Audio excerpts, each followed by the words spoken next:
the application and the in the matter of Jakir, Ahmed and the Secretary of State of the Home Department. Good morning, Mr. Malik. Good morning, Lord. I appear for the appellant this morning. I'm new to this case. So we all, well, not Justice Lewis, but the rest of us are. Yes. So I appear with Miss Jones, who drafted the skeleton argument and Jones Yeah. and then Trent is that Christopher appears for the respondent with Miss Bottom. Good.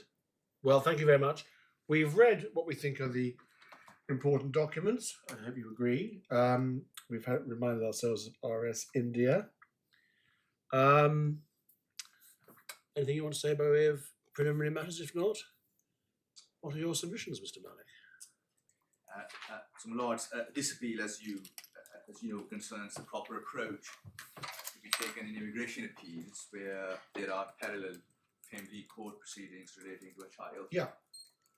The appellant's appeal was heard and dismissed by the First-Tier Tribunal at a time when proceedings were pending before the family court between the appellant and his former wife in relation to the child.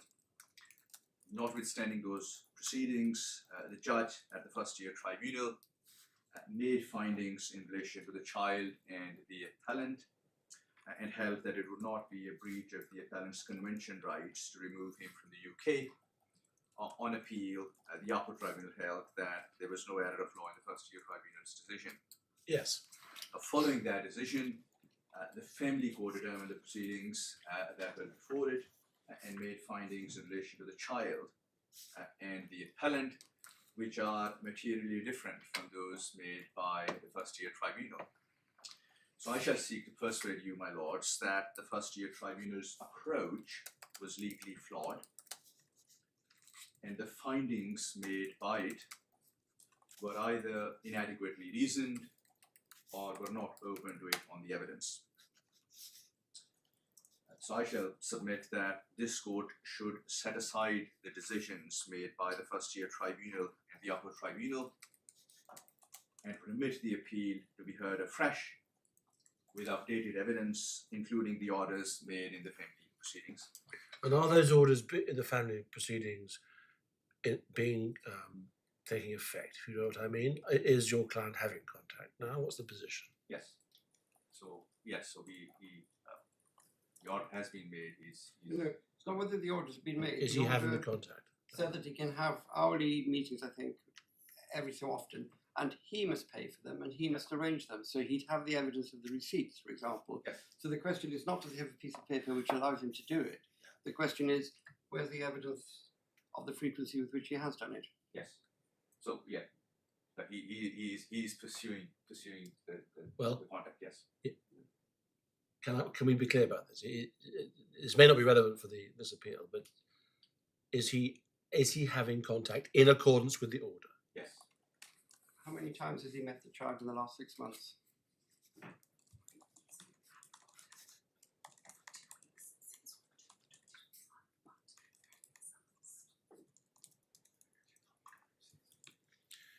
Every 2 weeks since October last year, but there have been few occasions where there wasn't any contact. For example, I was told that in the month of Ramadan, everyone agreed that it would be difficult for the contact to be. But he's broadly having contact. Yes. In accordance with the order. Yes. And have the proceedings come to an end? Family proceedings. Yes. Because sometimes there's a interim order with a further hearing in due course. I wasn't clear whether that was happening or not.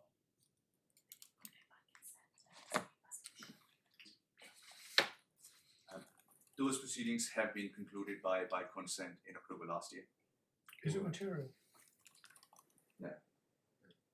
No, not for the purpose of this. No. Yeah. Right. Thank you. So the ultimate question for this court is whether the First-Tier Tribunal erred in dismissing the appeal. That is a question for the court. It's a binary question. I will therefore, subject to any observations, focus on the First-Tier Tribunal's decision. What the Upper Tribunal has said with respect is not of substantial significance in this appeal. If the court concludes that the First-Tier Tribunal erred in law, the court will allow the appeal if the court concludes that the First-Tier Tribunal did not err in law, the appeal will fail. There is, Lords, as you know, before the court an application to adduce fresh evidence. It is common ground that there is no need for the court to make a ruling at the outset whether to exclude or admit that evidence. I'm not seeking to rely on that evidence, Lords, to show that there was an error of law in the First-Tier Tribunal's decision. The question as to whether the First-Tier Tribunal erred in law, I accept, should be determined by reference to the evidence that was before it. The fresh evidence is adduced, Lords, simply to provide the court with a full picture and to illustrate practical problems that arise where the First-Tier Tribunal drifts into the territory of the family court in so, subject to any observations, what I propose to do is to address you first on the law.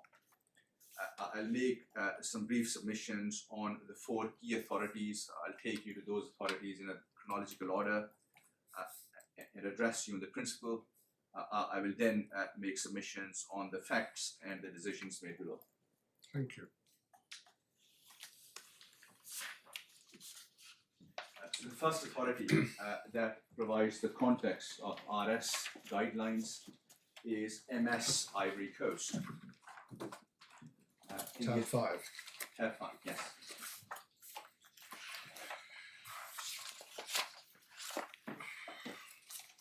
I mean, it's probably a good idea just to remind ourselves what the question is. If you're relying on Philip and RS and so on, the question there was, is there an Article 8 procedural obligation to allow the person to remain here before till the end of the family proceedings? That's the question that you're looking at. Yes. Is there an Article 8 Yes. requirement to be in the UK pending the conclusion of the family proceedings? And if so, should you adjourn or allow the appeal so the Secretary of State can grant a short period of leave pending that? That's the actual question. So you're not starting at the beginning at the moment, you're diving straight into the middle. Would you agree that that's the question? That is the question, yes. So just in your own words, Mr. Malik, how would you put the question?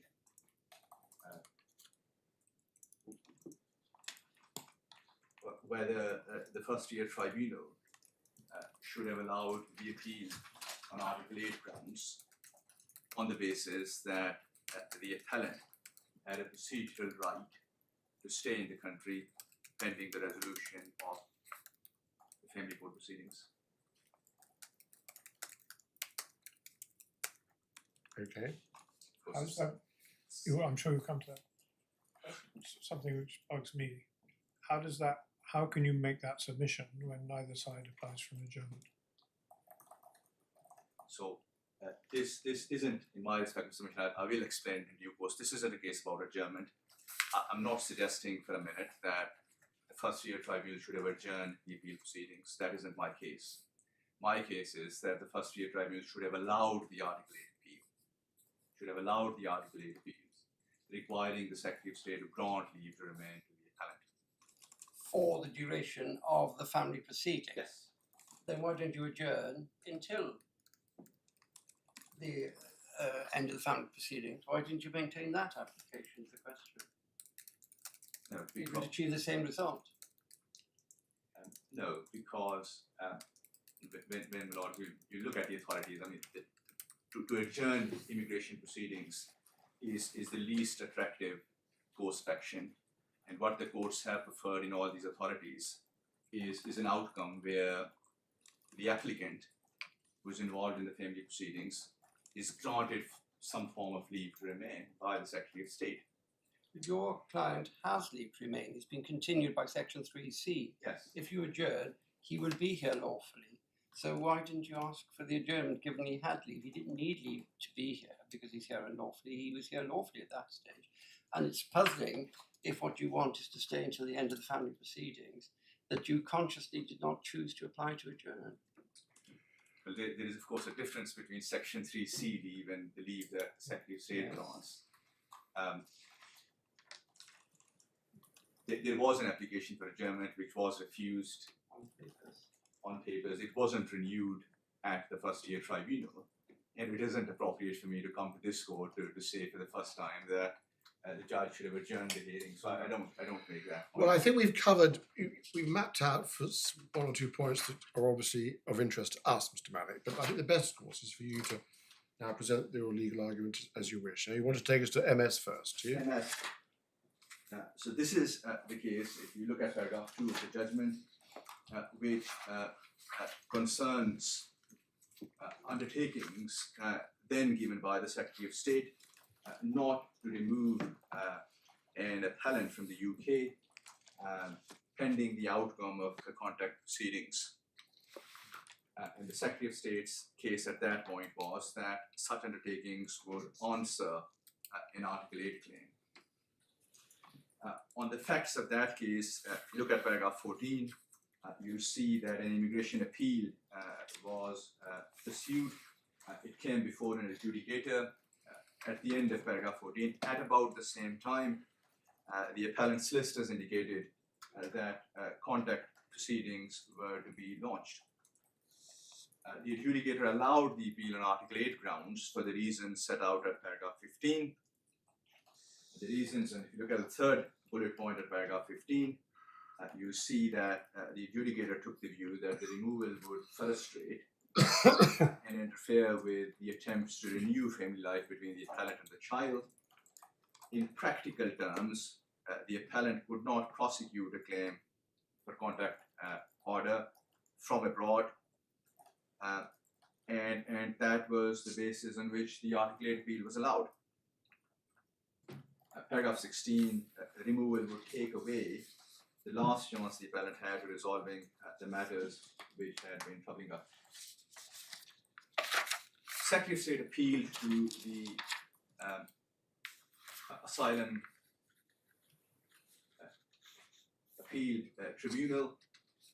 This is paragraph 17. Yes. And the appeal tribunal reversed the adjudicator's decision. And this was an appeal from the appeal tribunal's decision. If you look at paragraph 23, my lords, you will see that the appeal tribunal took the view that it could no longer wait for the family court to resolve the contact. It therefore proceeded to determine the immigration appeal and dismissed it. Paragraph 24, the appeal tribunal was told that the Secretary of State's policy was not normally to remove those involved in continuing family proceedings about children, consistent with the Strasbourg jurisprudence on the point.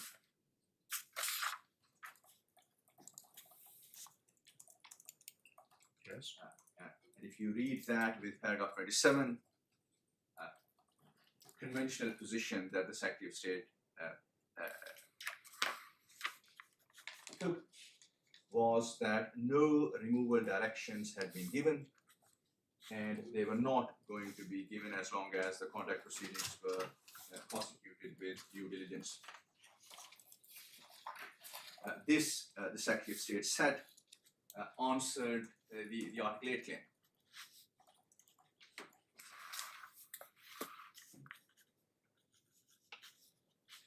The rationale behind that approach is identified at paragraph 32. Again, you'll see a reference to the judgment in Genius. And the point being made is that rather than to conduct a detailed examination of facts of each case, the Secretary of State would give an assurance that she would not remove a person involved in family court proceedings. And the court felt that there was a traction in that course. Yes. But the appellant argued to the contrary. Yes. Now, if you then Would she have been unlawfully here if she hadn't been granted leave? yes, So this client, MS, would have been unlawfully present. that's right. Yes, facing potential removal, Yeah. but with an assurance that she would not be removed. Yes.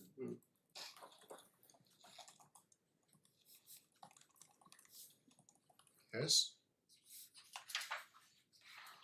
So, If you then go to paragraph 70 to see why this court concluded that the appeal tribunal's decision was wrong.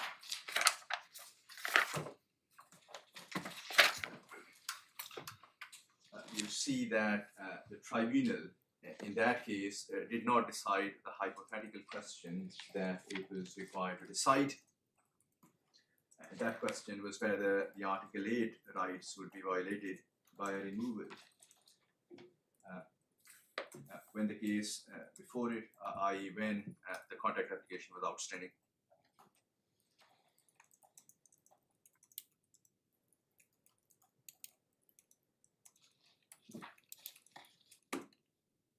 A point is made that paragraph 71 that the decision maker is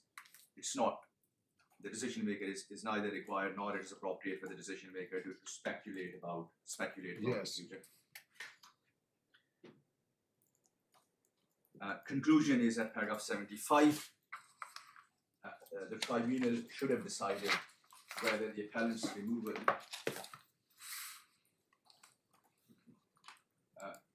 was a violation of Article 8 in the circumstances where she had an outstanding application for contact with the children.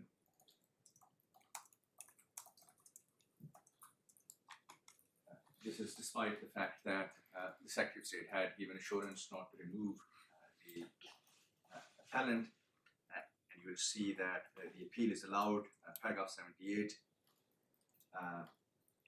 The matter is remitted to the tribunal. The tribunal is required, must be given full information about the update position of any contact proceedings. So this is the context, my lord, in which RS was promulgated. RS, my lord, you're familiar with the authority, it's behind tab 9 of the bundle. The case of MS that you've just looked, it is of course a deportation case involving a person who has committed crimes, so is RS. Tab 9.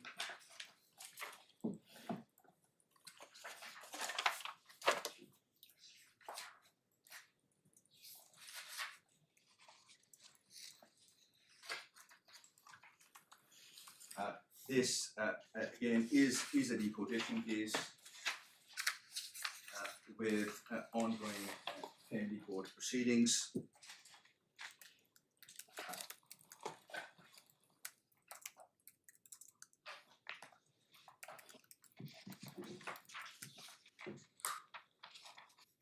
yes.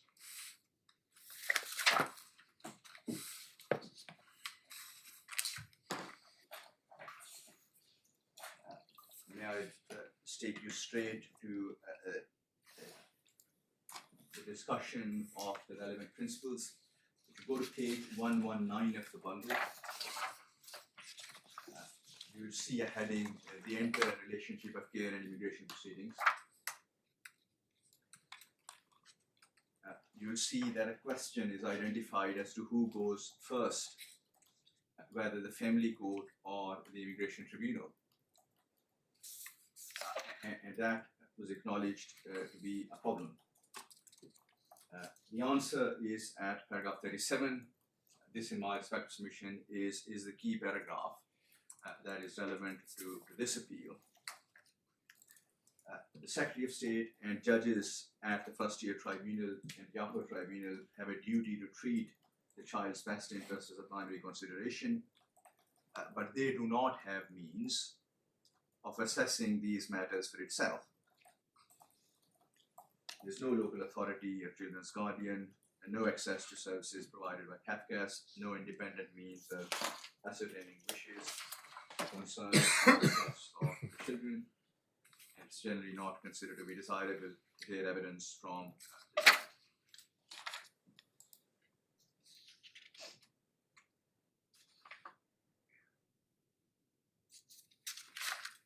So the point being that the family court is the specialist court, equipped to make findings of fact relating to children. You'll then see a reference at paragraph 39 to Gilis and MS Ivory Coast and you see that relevant paragraphs from MS are quoted.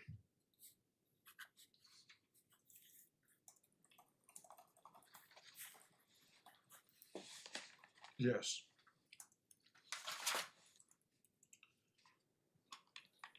Paragraph 40, that was a deportation case, but the principles apply across the board.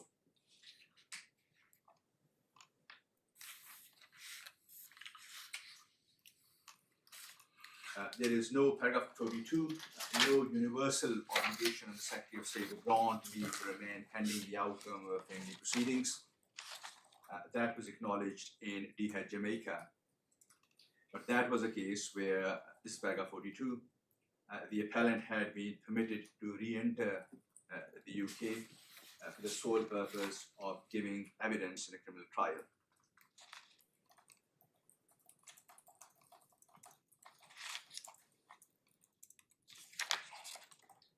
If you look at the quotations, you'll see that that was a person who returned to their country following making 2 asylum claims, specifically for the purpose of delaying the removal. And that was the context in which it was held that there was no procedural right to be in the country pending the outcome of the proceedings. The guidelines are at paragraph 43. In our judgment, when a judge sitting in an immigration appeal has to consider whether a person with a criminal record or adverse immigration history should be removed or deported, the following questions would arise. Now, this is an appellant. I'll get on to the facts, who of course overstayed for a very substantial period of time. The fact is that he was granted leave to remain by the Secretary of State. And the application for leave to remain was an in-time application.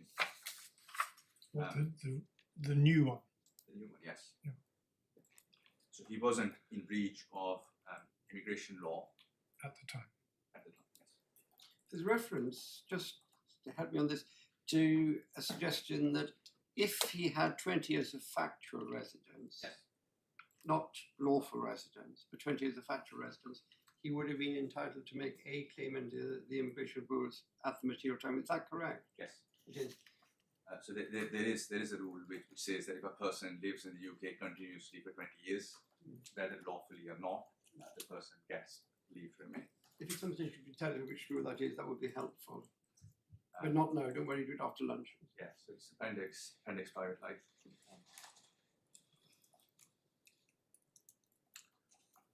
Yes, so we've read 43. Yes, so this is a reference, of course, to criminal record, adverse immigration history.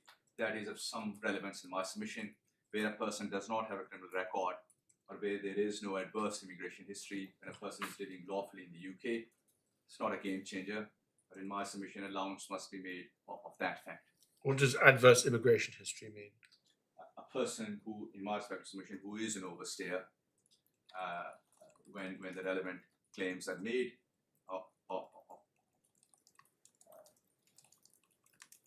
or the sort of person that was considered in DHEAD, a person who has made 2 successive asylum claims for first-tier removal.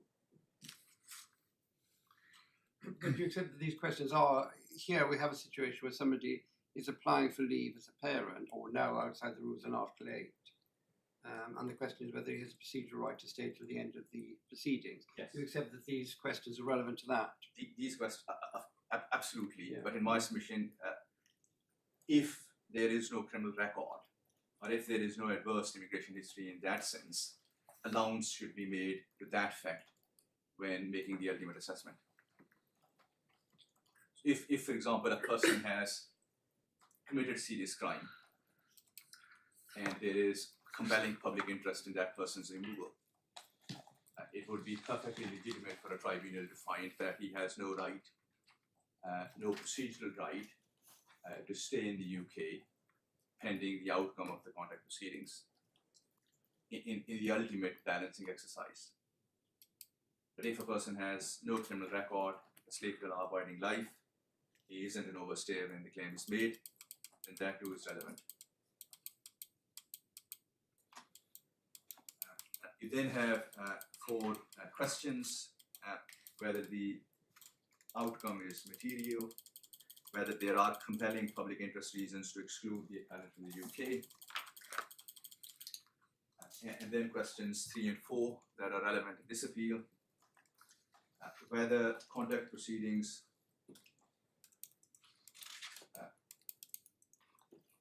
are instituted to delay or frustrate removal and not to promote the child's welfare.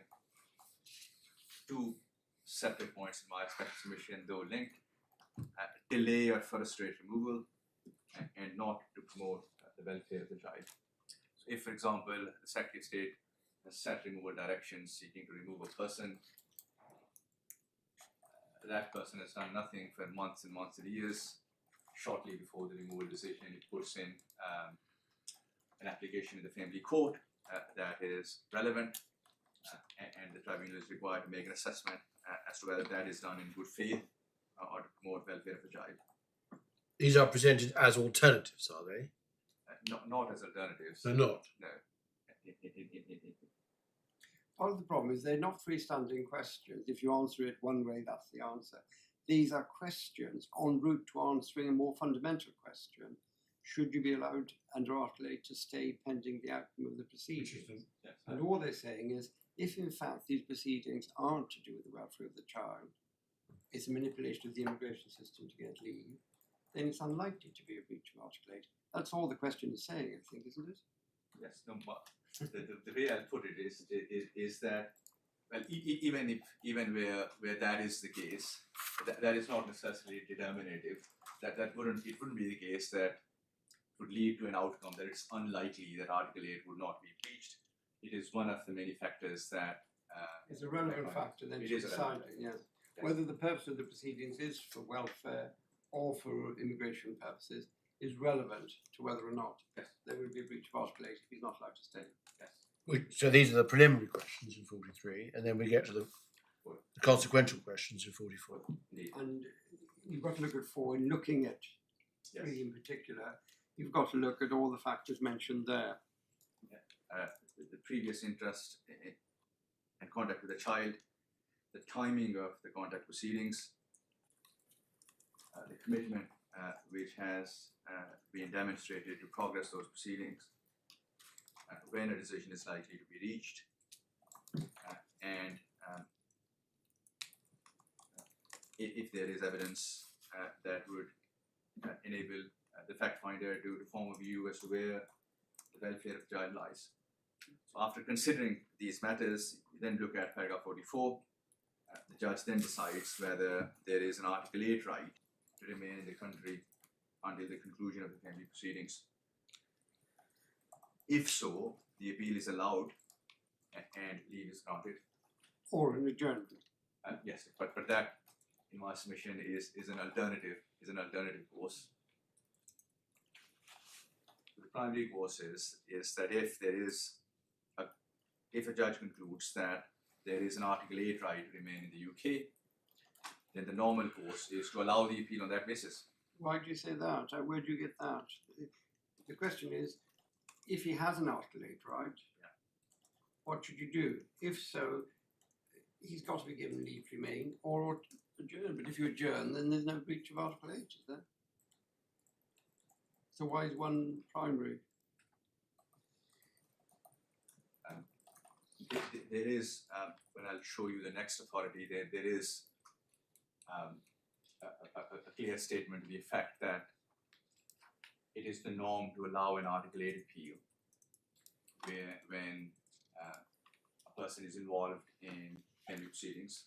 Not a universal rule, but the primary course is in my submission is to allow the appeal. Adjourning the appeal proceedings will create all sort of difficulties for the tribunal. I mean, there is public interest in my submission for cases to be determined. But this case itself, they granted an adjournment. RS was a case where if you could read on, they granted an adjournment and there's no breach of Article 8. That is right, but of course that was a case involving a foreign criminal, and the tribunal took the view that it was best to adjourn.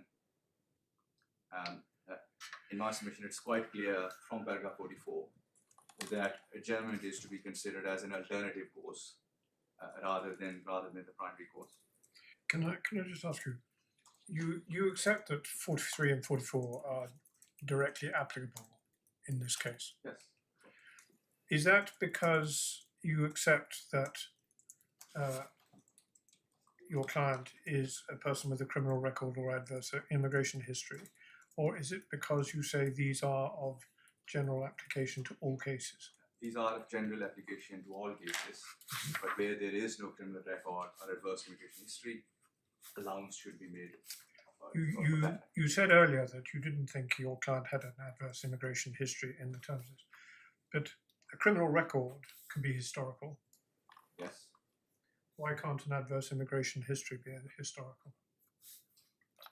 In my submission, because of the deportation regime, so for immigration purposes, criminal record is rarely a historic matter. So if someone has committed a criminal offence, has been sentenced to a period of imprisonment, the legislative scheme is that person should be deported, irrespective of when the offence was committed, as long as the sentence is over 12 months. Because I mean, it could. I may simply just be speaking from an absence of suitable knowledge, but an adverse immigration history is just as a matter of language Historical. different from being in a state where you are presently not entitled to be present.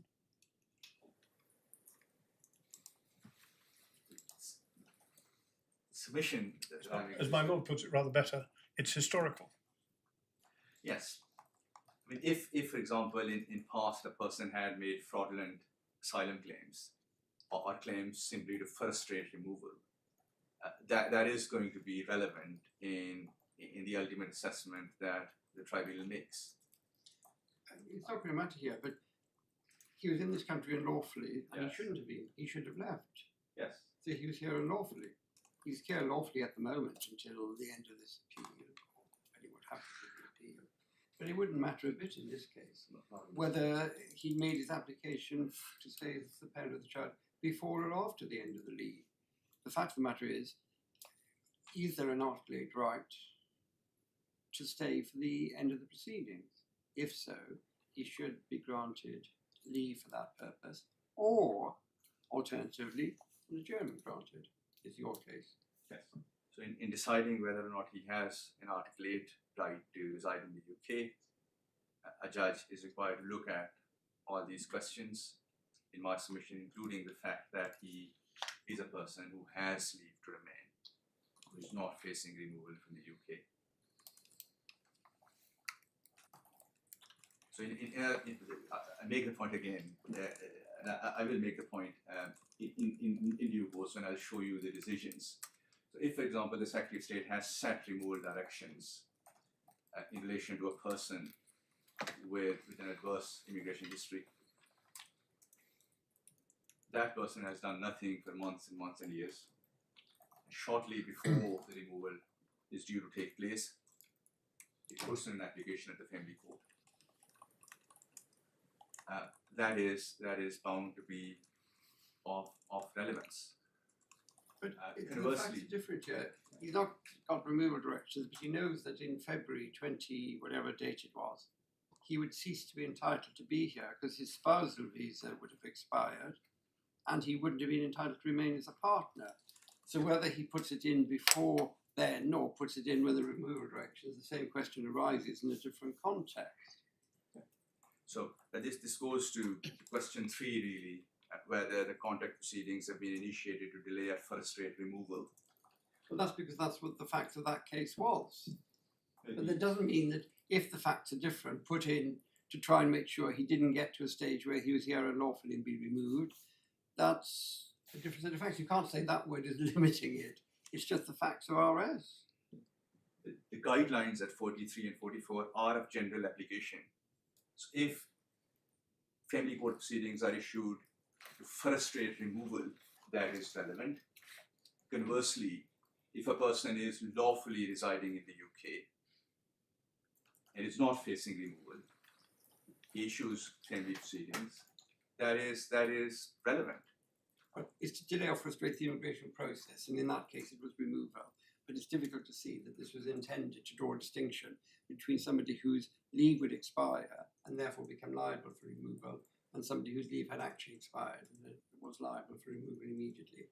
It's difficult to see that the words of this case are intended to bear that weight, and it can't as a matter of ratio because it was dealing with the fact where he was going to be removed. If that's what the case was about. Take example of a person who has existing leave to remain for a year or so. He's not facing removal. There's no question of frustrating removal from the UK. Months and months and years before his leave is due to expire, he issues family court proceedings to contact the child.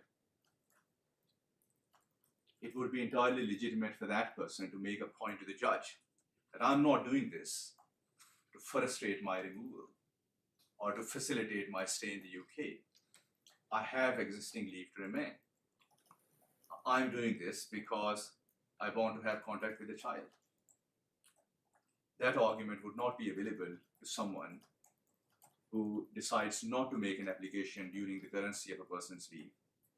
The Secretary of State issues a removal decision, and that person then makes a last-minute application at family court. This is all that I'm seeking to submit.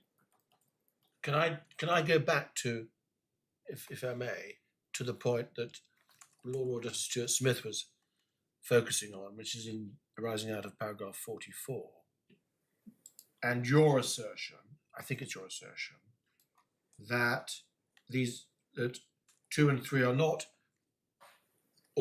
alternatives of equal weight, as it were, but option 2 is the first question. Only if I've got this right, if the court decides against the appeal Yes. on question 2, that it considers the question of an adjournment. Yes. That's your submission, is it? That is the submission. Well, yeah. And maybe you want to develop this when we come to the next authorities, rather than answer it now. But I wonder whether the words alternatively, is it more appropriate, might indicate that that's not the right interpretation. In other words, it might require the court to consider both options and decide which is more appropriate, granting leave, allowing the person granting leave, or adjourning.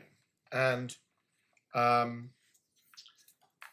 that's a point I'd like to focus on. I think we all like to focus on. Do you want to deal with it now, or do you want to take us to the other authorities? Yes, so the way I would respectfully invite the court to read these guidelines is that a judge is required to decide whether a person has an Article 8 right to remain until the conclusion of the family proceedings.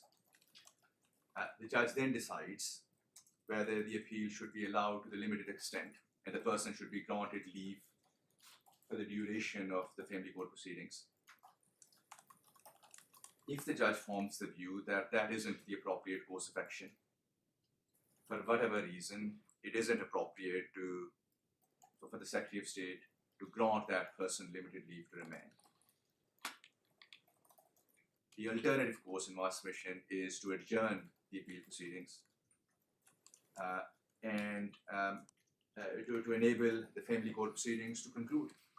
That would be a case, as was the case in RS, where the appellant is a foreign criminal. I don't see what the question is. The judge has to decide, does the claimant have at least an Article 8 right to remain? If not, that's the end of it. If he does have an Article 8 right to remain, he's got to work out how to ensure that right is protected. I.e., he's got to be in the United Kingdom until it leaves, until it's concluded. And if so, should you grant discretionary leave, or is it more appropriate to adjourn? It's all the same, isn't it? There's got to be a reason with respect why the word alternative alternatively is used at Roman 3. It's one of two courses. Yes. If there's not a right, do this, or alternatively, do that. I mean, if I may, doesn't your interpretation, would it not be, I'm not expressing a view, I'm just testing it. Would it not be, if you're right, shouldn't it say 2, if so, should the appeal be allowed, etc. 3, if not, should there be an adjournment? Isn't that what you're inviting us to say is the right interpretation? That of course is a fair point.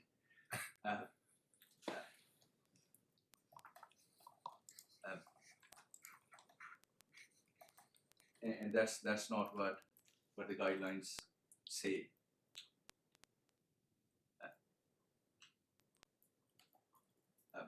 But you'll see, I mean, of course, you have noted the words "if so" at Roman 2.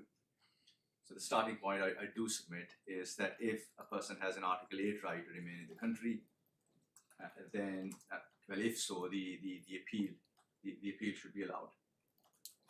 Is the alternative in 3 an alternative to 2? Yes, that is the submission that I'm seeking to make. Yes. And I think that answers my Lord's question. Yeah, and this is all in the context of the 43 hurdles having been crossed, if that's the right way of putting it. So we only get to this point, do we? Is this right? If the court has concluded, as it were, in the applicant's favour, the appellant's favour, that he hasn't instituted the proceedings to delay or frustrate removal. Is that right? Not necessarily in my submission. 43 Roman 3 is not determinative. It is one of many matters that the judge would consider in deciding whether a person has an Article 8 right to remain in the country. So, of course, in this case, I do submit that the finding that this appellant has issued family proceedings to first-state removal wasn't justified.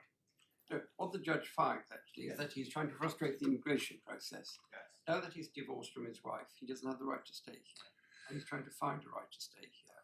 He could have claimed a number of things, but what he said was, I've got an application in the family court, and the question is, was that application in the family court designed to enable him to stay because he wanted to stay and he didn't care about the child? Or was it really because he wanted to see his child, it was in the best interest of the child, to have a relationship with the father as well as the mother? That's all that's being said. There's a danger of taking words in one context and trying to limit them in another context. But that's all the judge was trying to say, wasn't it? Yes. I mean, the submission is that the point, Lord, that you've just identified, I do submit that it is one of the many points that a judge is required to consider. So it's not a sort of binary question that if family proceedings have been issued solely for immigration purposes, a judge must dismiss the Article 8 appeal. No, it could be, I want to get around the immigration rules, but I love my child. Yes. It could be, I don't care about my child, I want to get around the immigration rules. But nonetheless, from the child's point of view, maybe better. So there will be variations. Yes. And that's why you look at the degree of contact and the timing and the commitment and everything else. Because the real question is, even if he gets an order from the court, but he's got no intention of actually ever seeing the child, and it's just a means to an end, that's one thing. If he genuinely wants to see the child, or if it's in the child's interest, that's another. That's all they're saying, I think. It's nothing more complicated than that. No difficulty with that. And the last point, when you talk about alternatives, 45 does say, as to the choice between discretionary leave and adjournment, which appears to suggest that 2 and 3 are choices rather than do one first, do the next one next. But it's all a question of language, really. Yes. Now, on that, may I also ask you to look at 44.4. Family court is likely to be assisted with a view as to whether the appellant would be allowed to remain in the event that the outcome of the family proceedings is the maintenance of family contact.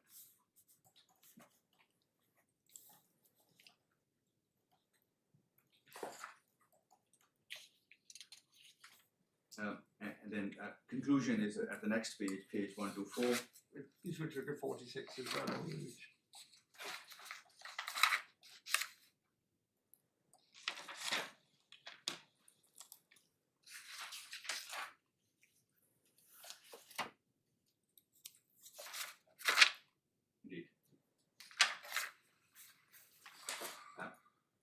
You see that the court decided to adjourn the hearing, but in doing so, if you look at paragraph 54, the tribunal said that if the family court concludes that the child's welfare require the child to be reintroduced to the care of the parents, then the appellant's deportation would be disproportionate and in breach of the human rights.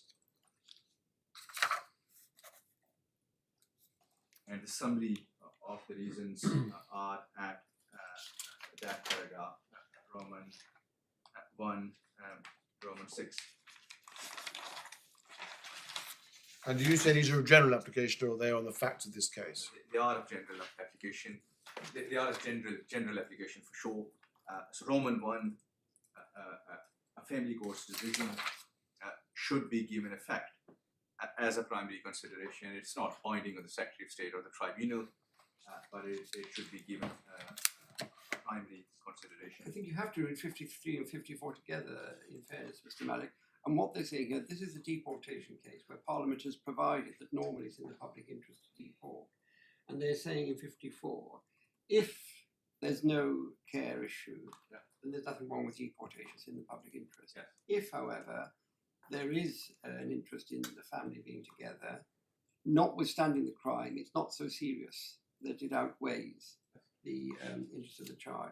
So it's not really saying generally that if there's an interest in the child, you must stay. It's very much designed to explain to the family court. There are two consequences here. If you actually think conduct is good, it'll be all right because he'll stay. If you don't, then he's going to go. That's all it's really saying, isn't it? No issue with that. Forgive me, it's entirely my fault. So when I said that this is of general application, I did not mean that in every case where there is a favourable decision by the family court, a person should be granted leave to remain. I was simply making the point that the principles at 54, particularly the first one, Yes. that where there is a decision by the family court, then that is a decision that should be given effect. Well, what it says is primary consideration. Effect should be given to that conclusion as a primary consideration in the case. So the decision that is taken by the family court. Yes. The family It's court. not going to be it's not going to be invariably decisive. No, but relevant and to be taken as a primary consideration. So if the family court has decided that it is in the best interest of the child have contact with a parent, that is the basis in my submission on which the tribunal should make the assessment.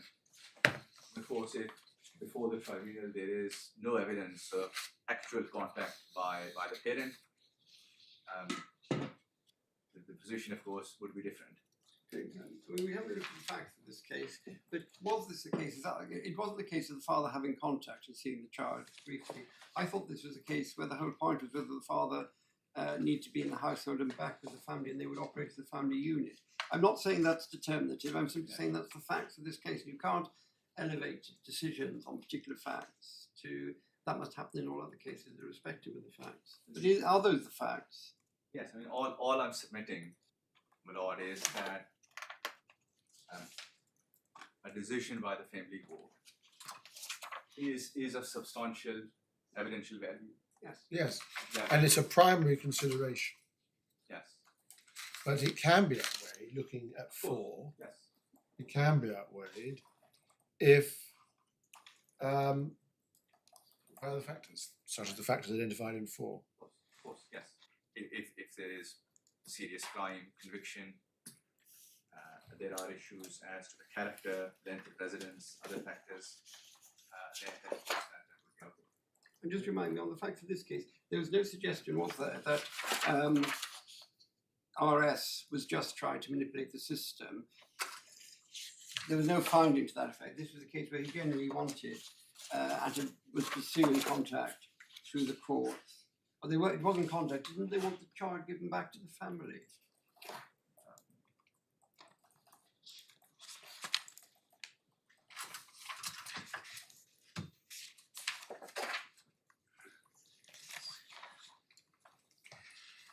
Page 6 and 7 on page 111. Assistance. Yes, the house was in a poor state and the mother couldn't look after the children, and a protection order was made and they were taken into women's care. And the whole point of it was if he's in the house, she, for whatever reason, couldn't cope alone, but if he came out, the family as a unit would stay together. Yes. That's the facts, is it? Those are the facts. Yeah. Just one final point as to the question of adjournment. May I ask you to look at paragraph 25? That will explain the context in which the hearing was adjourned. You see that the appellant in that case submitted that the most appropriate course was to adjourn the eviction proceedings pending the outcome of the family court proceedings, family court decision in June that year. And you'll see that the Secretary of State did not oppose that application. Before we leave it, can we just go back to a point I raised at the outset in 43, which is whether 43.3, I asked you rather casually whether the two options were alternatives, and you used demurred, I think. So it's possible, is it, to consider for there to be a case where the proceedings have been instituted with a view to delaying or frustrating removal, but at the same time, if not necessary to promote the child's welfare, will be conducive to the child's welfare. That I accept, Lord, is relevant, but I do not accept that is a determinative question. That would answer the articulate claim. Right. But simply because there's a fight, does it mean for that? Simply because a tribunal concludes that the proceedings have been launched to frustrate or delay removal, doesn't necessarily mean that they're not at the same time in the interests of the child. Yes. Yeah. Thank you. Yes. So, Thank you. an applicant who wishes to stay with the child, who perceives a risk of removal and separation from the child, may take steps to frustrate or delay the removal. That does not necessarily mean that wouldn't be in the child's welfare. So these are the two matters that in my submission a decision maker must consider. Firstly, whether family proceedings have been issued to delay or frustrate removal, and whether they are issued not to promote the child's welfare. So this is RS. These guidelines were approved by this court in a case called Merhen. Yes. And you have Merhen at tab 10.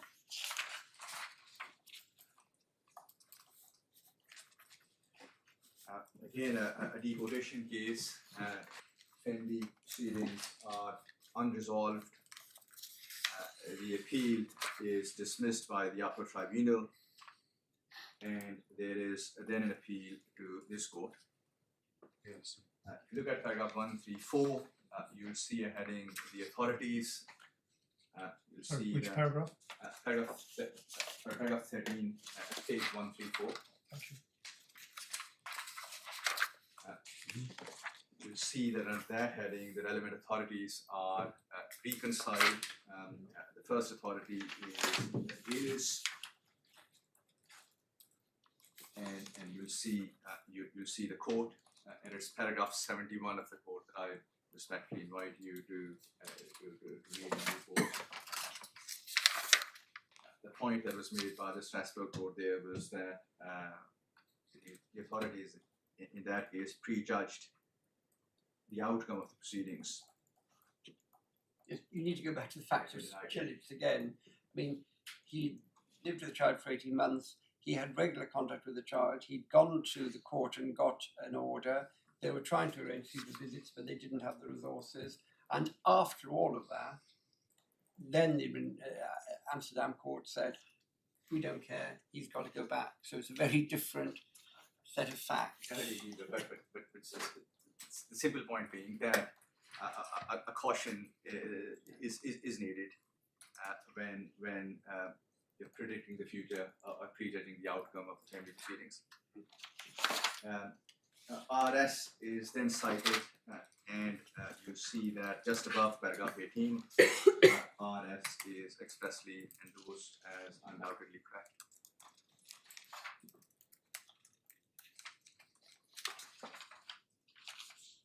So the problem in this case, looking at 3031, they assumed that no matter what happened to the family proceedings, because the second wife and the foreign criminal husband wanted to look after the 3 children, including the children of the first marriage, and the tribunal said, we don't care, he's going to go back, come what may, because he's a foreign national criminal. And the court of appeal said, no, you can't say that. You've got to know what the family position is, because the family position may well outweigh the public interest in deportation. So those are the facts of that case. Yes, but may I ask you to look at paragraph 23, Yeah, which summarizes the findings made by the Upper Tribunal. 23, and Secretary of State case, 23. So in that case, the first point that was highlighted, there were 3 main factors. First, immigration history. Second, seriousness of the criminal behavior. And then a finding which isn't No, very that's not the different from finding, that's the Secretary of State's case. Is it? well, this is the Secretary of State's case, yes, and then you'll see a reference to the finding by the Upper Tribunal. For that which he there had was only- no evidence. Sorry? For which there was no evidence. Yes, that he had only taken steps to revive the family proceedings, pleaded made, and clearly with an intention to delay or prevent the removal from the UK. And what they said was that he started the proceedings before he committed the criminal offence.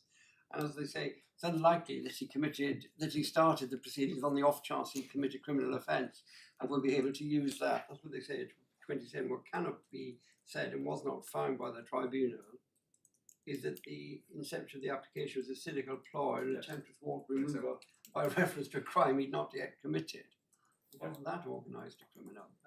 Okay, so that case. And then the And then point he's in law- custody and he didn't do anything about it, not surprisingly because he was in custody.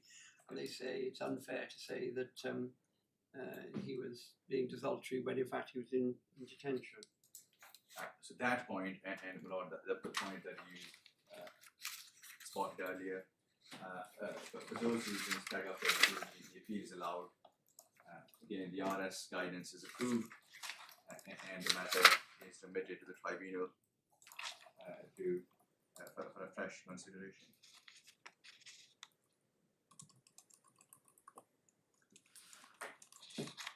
The final authority that I'll take you to is the decision of the Upper Tribunal in CJ. That deals with a change in law between RS guidelines and 2014. So CJ is tab 13. Yeah.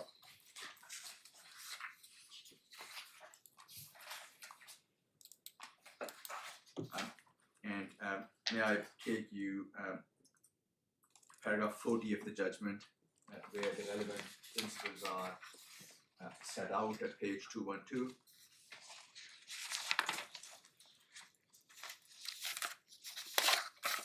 So despite the change in the law by the 2014 Act, the general approach applies. The approach as to the need for an appellant to be permitted to remain in the UK in order to prosecute family proceedings remain applicable. But the tribunal cannot now allow an appeal with a direction requiring the Secretary of State to grant leave to remain. But if that does not see the next paragraphs, the tribunal can simply allow an appeal on Article 8 grounds. That does not mean that the person gets indefinite leave to remain or an extended period of leave. That merely means this is 40B, that the Secretary of State grants leave to remain to that appellant only to necessitate that is sufficient to enable the family court proceedings to be resolved. And when the family proceedings are resolved, the Secretary of State and the appellant may then reassess their position, and there is then a decision.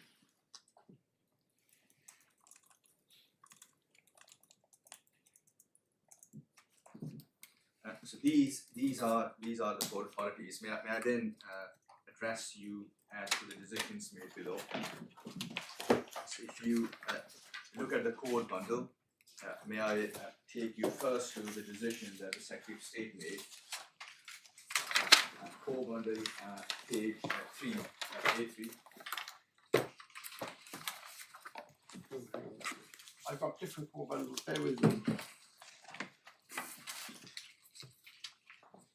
In the most recent core bundle, I've got 3 core bundles actually that have been filed at different stages. Which page do you want? Okay, so this is the court bundle that has an index that says with the documents with a segmentation A1 to A2. Right, okay. 123 pages in total. Yeah. So if you go to page 3 of that bundle, A3, this is the decision by the Secretary of State refusal of the human rights claim. And may I ask you to look at page A6, where the relevant rules are set out. And if you look, these are the key requirements. If you look at the end of that page, you will see paragraph E, LTRPT 2.4 of the immigration rules. And there are, you'll see 2 relevant requirements. The first is A2, where the parent has direct access to a child as ordered by a court in the UK. So this condition was not met when the appeal was decided, but is now met. You'd have to satisfy B as well, wouldn't you? Yes, so B is the next condition. So having direct access is not enough. The applicant must also provide evidence that they are taking and intend to continue to take an active role in the child's upbringing. So if I'm able to persuade the court to remit this appeal to the Upper Tribunal or the First-Tier Tribunal, in all likelihood, the parties would agree that requirement A2 is met, and the focus therefore would be on the requirement B. Just to remind you, they wouldn't have an appeal, would they, under the new rules, on whether or not they met 24AB, but that might be relevant as deciding whether Article 8 was satisfied. Of course, so the authority tells us that a judge must first decide whether the requirements of the immigration rules are met. If the requirements of the immigration rules are met, It's likely to be Article 8. that is determinative. Keys at Pakistan to tell you this book. So that means that there is now a direct access. That means that if the appellant persuades the tribunal that he is taking and intends to take active role in the child's upbringing, that would be the end of the assessment. The tribunal will allow the appeal on Article 8 grounds. Just to make sure that I've understood. Did the decision of the Secretary of State back in the days also deal with 2.4B, or did it only deal with A? That's the first factual question. And second question, could the appellant make an application now to the Secretary of State saying facts have changed and I do now meet 2.4A and I also meet 2.4B? So the answer to the first question is that the Secretary of State simply, if you look at the next page, took the view that the child lives with the mother, and that is the reason why the requirement isn't met.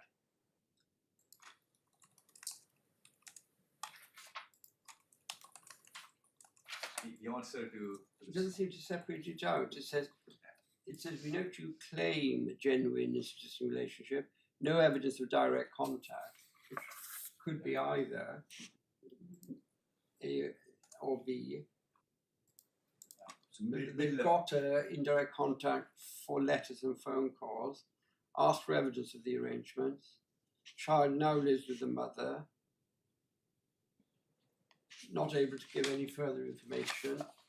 So there wasn't any evidence about taking and intending to take an active role in the child's upbringing, was there? that of course is just not possible if a person does not have contact with the child.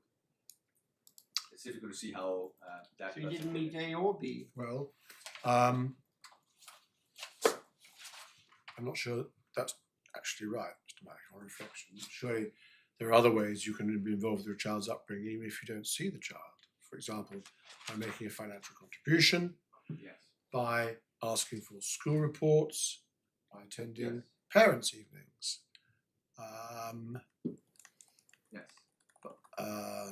by asking to be kept informed by the carer of decisions in the child's life, and by being involved in those decisions. So contact is not a prerequisite, I would have thought. It's unusual, but it's not a prerequisite. After all, parental responsibility doesn't stand or fall with contact, does it? That must be right. Yes. So you didn't provide any evidence at all then? To the Secretary of State,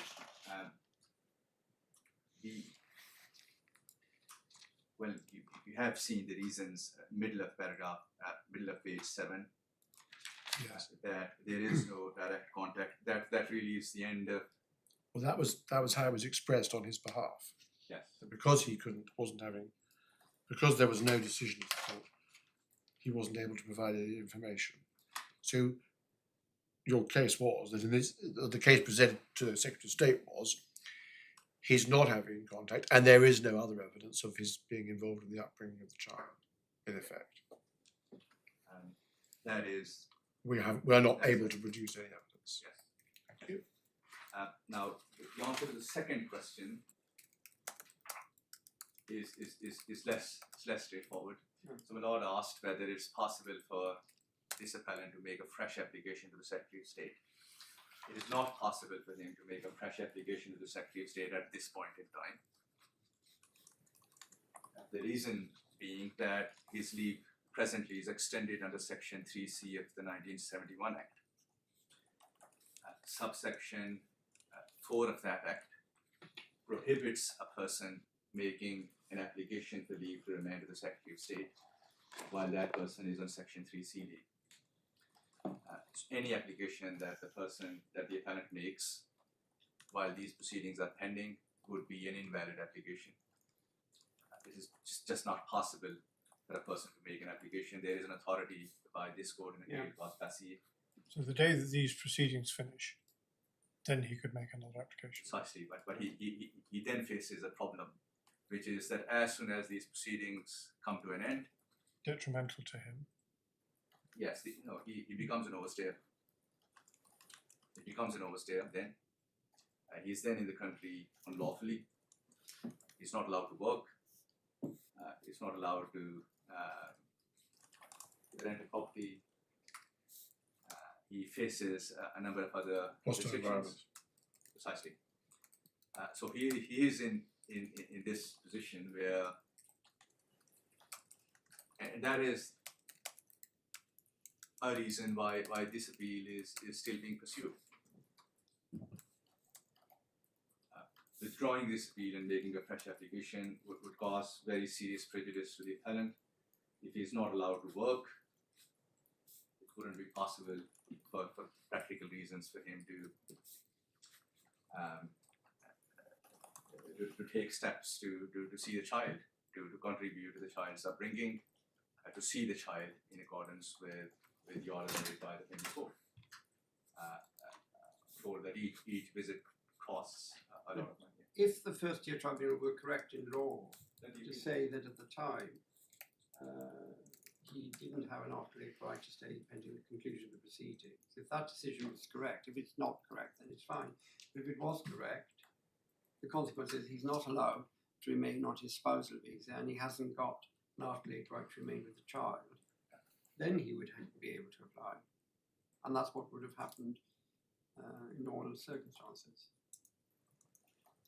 Precisely, but I think it's fair for me to make that point, to highlight the very significant problems that would then arise. So assume that the appeal fails, or the appeal is withdrawn, he becomes an overstayer, he's not allowed to work. He then puts in an application to the Secretary of State, and there is an appeal hearing in 2 years' time. He's not allowed to work for 2 years. But we don't know what the Secretary of State will do. If he's got stacks of evidence that he's seeing the child every month and they formed a real bond, isn't the Secretary of State, can't we trust her to apply the law? Or does she not do that? She'll say, oh yes, you're right, now you do need 2, 4, A and B. Well, at least half of immigration appeals are being allowed by the tribunals. At least half of 50% of We're cases. slipping into anecdotage here, but the Secretary of State would be obliged to consider it, wouldn't she? She'd be obliged to consider the evidence of a meaningful relationship with the child, and she'd be obliged, wouldn't she, as a matter of law, to allow it if she was persuaded. Maybe, isn't that right? It was a bold proposition. Well, yes. I mean, she is allowed, but of course, I mean, she is obliged to consider any fresh evidence, to grant any fresh application if the relevant requirements are met. If there is evidence, the point that I make with respect is that the price of making a fresh application would be overstaying in the country. He'd lose the benefits that he's entitled to at the moment, and it would imperil, your point is, it would imperil the family life which he has now established, on your case. The problem that I've got is this, at the moment, Mr. Malley, we're talking about, and I keep repeating it, an after-8 right to stay until the conclusion of the family proceedings. Yes. And they've been concluded. We don't know whether he's got an Article 8 right or a 2.4 right. To stay on the grounds that remove him would be an interference with Article 8.2 or a breach of 2.4. So what should have happened on your case is that he should have been granted leave until the conclusion of the application, and that happened when they just concluded. Was it October 2025 they just concluded? Yes. So if And that leave would have come to an end, so he still would have to apply. the position, you would have been in a fundamentally different position. If you're granted leave by the Secretary of State, then it is open to you to make an application to extend that leave without becoming an overstayer. If he could have done that, but I don't see on what basis. Say he's given leave for 3 months because you know that the date of the family court proceedings is then. He's given leave for that purpose. You're saying he'd make an application for leave under 2.4 and what will be extended is the leave for the purposes of the family proceedings. So if Under 3C.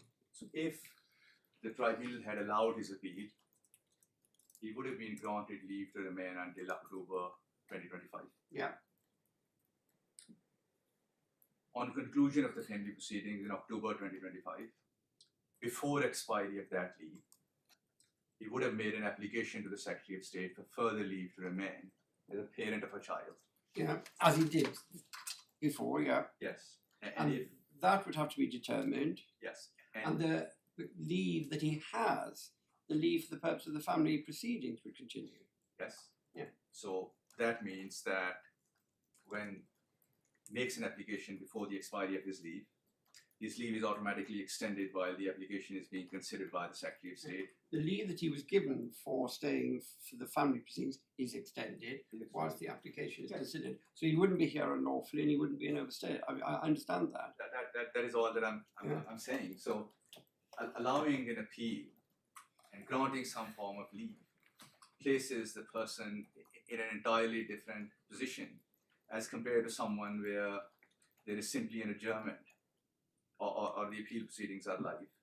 There is a fundamental difference. But if you adjourn, he remains They're lawfully, yes. lawfully here, and then you come back after the family court decision in the same way as you would if limited leave was given until the end of the family.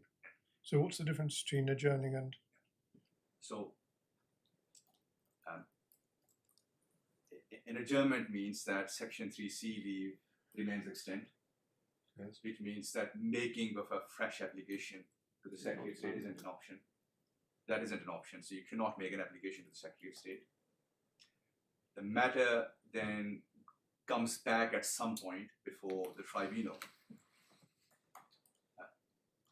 The applicant at that hearing can then raise what is called under the legislation a new matter, saying that, well, I've now obtained the order from the family court proceedings, from the family court. I meet the requirements of this particular rule and ask the tribunal to consider the new matter. The scheme is that the tribunal has jurisdiction to consider the new matter if the Secretary of State consents to it. If the Secretary of State consents for the new matter to be considered, the judge then sits as effectively a primary decision maker and decides whether the requirements of this rule are met. If they are met, then the appeal is allowed on the basis that removal from the UK would be incompatible and the person is given leave to remain for 30 months. It's not an option for a person to simply make an application to the Secretary of State. Is it relevant, though, to the First-Tier Tribunal decision that it's better, in inverted commas, for your client, in inverted commas, to allow an appeal because he'll have lots of other benefits, even if he doesn't think that's right because there's no alternate right? Yes, I'm not going to ask you to do that. find that the All this judge, just follows on, really, I think, doesn't it? judge I mean, either that decision was right or it was wrong. If it was wrong, then that's the end of it. But if it was right, the fact that there are consequences from that decision being right, I can't see how that helps at the moment. ultimately, Lawrence, you are making a decision as to whether there is an error of law in the First-Tier Tribunal's decision. You will in due course, of course, hear submissions on the adequacy of the reasons given Yes. by the Well, if you tribunal, win on etc. the FTT decision, that's you're home and dry. Yes, but all I'm inviting the court to do is to bear these consequences in mind in considering. Well, thank you. So we're in the decision letter. You've taken us to the reasons given on page 7 of the court Yes. bundle. We've looked at we've had a discussion about your client's representative's response in their letter of the 27th of February. Is there anything else in the decision letter that you want Yes, to take indeed. So if you us to? Yeah, if you go to page A8, please, you'll see a heading Article 8 of the European Convention on Human Rights. And under that heading, on the next page, page A9, the Secretary of State says that, well, the child, it's in the best interest of the child to reside with a biological parent. Where are you reading from? At the top, it says, you've not shown your contact with her or sent evidence you've taken steps to establish contact. And then the third paragraph, Sorry. Yes.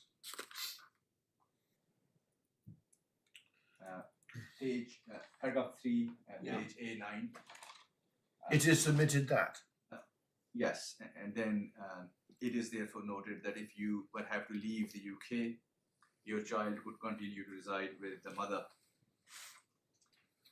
There's no obligation to grant leave, the child is quite young, there would be minimum interference. Did your client have parental responsibility? No, not at that point. He did not have. Yeah. No. So, take no issue with these reasons. So this is the Secretary of State's decision. You then have the First-Tier Tribunal's decision, starting at page 3.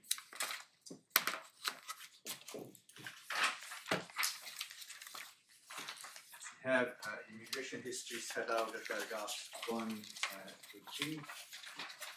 Of course, it's no dispute that he overstayed, but he was granted leave to remain,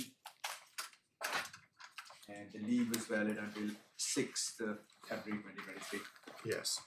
6th of February 2023, the leave was valid, and it was granted on the basis of his private family life, marriage to wife.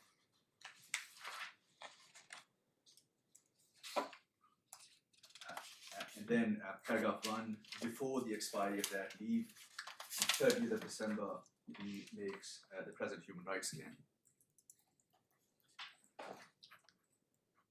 Paragraph 13, the judge brings to the attention of those representing the appellant, CJ and RS. Seems that they were not aware of those authorities. Paragraph 12, there was a reference to the fact that there was a pending family court matter, but no reference was made to the fact that that application was pending and removal would be disproportionate. Anyway, the judge gave the parties opportunity to consider the case law, and they then returned and the hearing proceeded. So paragraph 17, you'll see a heading Article 8 outside the rules. Under that heading, the judge sets out the history of the family proceedings and the proceedings before the tribunal. The court will, of course, read these paragraphs in due course. The court is familiar, of course, with the chronology. May I simply highlight points that are relevant to the analysis? So, paragraph 18, may I ask you to take a note of the date on which the appellant made the application at the East London Family Court? 26th of July 2022. Yes. So this was some 8 months before his leave was due to expire.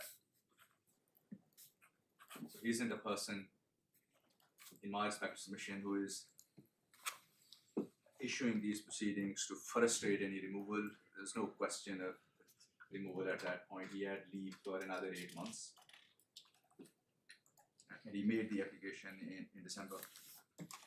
You then, at paragraph 19, you'll see a reference to the hearing on 21st of August 2023. This is what the judge referred to in the analysis. The appellant instructed a representative to attend. The representative had been unwell and attended after the hearing had been concluded. So this was the only hearing where the appellant wasn't present, but he had instructed someone to appear before him, was unwell. Well, I from the other papers, I got a slightly different impression. He instructed counsel, who was known that counsel was unwell, and they made an application for the adjournment, and that wasn't granted. So counsel didn't attend. The solicitor was due to attend, but got there late, and he didn't attend. There hadn't been an adjournment, and the person who didn't attend because of illness was the counsel, not the solicitor. And I see your junior nodding. Yeah. Yes, but the point is that that is the only hearing that the appellant did not attend. Yeah. And that was a directions hearing. Yes, so he was not required to attend that. He instructed someone to attend. He did not attend. But see what the judge says further, that the wife was directed to file a schedule, and that was 4 months late. So, Sorry, where are you reading from now? paragraph 19. Sorry. Yes. So no delay on part of the appellant. The delay there was on part of the wife. There was a delay of more than 4 months. But when the schedule was Well, it was there for the 21st of August, wasn't it? yes, And the judge wasn't happy with it. precisely. So firstly there was a delay, and And secondly the court couldn't then because the judge wasn't happy with the way the schedule had been drafted. yes, In some way, we don't know why. yes, He decided. The judge decided that he couldn't decide whether or not a fact finding was necessary for the contact. yeah. So in my submission, not because of anything that the appellant has done, but because firstly the schedule was late and the judge wasn't happy with the schedule. So I'm not sure about the fact of the late. The chronology is 26th of July, he applied. There seems to be nothing happening until the 13th of February 2023, when there was some form of hearing, and then there was the indirect care Yes, order together with the schedule. Then between February and the 21st of August, there's supposed to have been the preparation of the schedule, and he's supposed to have attended the hearing on the 21st of August. He didn't attend, and in any event, the schedule was inadequate. Is that the position? So they had to adjourn. Right. And importantly, the judge wasn't able to decide whether to have a fact finding. yes. Because- Whether Yes. yes. But whether that is all the fault of the appellant is the question that you will consider shortly. Judge essentially said, well, the appellant did not attend. I'll show you the paragraphs. He has frustrated, sort of delayed the proceedings. He wasn't proactive, etc. I'll take you to the reasoning, but I'm showing you this simply for the Yes. He did notice that the appellant had not taken up any indirect contact over the ensuing 6 months. yes. Yes. That's 9.3 on page 18. Yes.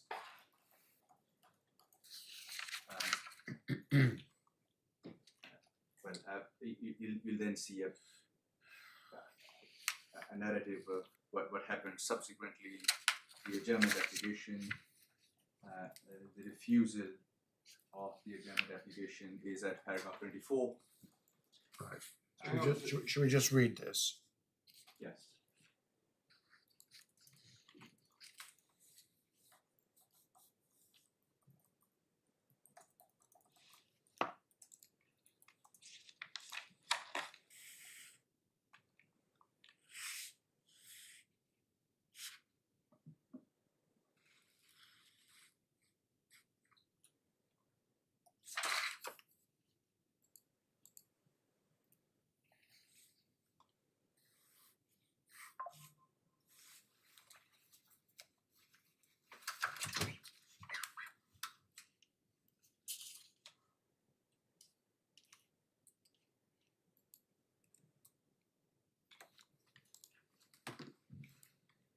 So the judge took the view that adjournment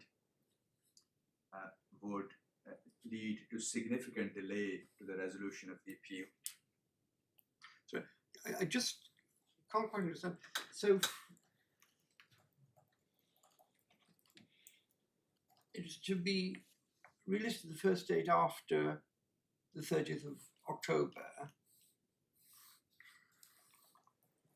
We know there's a hearing on the 30th of February. We know there's a hearing on the 21st of August, which is not effective because he's not there and the mother hasn't done the schedule. And then we seem to go back in time. There was an application for an adjournment in April of 2023 and another one in May 2023. And the bundle was to be provided by the 28th of July 2023. That was then extended, and then you didn't comply with that direction. Is that right?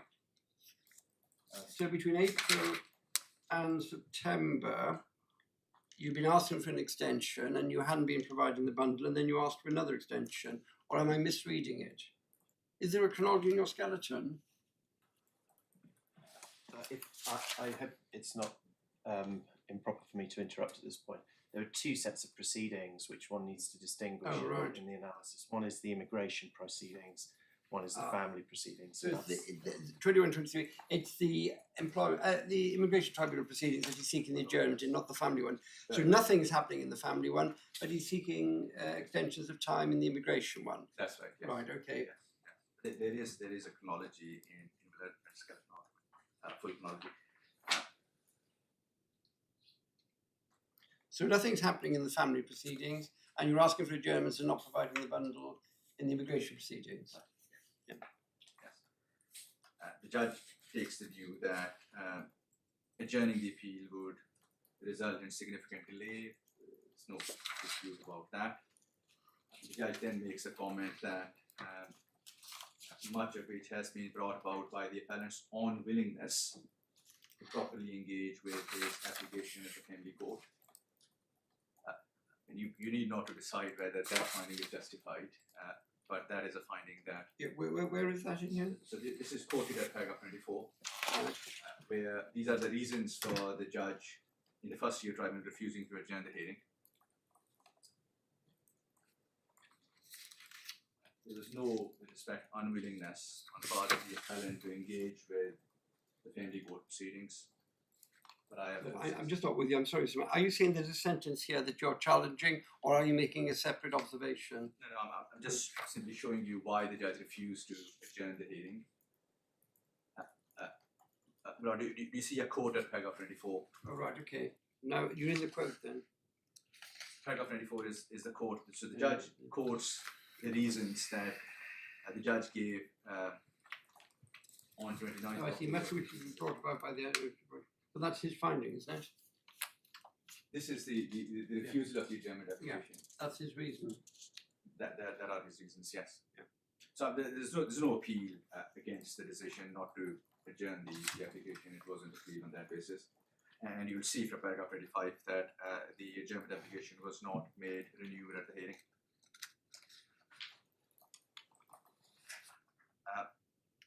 You then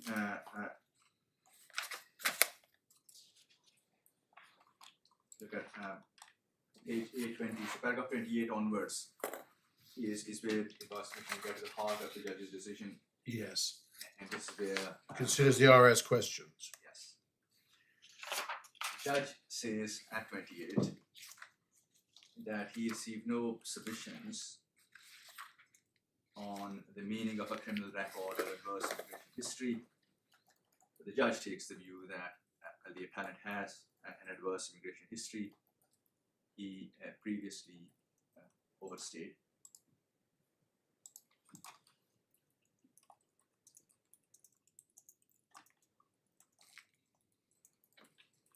Yeah. Of course, the fact is that he was granted leave to remain by the Secretary of State following the period of overstaying, and he wasn't overstaying when the instant application was made and the proceedings were issued. The judge deals with the first question at paragraph 29, accepts properly that the outcome of the family proceedings is likely to be material to the immigration decision, paragraph 29. No dispute about that. Yeah, but to a limited extent, because if he gets the consent, the contract order, that would provide the foundation for him to establish family life, and will then have to take steps to demonstrate that he had and continues to continue to have. So it's material to the limited extent that without that, there's no prospect of family life. But if he gets that, then a question can arise as to whether he will have family life. That's why it's not like RS when if he went back to the father outcome A, if he went to outcome B, yeah. So the outcome is material. That was obviously the case. The second question: are there any compelling public interest reasons to exclude the appellant from the UK? The judge says there are no such compelling reasons. Well, no, compelling reasons irrespective of the outcome of the family proceedings, not any compelling reasons to exclude from the UK. It's slightly different. Yes, of course, indeed. So no compelling reason. So a compelling reason can arise where, as I said, for example, someone has a serious criminal offence. If he's a serial killer, then yes. So not that case. Then the third question Is there any reason to believe that the family proceedings have been instituted to delay or frustrate removal and not to promote the welfare of the child? So this is, of course, a quote from RS. Removal is a word that I would just like to highlight, and not to promote the welfare of the child. This isn't the case, my lords, where the removal was even being contemplated. He issued proceedings 2 to 8 months before the expiry of his leave.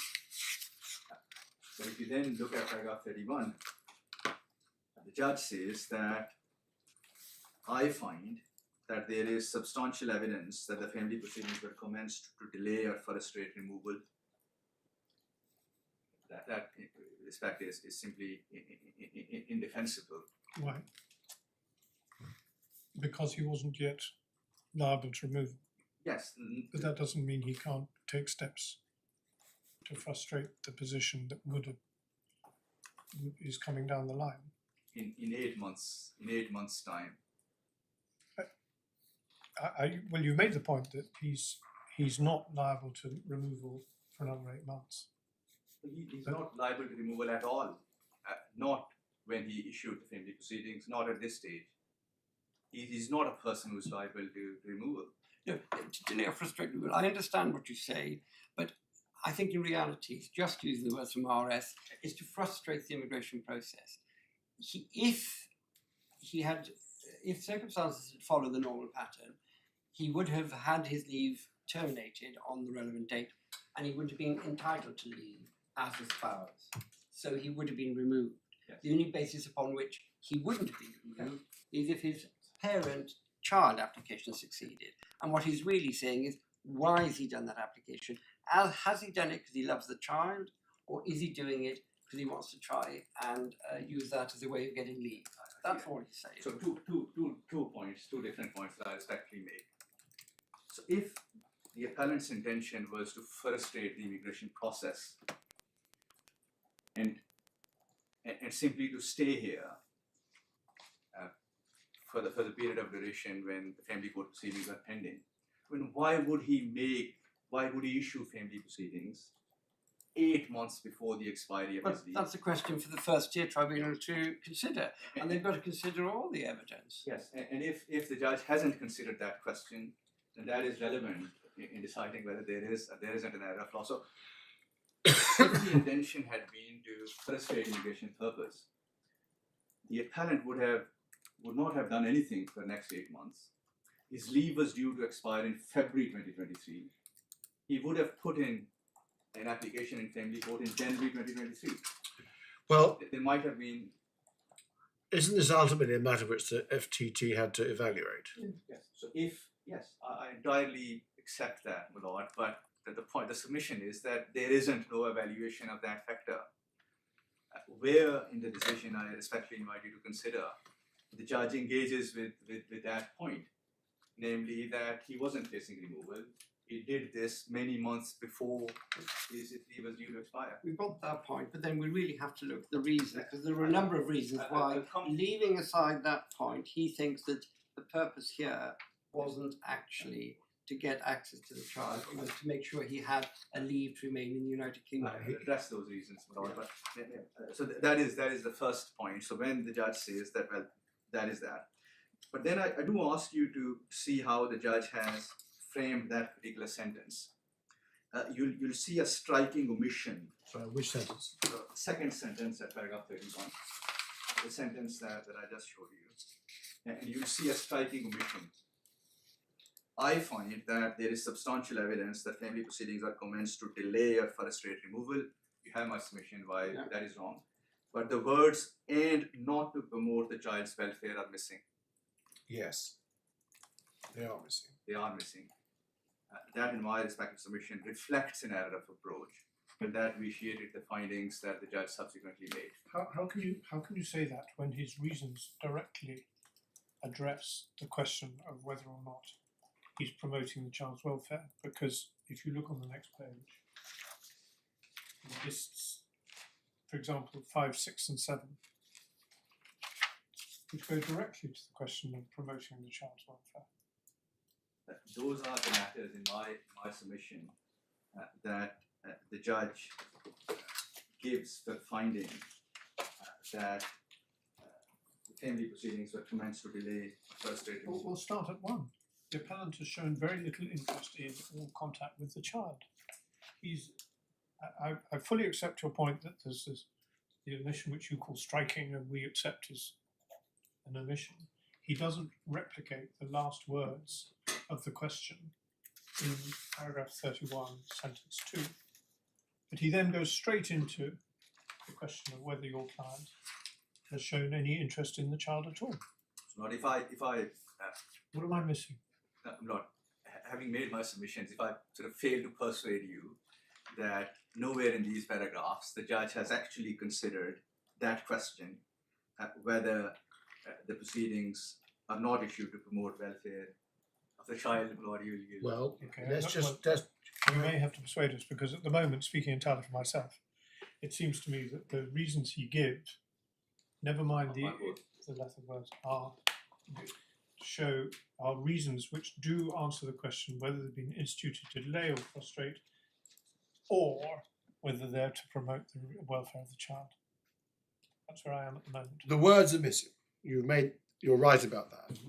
For my part, I noticed that they were missing.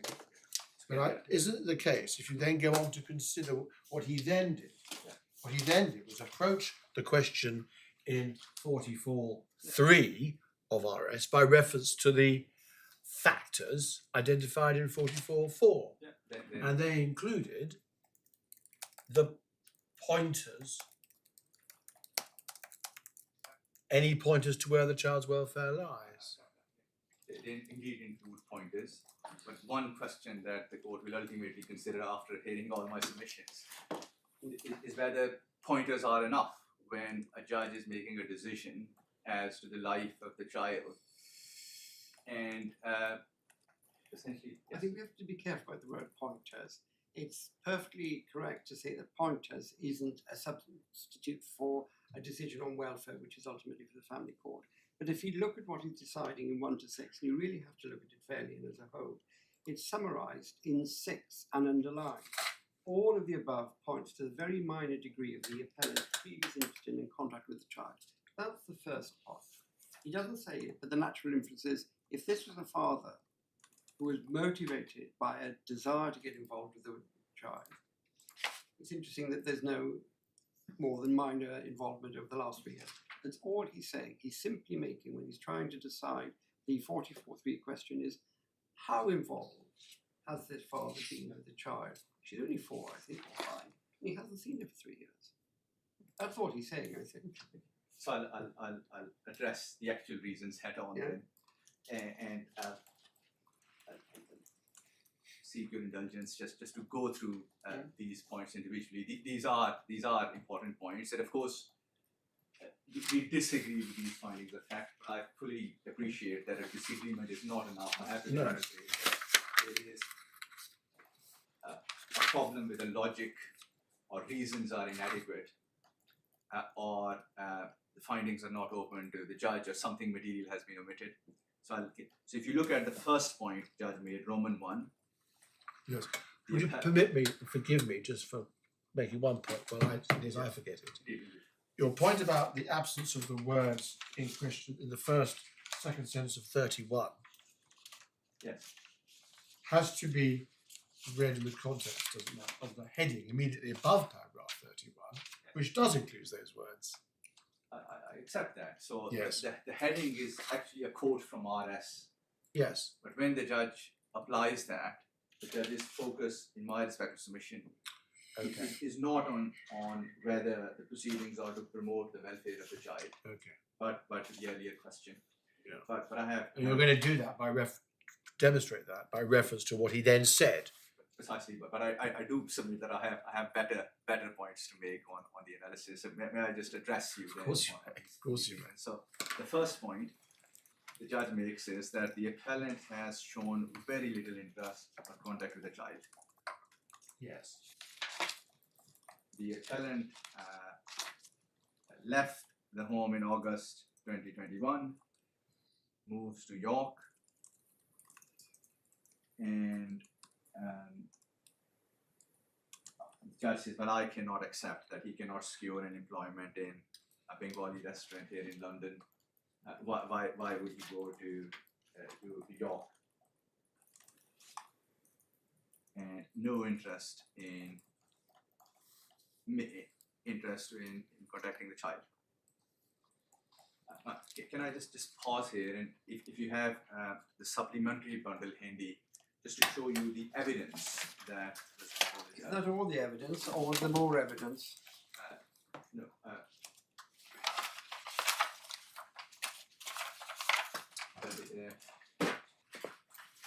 I think there was more evidence, but Yeah. both sides agree that this is the evidence that you need to look at. Now, all I was planning to show you was the appellant's witness statement, which is in the supplementary bundle at page 2, immediately after the index. Did he give oral evidence? Yes, he gave oral evidence, adopted the witness statement, he was cross-examined. And the prosecutor said this is just part of his evidence then? Part of evidence, yes. So paragraph 5, the judge actually refers to that paragraph earlier in the decision. So he gave evidence that, well, I have not had any contact with the child since August 2021, when there was separation. He then says that I used to be actively involved in the child's upbringing, used to pay regularly for the maintenance, until I was prevented by the mother from making any contact with the daughter. And then he then says that I have issued any board proceedings. I'm waiting for a final order. I have a very strong bond with my child. I miss her every moment. And the close involvement with the child's life is absolutely fundamental. So his evidence was that, well, yes, I have not had any contact, but these are the reasons. I was prevented by the mother from making any contact. I love my daughter. I was involved in the daughter's upbringing. I have a very strong bond with her. Then you need to go through what he says. The next thing is there were no photographs of direct contact prior to the marriage at home, and he said he was involved.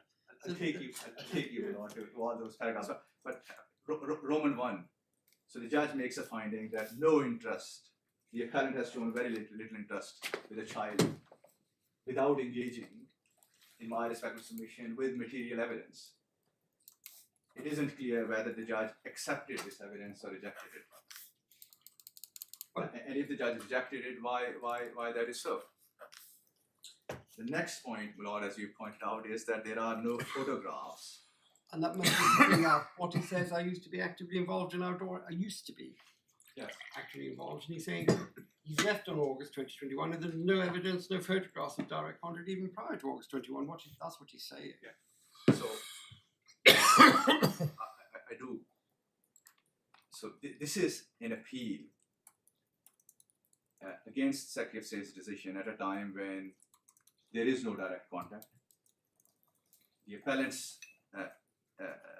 has issued family proceedings. This isn't a point, this isn't a claim to remain in the UK on the basis of the appellant's relationship with the child, because there is no contact at this point in time. I'm sorry, Mr. Malik, that's just not what 2 says, and nor is what paragraph 5, second sentence says. He says, before I left, Yes. I was involved in the upbringing. And the judge is saying, well, there aren't any photographs of that before August 2021. But why the submission is that it isn't surprising at all for the appellant not to provide any photographs from the time prior to August 2021. But he says, I used to be actively involved, and the only point the judge is making, I haven't seen any photographic evidence of that. Normally, when you have a new baby, for example, I haven't got one, but when you've got a new baby, you take a photograph of you with the baby. But anyway, that's all the judge is saying. No, but he's saying that, well, these are the reasons why I find that this is all cynical. I mean, he is doing this to frustrate the removal rather than to genuinely contact with the child. If I may, Mr. Malik, one difficulty you face is that we don't have, do we, a transcript of your client's evidence, and I suspect, do we? And we we don't know, because a lot of it seems to me that the judge's analysis here on page 21 of the judgment is based considerably on his impression of your client's oral evidence. Yeah. For example, the Not point all. about why did you move to York? Indeed. So, Lord, if you go back on that question to paragraph 15, this is where Of the judgment. yes, so paragraph 15 of this provision, yes, the judgment. You see that the judge there refers to paragraph 5 of the witness statement, no contact with the child. And in cross-examination, he confirmed that that is the position. So you don't have the transcript. That's all that you have in. No, forgive me. In paragraph Roman 1 on A21, there's a reference to a question the judge put. Why didn't you stay in London and find work in the capital? Yes. So we don't have the transcript, but the court must, of course, proceed on the basis that this is accurate. The judge asked the question, this is what the appellant answered. Yeah. But the submission that I'm making there is that the evidence is excluded from consideration, the evidence that the appellant had put in. So No what evidence photographs is are- are excluded? The Secretary of State has, the judge has either failed to take material evidence into account or gave inadequate reasons if Yeah, I understand the labels, but what? Looking at 5, are you saying that it's 5? And if so, which bit of 5 is he not taking into account? Well, 5, 6, and 7. The Well, fact that he was actively involved in the child's upbringing until he was prevented any contact by the mother. He loves the child. He wants to be with the child. the fact that he referred to the statement in paragraph 15, albeit only to paragraph 5, would seem to me, at the moment, to be an indication that he had the statement in mind. So This is quite a detailed analysis on page 21, for which, in the course of which he clearly draws on the oral evidence that he had. So, paragraph 5 of the witness statement, the judge simply picked the first sentence where the appellant says, I haven't seen my child. Yeah. But then he explains why he hasn't seen the child. Well, okay, all right. We'll have to consider this. No photographs, of course, this is the second point that was before the judge, showing direct contact with K, and this is the point that my Lord Justice Lewis put to me, no photographs of direct contact with the child prior to leaving the matrimony. They were living together, it's common ground that they were living together as a family unit prior to August 2021. 5 second sentences. I used to be actively involved in our daughter's upbringing. He says that. Yes. And one is interested to know what other evidence there is to support that. The usual evidence is photographs of the parent taking the child out, taking the child to the park, and all he's saying is there's nothing like that there. He's not saying because there are no photographs you can't win. It's one of the building blocks. It's the totality of the evidence point, as so often is the case, isn't it? The judge looked at the totality of evidence, which he refers to in quite a lot of detail, it seems to me. Not everything. It doesn't refer to the other paragraphs of the statement. But this is quite a detailed explanation of the evidence which led him to the conclusion, isn't it?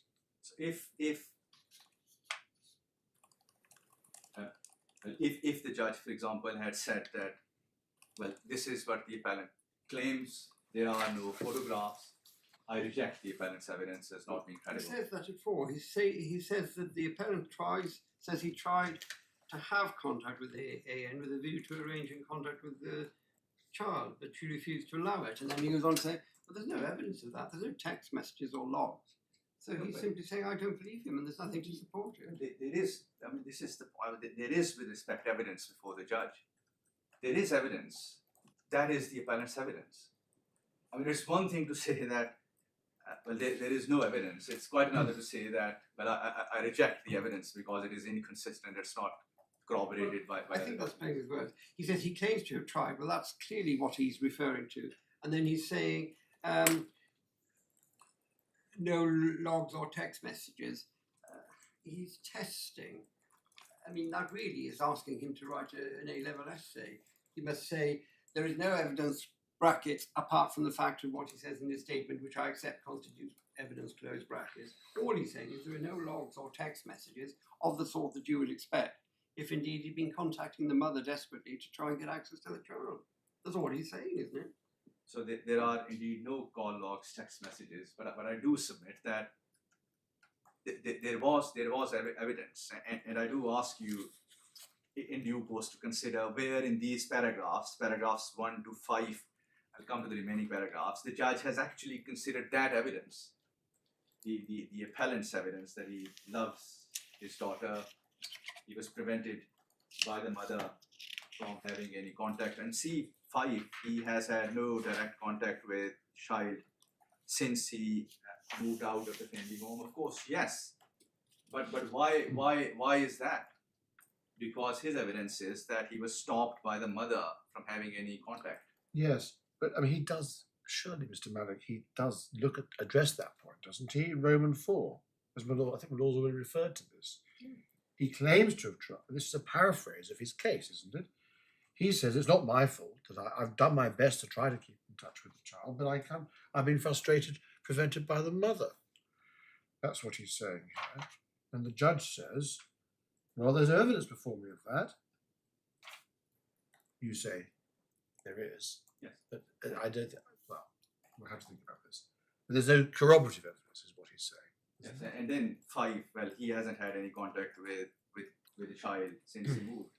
But the point is that, well, he accepts that in the very first sentence of paragraph 5, but then he gives evidence why that is so, what steps he had previously taken, what steps he has taken, and is in process of taking. Anyway, sorry. Can I just see if I've understood the position? In the supplemental bundle, which is the corroborative evidence that you would wish to allow, the pay slips are all 2023 onwards. Right. Yeah. And for my part, I wasn't able to identify anything there which indicated contact. No, I mean, there isn't Yeah. anything in the other. The bank statements, same time frame, and just reading the documents in preparation for the case, I couldn't identify anything which provided a link to his daughter. We then, but if there is anything that provides a link to the daughter, then please help. But we've got the item 8, the letters, cards, gifts and related evidence. The letters stroke cards are undated. So there's nothing there that helps me. There's nothing there. I accept that, yes. Okay. I accept that. Yeah. And I was trying to ease you gently towards that No, I accept final that. question. I mean, there isn't anything that is sort of game changer. I'll highlight. But you've got the orders of clothes which are being delivered to an address in London. Yeah. But all but one of them don't say which year we're talking about. No, I accept, and what I do not wish to do, I mean, is to sort of ask you to sit as a fact finder and to take a view as to whether the decision was right or wrong. No. Also, I have to demonstrate that But there is from some our reason. perspective, we want to be sure before we come to a decision what the evidence was before the judge, because only then can we assess your submission that he's left stuff out. So the way I respectfully invite you to proceed is on the basis that the evidence that was before the judge is what the judge has set out in the decision, and that's how, in my submission, you should assess Yes. adequacy of the reason. So Because to make sure that I've got it right, there's quite a lot of duplications. The same set of clothes, for example, is shown more than once in the supplemental bundle that we've got. And there's one year that's 2023. And the suggestion is that in the index, that this is material that was sent from February 2023 when he got the order until the time of the hearing, or when he put his bundle in, which is roughly September 2024, which is about 18 months. and the order was that he could send child-appropriate and child-focused letters, cards, gifts, or photos no more than once every month. He should copy the items sent and keep proof of posting or sending. But we've got one letter. As I counted it, there were 7 occasions when one or more clothes or presents. I think it's 5 clothes and 2 presents. So it's 1 letter and 7 occasions of clothes at a time when he had contact allowing him once a month. Is that the extent of the evidence? Because that's what the judge seems to say at paragraph little Roman numeral 3. But I do not take issue with that. But the point that I'm making is that, well, these are all, I accept, entirely valid points for the judge to make. But what he hasn't done from Roman 1 to 5 is considered the reasons why the appellant wasn't able to maintain the contact, and what steps the appellant had taken to have a contact with. Well, I think we've got that point and covered that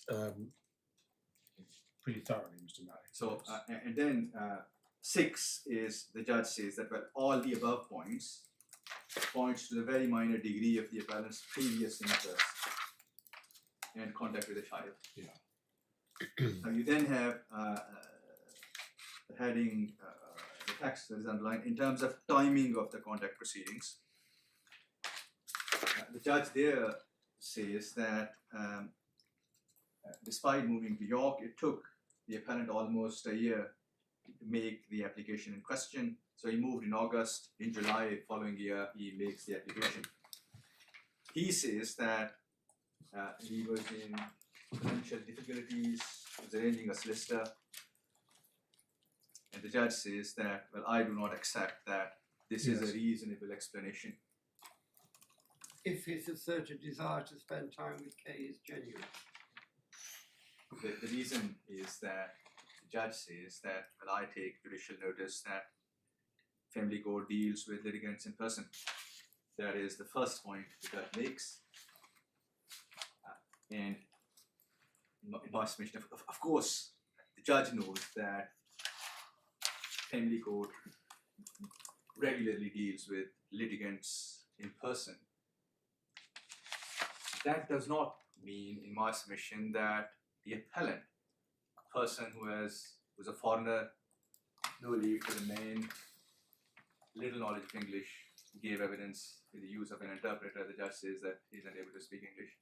Did he give evidence? Do we have any evidence that explains why he waited 11 months since he said he wanted to access his daughter and his wife was stopping it? His evidence is what the judge has recorded, which is that he was in financial difficulties and that it took some time for him to instruct solicitor. Does he say that I didn't know I could go to a tribunal, or that I thought it would be better if I had somebody to help me? The court. Yeah. He's not. This is the extent of the evidence, and the judge says that I don't accept that because I know that family court can deal with litigants in person. That isn't, in my submission, a good point, but and so is the second point, which is plainly wrong. The second point is that the proceedings were instigated only 3 months. Yes. It was So what should that say? 8 months prior to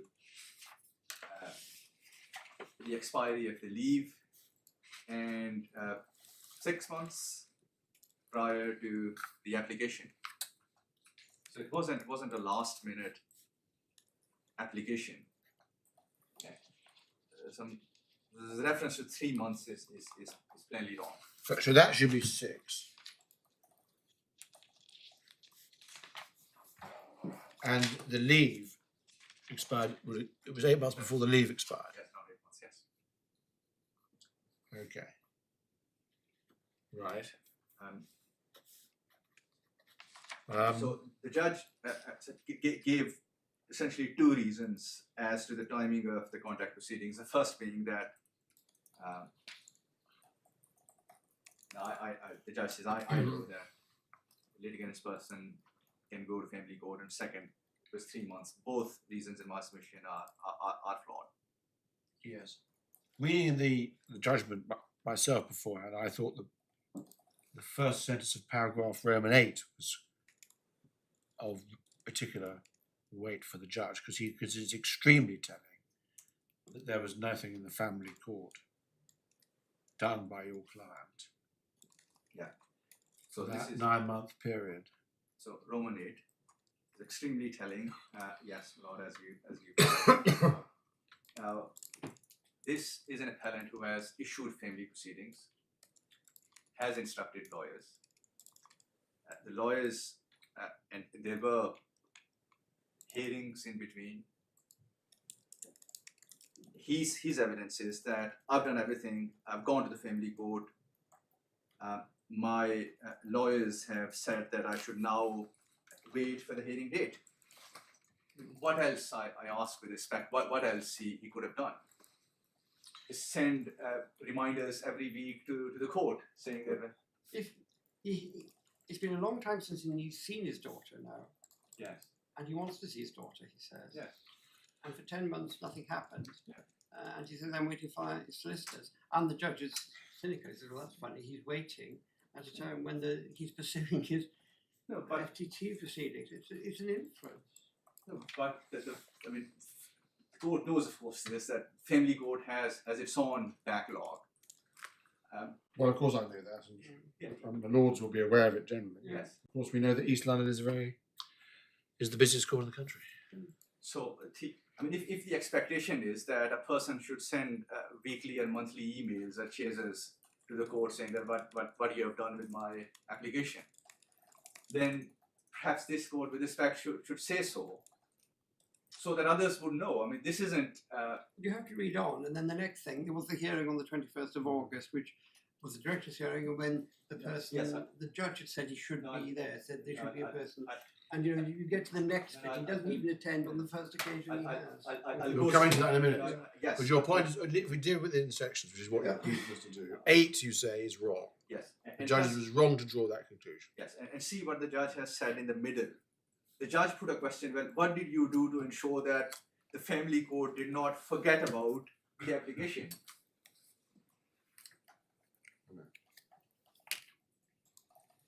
Middle of that paragraph, well, the judge says, what did you do to ensure that the family court did not forget about the application? When I issued the proceedings, why would the family court forget about the application? The family court will deal with the application when it's the turn of the application to deal with. All right, so I think that deals with 8. So I don't want to hurry you along, Mr. Malik, and I know we're interrupting you a lot. so forgive then, me. 9 Forgive us. 9 is the point my lord was coming to about the non-attendance. non-attendance. Now that wasn't a fact-finding hearing. That was the only hearing that the appellant did not attend. He instructed lawyers to attend.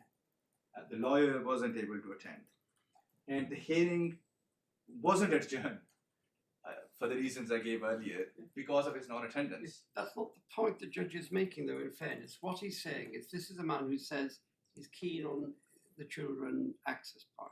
And what the judge is really saying in simple terms is you're not re-arguing the case as if we were the tribunal. What he's saying was the first hearing he had, when nothing else had been happening and he wanted access to his child, he didn't turn up. That's all he's saying. And he draws an inference from that.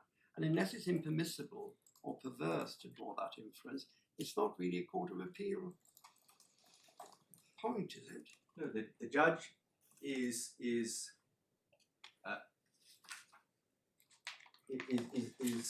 making that point in the context of the appellant's commitment to the proceedings, and making the point that, well, the appellant did not attend one hearing, but ignoring the fact that he attended every other hearing.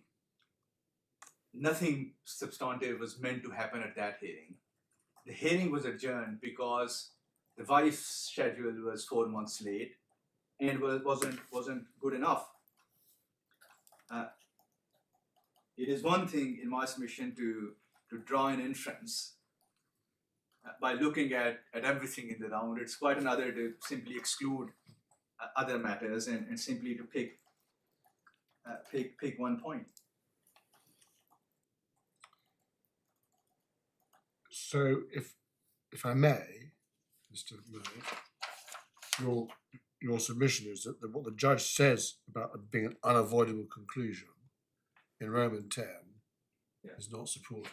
It's not. It It's is not. wrong. Yeah. The judge is saying it's not justified on the evidence. Now, there was no, in my respective submission, deliberate litigation strategy to deliberately avoid taking proactive steps to progress the application. I do ask you to consider where in RS this matter is set out. Is there an obligation to take proactive steps to progress the application? RS does not say that. What other steps an appellant party can take apart from instructing solicitors, issuing proceedings, and then waiting for a final fact-finding hearing? Well, he comes back to this point, doesn't he? I think at 11. Yes. Before we go to 11, can I just make one short point about the concluding part of Roman 10? Yes, of course. Which is that the judge says that, well, the appellant was chasing the first-tier tribunal for an update, but not the family court. Yes. For good reason. For good reason, as set out in RS, which is that it's likely that the family court would be assisted in deciding family proceedings, in knowing what's happening with the appellant's immigration status. And then, if you look at the final sentence of paragraph X, the judge says that, well, this is all in the context where the appellant is fast approaching the 20-year point. So in other words, the judge is saying that the appellant is simply buying time to sort of complete 20 years. The judge might have thought, yes. But this point is defeated in my submission by the point that the judge made earlier in that paragraph. I mean, why would he chase the first-tier tribunal for an update? I mean, if his intention was to just prolong the proceedings to complete 20 years. So the final sentence in my submission is defeated from the second last sentence. We've got to remember what he said about the constant request for 3 months and 6 months adjournments and so on. You just can't take a sentence out of context. Anyway, we'll read the whole thing, don't worry.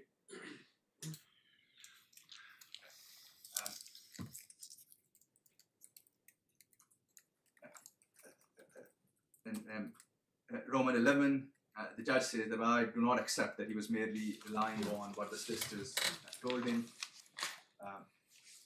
The appellant, a person with a genuine desire to pursue the contact, would not have permitted the solicitors to make no contact with the family court.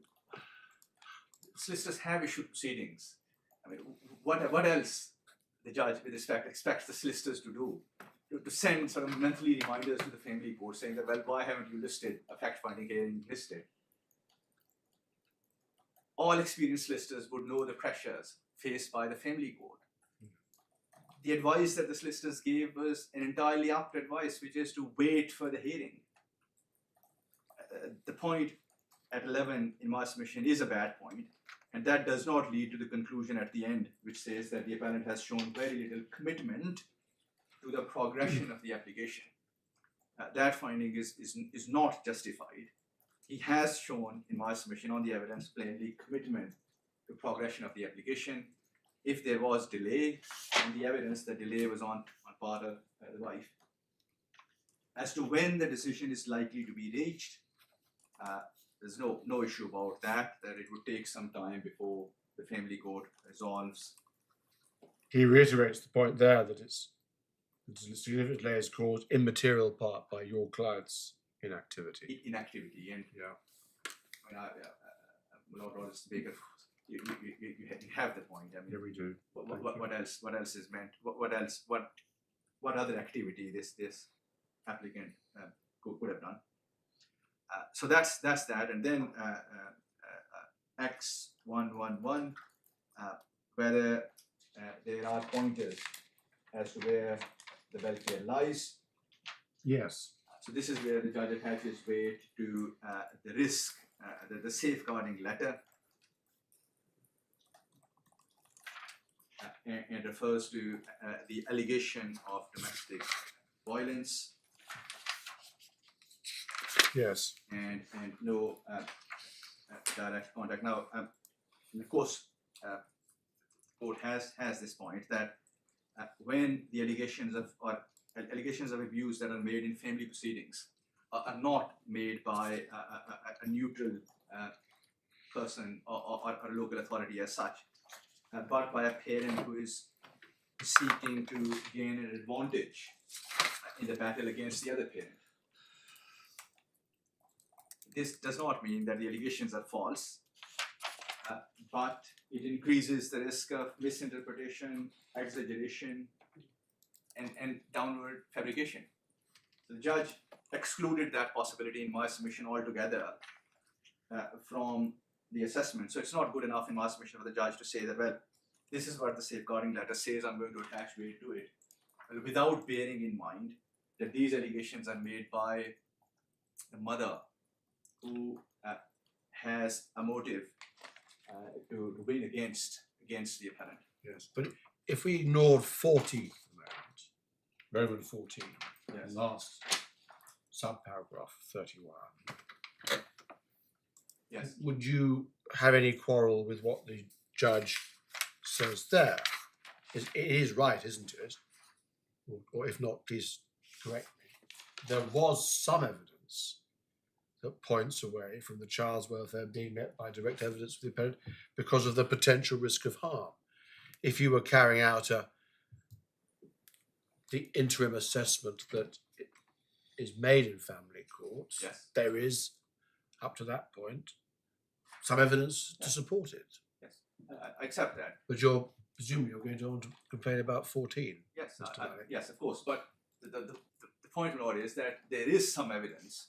A judge is perfectly entitled to attach weight to it. I mean, as long as the judge has the caution in mind that these are allegations made by a party who is not neutral. This is the point that Lady Hale made. Of course, but it's. Well, again, I don't want to debate this with you because it's going too long. He says the family court have yet to determine whether it's necessary. So, for my part, if I may say so, Mr. Malik, I don't think that's your strongest I'll point. move on But then. what do you want to say about 14? Yes, I mean, this is where the judge says that there is best interests of the child are to remain with the mother without contact with the appellant. The judge is prejudging, in my submission, the outcome of the family proceedings. You say can't do it. He's not heard the evidence, he's not heard anything. He's just wrong. He stepped into the shoes of the family court and taken a decision that wasn't for him but for them. Yes. Where are you able to point to any particular part of the guidance in RS or elsewhere in the authorities which this infringes? Well, the part in RS that tells us that family courts are specialists, the passage that I took you to, where it was said that the judges in the first-tier tribunal, the Secretary of State, they do not have means to assess the matter. They don't have access to children's services, cat care, etc. And that was sort of whole point of RS guidance, to ensure that a judge in the first-tier tribunal would not drift into the territory of the family court. Well, it's 37, it may be a misreading of 43.4. Yes. It says what materials, if any, are already available or can be available to identify pointers, but he hasn't treated it as a pointer, something that says you should or shouldn't put something together. He's gone on and decided the allegations. So this, in my submission, is the only paragraph where there is a reference to the best interest of the child. So this is the first point that I made, that there is nothing in these paragraphs as to whether the appellant is doing to promote welfare of the child. This is the only paragraph, and the point that Judge made for those reasons is flawed. So this is going back to. I'm sorry, just to make sure I understand this point. It's a breach of 37, you say. or it's contrary to the guidance Yes. in 37 of RS, Yes. which I remind myself was Yes. the presiding judge is no less than the recently retired president of the family division, now recently retired.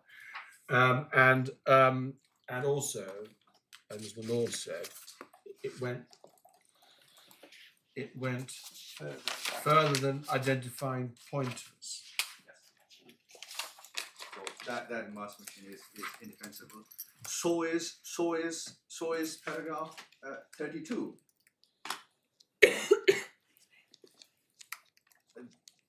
The point at paragraph 32 is a thoroughly bad point. It is indefensible. The judge says that, well, there is no,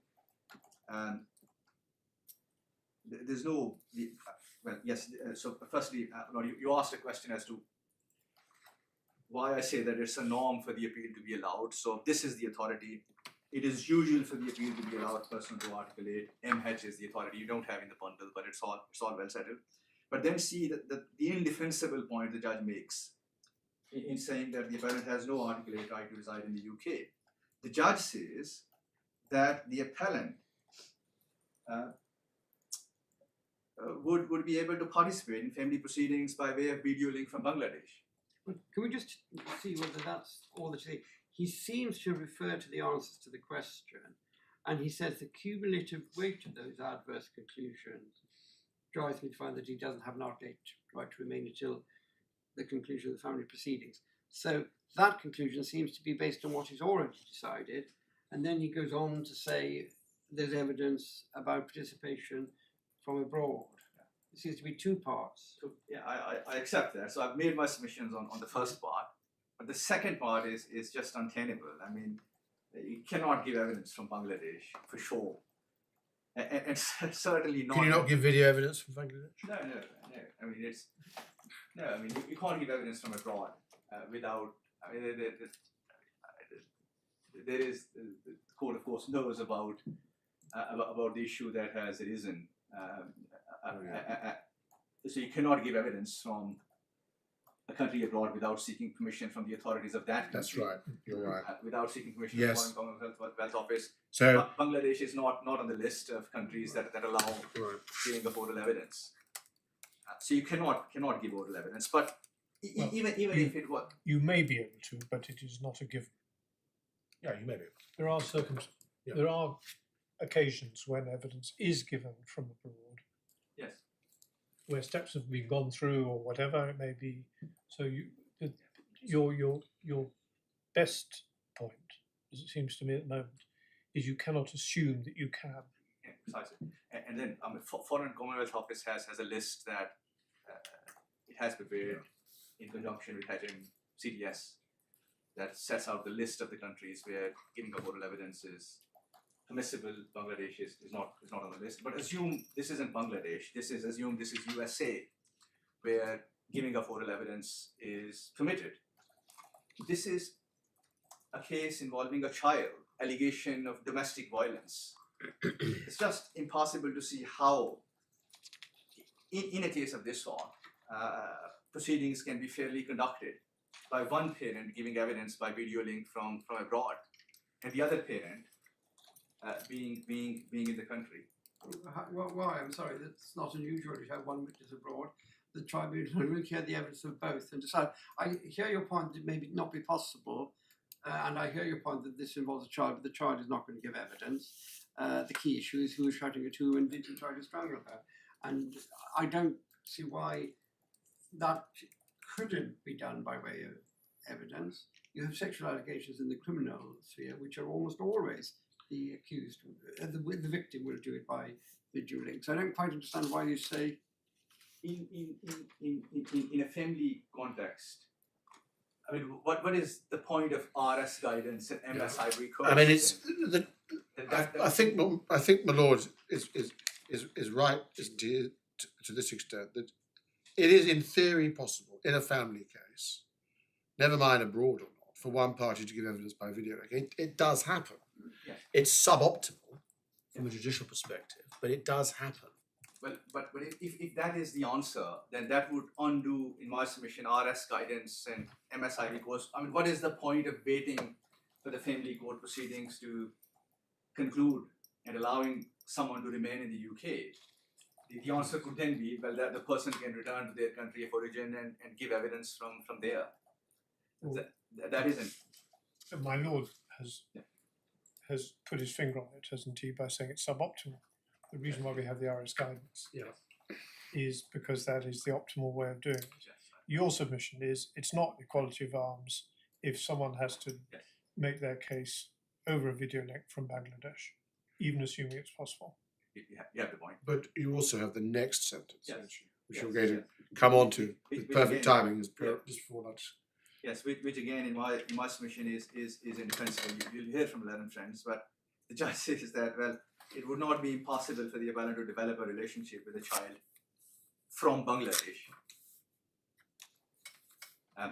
Firstly, the question isn't whether it is possible or whether it is impossible. The question is whether it is appropriate, proportionate. But I do submit that it is just impossible to see how this appellant, following removal, can possibly develop a relationship with a child. Now, for these reasons, I submit that, and this is where the judge's analysis actually ends on this point. He then says we don't have to think about 2, 3, or 4. So for these reasons, I submit that the judge's decision is wrong in law. Now, I wasn't planning to take you to the Upper Tribunal's decision unless you Well, want. we've now got to 1 o'clock, Mr. Malik. I'm very conscious that we've interrupted you, and I know that that's sometimes difficult. Even an advocate as experienced as you, Mr. Malik. So I think we should give you an opportunity over lunch to reflect on, to make sure that we haven't inadvertently distracted you from any submission that you wanted to make, Yes, or any further points that you want to make in the light of things that we've said in the course. very good. Inevitably, we're going to have less. Your submissions will be a shorter compass I, because of course, would expect that, my lord, yes. Thank you very I had planned, just to let your lordships know, in accordance with the Lady Chief Justice's guidance, Ms Pottle is going to follow on ground 3 on a few points, but we'll discuss between us whether that's still appropriate and whether that's there's a time saving to be made. thank you. May I say favourable?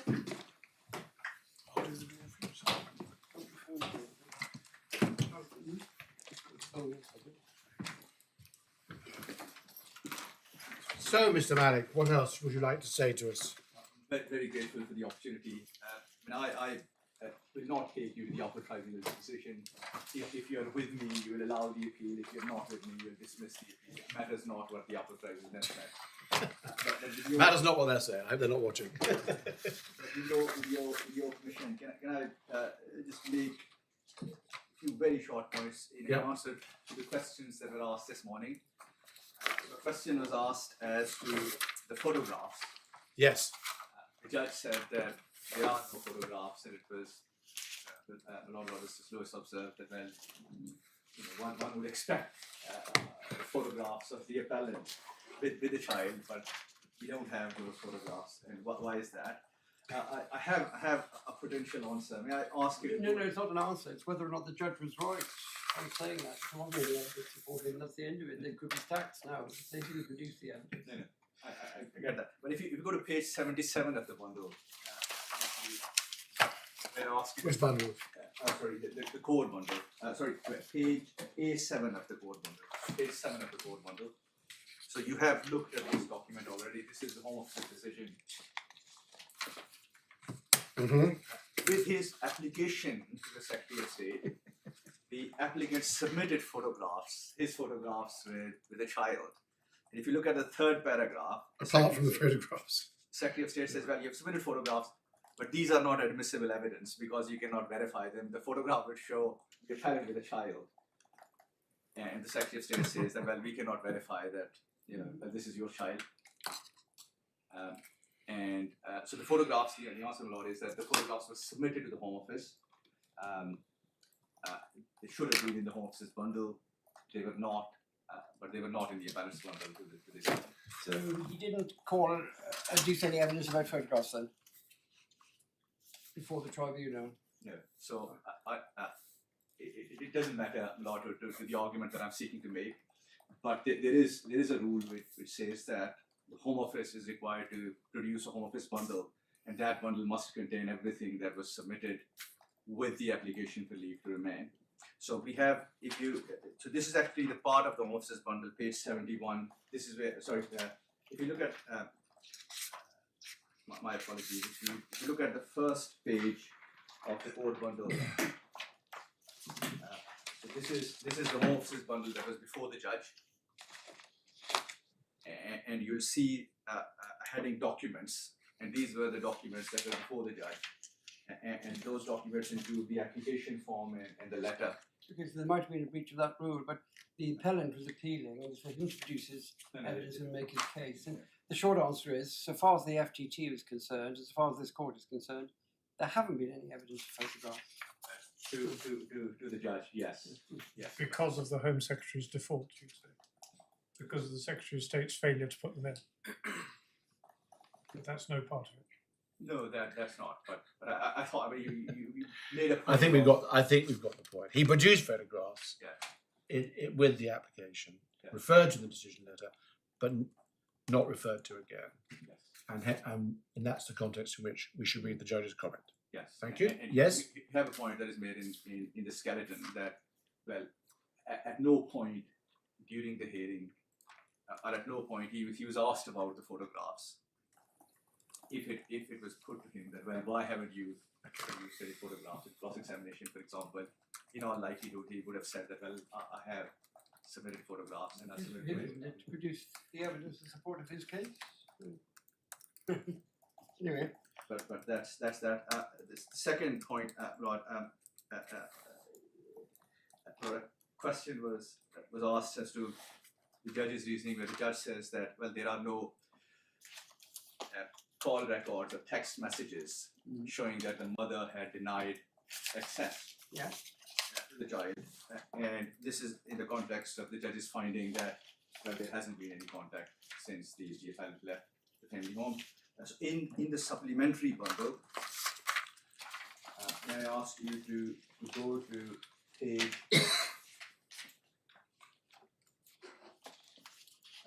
13. This is the order that was made on 13th of February 2023. 13 of the Supplementary bundle, which has 67 pages. The bundle that on the has, left-hand side. Okay, sorry. Yeah, I've got it. Yeah. so this is the order that was made in the family court in February 2023. And if you look at page 14, sixth recital, you see that records that the mother had opposed the application for contact and is opposing all forms of contact between the father and the child, including indirect contact. So all that tells me is that she's opposing it in these proceedings. Is that relevant or is it not relevant as to whether or not he had made attempts before the family court proceedings to make contact? And she said, no, I'm not letting you have contact. But the finding that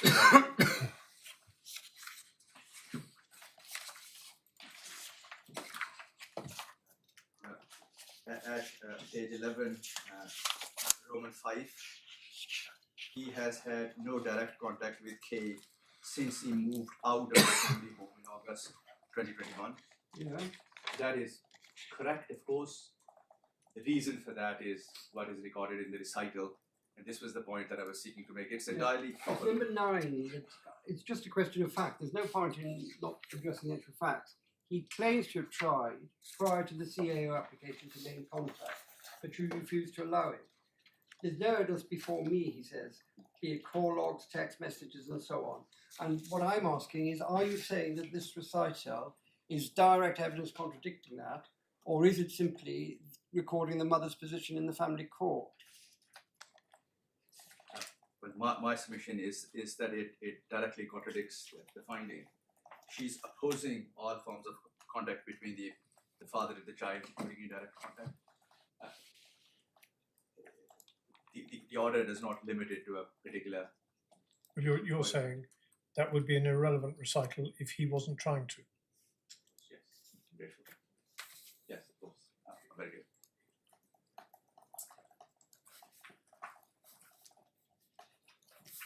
wasn't clear to me whether this order was before the court. He was told about it, but this was in the supplementary bundle for the court, the FTT. This was, yes. Yeah, okay. Yes, the judge refers to this order. Right.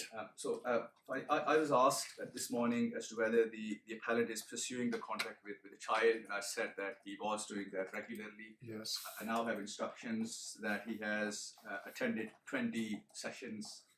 And these are supervised, aren't they? Yes, it costs £125 a session that he pays to the contact centre, and he has attended 20 of those. 3 were rescheduled because of Ramadan by agreement. That's 25 since a date in October, is it? Did you say it was October? Well, it What did you say? that, No, that doesn't matter. Doesn't matter. doesn't matter about. But 25 sessions. Sorry. Yeah. No, I was just going to ask: is your client in court? Is not important. You don't have any of, We have no evidence on Evidence this. that- but simply answering the point that was raised earlier, if there is a remittal, if I'm claiming to persuade you that there is an error of law, of course the appellant will be required to produce that evidence. My final point, Lord, is about the final order that is made in the family proceedings. You have that order. You have federal allegations. Yes, I asked for that yesterday because I couldn't see where the allegations were set out. Yes, so you now have seen. Yes, we got it the here. allegations, and you have seen, Lord, that one allegation was specifically about this allegation 5 that the applicant's interest in the child's well-being is not genuine. The applicant is only concerned in being able to remain in the UK. And what cannot- are the findings? The finding, Fine is recorded in the order.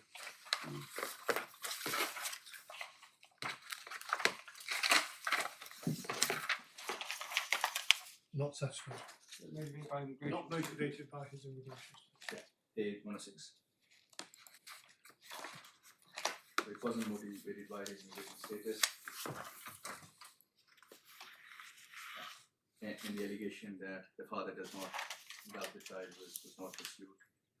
And none of the allegations were proved apart from one particular allegation that was admitted. And of course, I cannot use that to demonstrate that there was an error of law in the First-Tier Tribunal's decision. But this, in my respective submission, highlights the problem when, as said, a judge in the First-Tier Tribunal drifts into the territory of the family court. The premature decision that the judge made in this case, we now know for a fact was wrong. When family court was able to deal with the matter, equipped it with all relevant information, it made the decision. So you want us still to grant your application to admit the new evidence, but on the basis that it shows the problem of contradictory findings Yes. by an FTT and a family court. That's the basis on which you want us to admit it. Yes. Yeah, that's helpful. Thank you. So unless I can assist you any further, the It's fine. Thank you very much, Mr. Malik. Yes, now, Mr. Pildersdorfer. My lords, thank you. I propose to put my submissions in these ways. Briefly, firstly, to respond to the application to admit fresh evidence. I can be very brief on this application. Secondly, then, to address you on the correct question and the RS guidelines, leading to a submission that the First-Tier Tribunal approached its task correctly and as a matter of principle asked itself the right questions and leading to answering the correct question. And then finally to address you on the more granular complaints that are made of the First-Tier Tribunal's fact-finding. In respect of the fresh evidence application, that is made in respect of the 2 orders. It might also now include the schedule of allegations. Yes. There's some question mark as to whether the schedule of allegations was before the First-Tier Tribunal. it might not matter too much for your purposes, but I've spoken to my learned friend about this because there's a point in his skeleton where he suggests that this, or that his learned junior suggests that the schedule of allegations was obtained by the family court after the First-Tier Tribunal decision, but the document is dated before the First-Tier Tribunal's decision. Certainly the judge knew that there was such a schedule, and we can see that in paragraph 19 and other places of the judgment. But what's not clear is whether it formed part of the material that the judge obtained through his access through the protocol of the family material.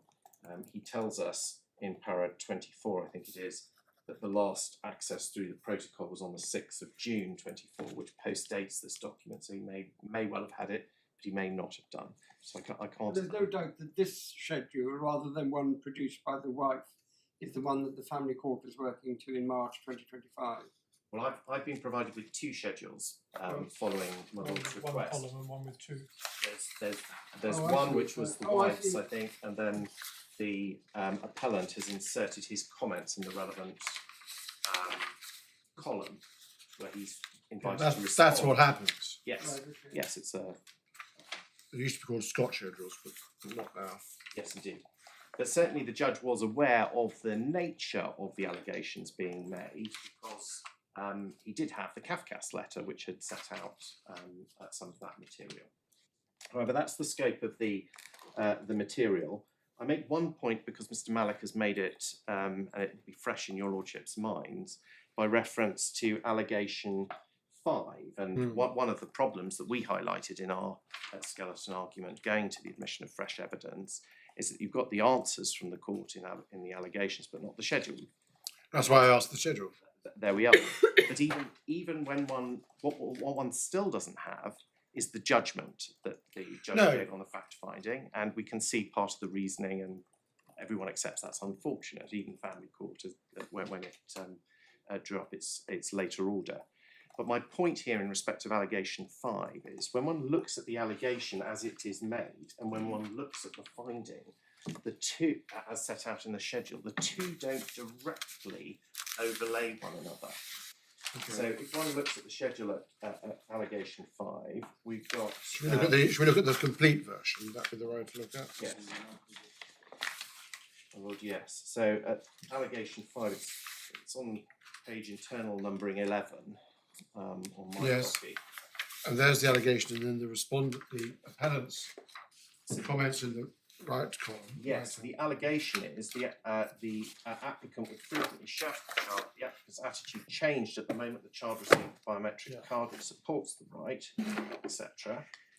And then when one looks at the finding on page A106, the court was not satisfied that the father was motivated by his immigration status. The court was satisfied that the relationship got progressively worse over time, but not due to the father gaining temporary spousal visa, nor was his application motivated by a desire to boost his immigration application. The relationship between the parties had numerous issues beyond the father's immigration status. So here in my submission, it's not certain that that gives the full answer on that application, and that this is specifically contrary to what the First-Tier Tribunal's decision was. But that's perhaps a minor point in the grand scheme of things. I mean, there's no doubt that the finding under allegation 5 relates to motivation. Allegation 5, because yes. I say that because allegation 4 and allegation 6 clearly do tally. Yes. But I take your point that there is I mention it. The finding strays beyond the boundaries of the allegation. I mention it simply as an illustration, if I may, of the dangers of admitting fresh evidence on appeal, where one is obtaining further little pieces of the picture without the judgment which would have been clear as to exactly what was found in relation to this. And as an added reason to be cautious before you accept my learned friend's submission, that it is directly contrary to what the First-Tier Tribunal decided.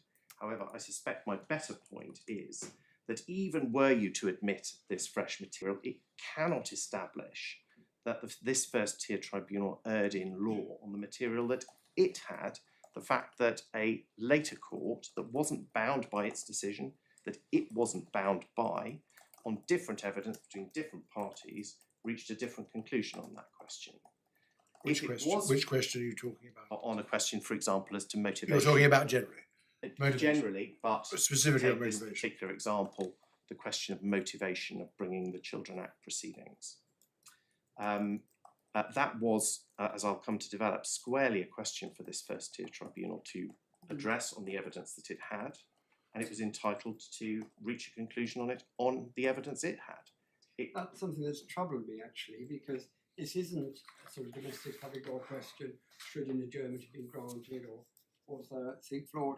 The questions I kept saying to Mr. Mallock this morning was, did the appellant have an Article 8 right to be present in the United Kingdom until the conclusion of the family court proceedings?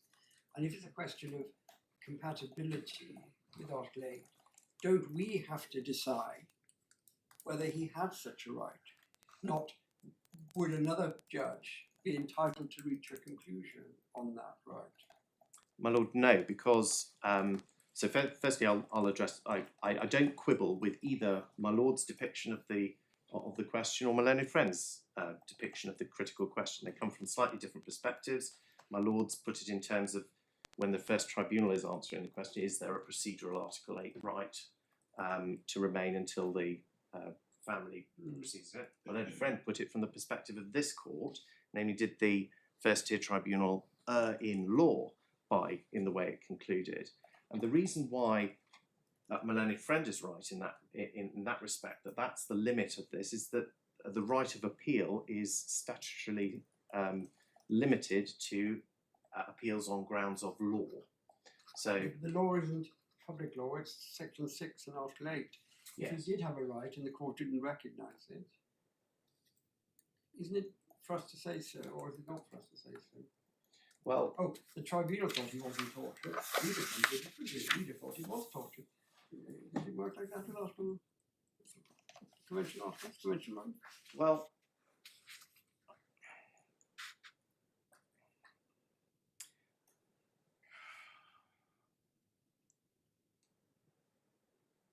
Well, in my submission, my lord, yes, but one has to approach the question given that a tribunal that has heard the evidence has reached a conclusion on it, and one has to consider then whether that is... It may have advantages over us as seeing witnesses yes. and so on, and that may go into it. Yes. But I have puzzled whether the question for us is, was the FTT entitled to reach this conclusion, or was he right to do so on the evidence before him? Or possibly on the evidence before him and the evidence before us. That's what I've been puzzling about. Yes. In my submission, the question very much is: was the first-tier tribunal entitled to reach the conclusion that it that it reached? And that is because it was the first-tier tribunal that was ultimately seized of the facts of the case and heard the evidence, would have to then reach the legal conclusion in light of that evidence, and then the route of appeal from that is on questions of law, where the correct approach is taken and where the correct assessment of the evidence and balancing exercise has taken place. Then in my submission, that isn't for this court to interfere. When you talk about was the FTT entitled to reach the conclusion that it did, the conclusion being that the appellant did not have an Article 8 right. Yes, so my understanding from the questions from my lord is it's the ultimate question that the first-tier tribunal was up. Is, would it be a breach of Section 6 of the Human Rights Act correct, not to allow the appeal and give him a right to stay until the end of the family conclusions? That's the question. And that's why I'm not sure that it is an entitlement question. I think he's got to get the right answer question, possibly. Because if we think he's reached a conclusion, which means there's a breach of Section 6, and the appellant's Article 8 rights have been breached, it's not an answer to say, but we fully understand why the tribunal breached those rights. yes, well, perhaps it helps in the analysis to distinguish then between those findings which form the building blocks in terms of the facts and relevant circumstances that one takes into account in such an assessment.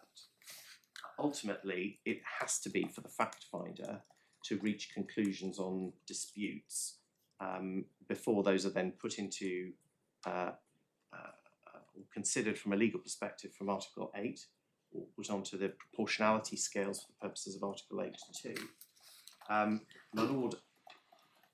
My Lord's question might be directed to the question of whether, having reached legitimate findings of fact, We're open to him on the those evidence. facts and Yeah. circumstances, is this court entitled to interfere on the basis that the proportionality exercise, for example, was simply wrong, or that if there were a finding, for example, of an Article 8 right, that Article 8 was engaged, it simply wasn't on the findings. I can see, and revisiting my previous answer, I can see that that could amount to a proper appeal on an error of law, Yes. such that, but only in the circumstances where that distinction is maintained. Yes, so we could decide that the judge was entitled to come to his findings, applying our approach to findings generally. Yes. But nonetheless, he was wrong in law to find that there was no Article 8 right. Yes. What I'm sorry, this is so basic, I really ought to have a clearer view. But the challenge at every level is a public law challenge. So when looking at a finding of fact, isn't the question, we can't interfere unless there's either no basis for the finding of fact, or it's taken into account something it shouldn't have been taken into account, or has omitted something it hasn't. So then let's assume we've done the exercise, gone through the whole judgment and said this, and assume that Mr. Malik is right, at least to some extent, that there are things there which we conclude are, in a public law sense, wrong. But then we've got what's left is a body of, or maybe the skeletal body of this judgment, with those things that are acceptable in a public law sense. Don't we then have to do another public law exercise, which is to say, on normal public law grounds, given what the material we found the judge could properly adopt, was this conclusion open to him? Not would we have found the different, but was it open to him? My Lord, yeah. Am I completely off the wall? No, I would never Yes. say that, my Lord. But Anyway. The context of I slightly balk at the language of public law sense, because that language can cover a whole range of different topics Yeah. in different contexts, and with different approaches in different contexts.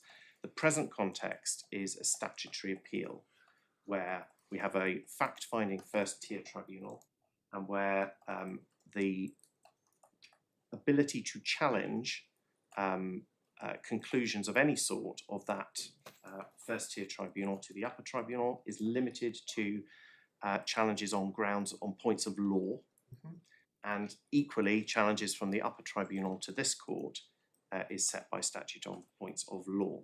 So when it comes to findings of fact, there are clear understandings as to what the role of an appeal court is when considering There's whether only an error of law if there's nothing to support, or Yes. material fact has been left outside, or it's perverse in the proper sense. Perverse in the proper sense. My Lord, yes. Then there's a question of one can imagine all sorts of different potential grounds of appeal that are properly questions of law, such as misstating, misapplying the correct test, for example. And ultimately, I've reached the position where, in answer to my Lord, that when in respect of this Article 8 procedural right under Article 8, in respect of whether there is a right, having considered all those factual matters, whether that is ultimately a question of law then at that stage, and I concede it must be right that it is a question of law ultimately at that point, but it's a question of law informed by those facts and circumstances. It's not a freestanding No. question that the court then poses and answers. If we find that the facts are ones that he could legitimately find on the evidence before him, those are the facts. Those are the facts. We then have to go on to consider, at the least, if there was a complete error of law, i.e. he said there was never any Article 8 right to stay, that would be fine. But what about the middle ground? He's found those facts, for example, well, the fact he found that there was, in effect, a deliberate strategy of using the procedures to get there. You say, unless there's a flaw in the facts, we've got to take that as a fact. And then I suppose you would say the fact that that's an acceptable binding condition, what we then do, because Article 8 rights only arise, or are likely only to arise, if there's no such. Precisely. Yeah, And, so and that's here the the way you put it. and here the Article 8 rights that arise and then fall to be answered in terms of the legal question is a combination both of the point that my lord raises and also the extent of the Article 8 procedural Article 8 right in any event, which is the first of the considerations that are identified in RS and that this judge answered in the affirmative to a certain extent. So it's quite critical for you to deal with Mr. Malik's criticisms of the 10 months. He instructed solicitors, what more could you do, sort of thing. You're going to have to deal with that. I'm going to have to deal with the granular. You're going to come to that at the end. I was going to come. Yes. I could be reasonably brief. Let me, if you'll permit me, my lords, I'll. I think we should let you go on. You've I'll- obviously thought carefully about how you want to present it, and I'll we'll briefly. exercise judicial restraint. Maybe. I don't ask for that, my lords, but I'll briefly complete if I You may. hope for it. Indeed. Dream on. I'll briefly complete what I've got to say on the fresh evidence. Yes, yes, we're still on fresh evidence. Okay. And then deal with the guidelines. So on fresh evidence, in our skeleton, we referred to the Kieran Corrigan case as helping you with the test. That's the modern depiction of the test. You Land Marshal. have 14. And you'll see that develops the Ladd and Marshall test pre-CPR to the current position. Page 2, 3, 4. The relevant paragraphs are highlighted there. The end and central issue. Sorry, we're in the authorities panel, did you say? It is in the authority panel, page 2, 3, 4. Sorry. Yeah, go on. And the without taking you through all of those paragraphs, I submit that the core question is the extent to which the fresh evidence would probably have an important influence on the result. That's one of 3 factors that the court takes into account, but that's the one that's important in this particular case. And we say that because this material postdates the First-Tier Tribunal's decision, it couldn't have a material influence on the question that this court has to answer, or indeed the First-Tier Tribunal, when it was making its decision in September 2024, had to make. It couldn't have that important influence, therefore the test simply couldn't have been, can't be met. It's also not a good reason to admit the evidence, simply that it's illustrative of potential problems. One doesn't need the actual result in this particular case in order to assess what are general guidelines and their application at a point in time on a set of evidence in this particular case. So for those reasons we say that the application should be refused. There are additional points addressed in the skeleton about the extent to which the evidence paints a full picture, which I've addressed. I did also bring along to court today a case called K Children, in which this court looked at the question of admitting fresh evidence in the context of family proceedings and spoke of a more relaxed approach, slightly more relaxed. Sounds vaguely approach. familiar. Is it one I should be familiar with? Well, it's. Is it my judgment? It's not your judgment. No. No, that would make much difference. Perhaps I Do you want us to look at this? I bring it for completeness sake, but I'll say a couple of words on it. There's also a second authority which I'll come to in a moment. Thank you. You gave a powerful judgment. I did.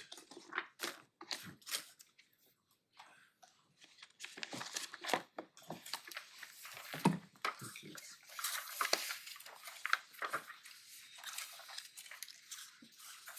Thanks so much.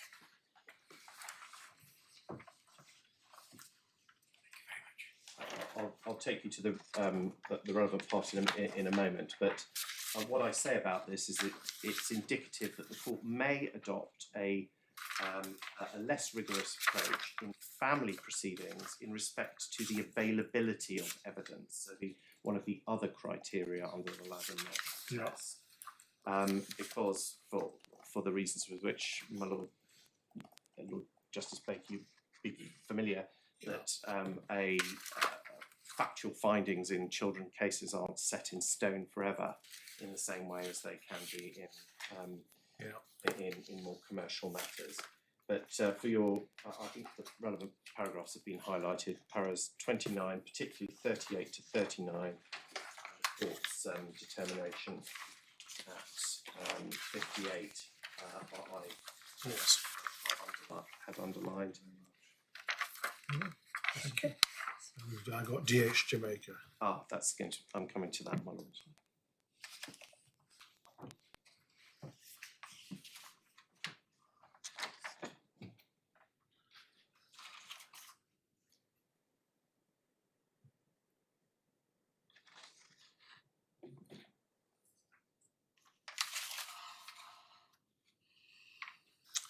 Yes. So I put that before my Lords just simply so you have a full picture of the proper test. This is of course an appeal from a immigration tribunal, not family proceedings, but there may be some relevance given that child interests drive that rationale. But in any event, in my submission, it goes to the availability of evidence, and that's not the point in this application.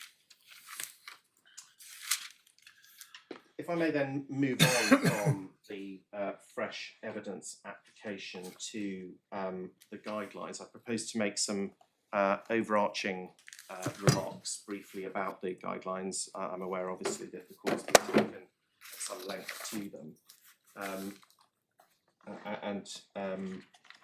and then show how, in my submission, the First-Tier Tribunal dealt with them properly.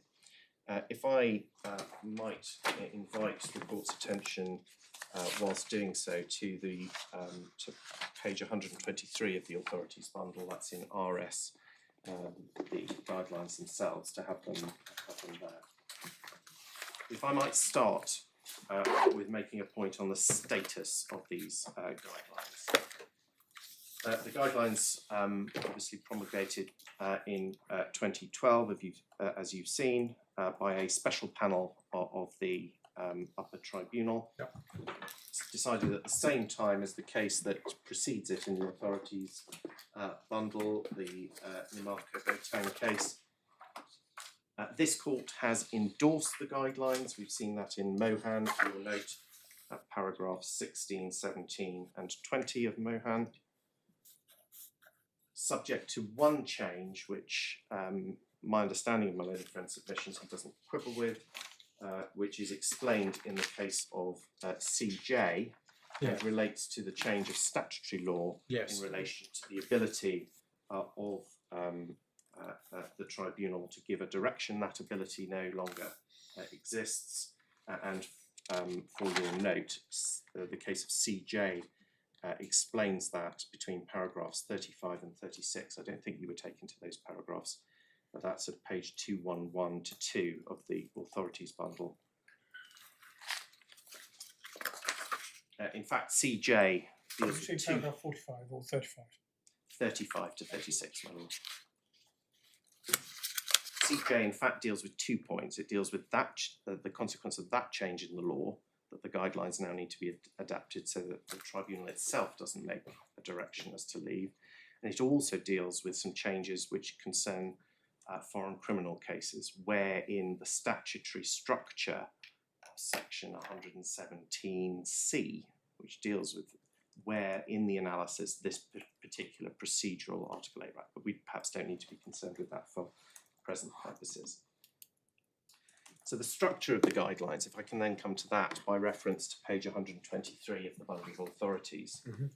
There was some discussion this morning as to when they are applicable and the opening words of paragraph 43, where this panel of the Upper Tribunal identifies that they are relevant where an immigration appeal has had to consider whether a person with a criminal record or adverse immigration history should be removed or deported, and when there are family proceedings contemplated, the judge should consider the following questions. So in my submission, firstly, the judge, you were taken in this case to where the judge had made a decision that there was an adverse immigration history. There in fact is no challenge before the court on that part of the judgment. That doesn't form part of the grounds of appeal or the skeleton arguments that were put before you. Certainly, in my submission, an adverse immigration history can be, as I think the... An overstay is an yes. someone who overstays. And it can be historical overstay, as the language was before. But in any event, I accept a point that my Lord Justice Lewis made before lunch, that these factors are factors that are relevant to the Article 8 inquiry in this context of parallel proceedings, irrespective of those entry requirements, if I put it that way. If you're as stated. applying for leave as opposed to being removed because you haven't got it, you've still got to deal with the question of should you have a right to wait until the family proceedings or not?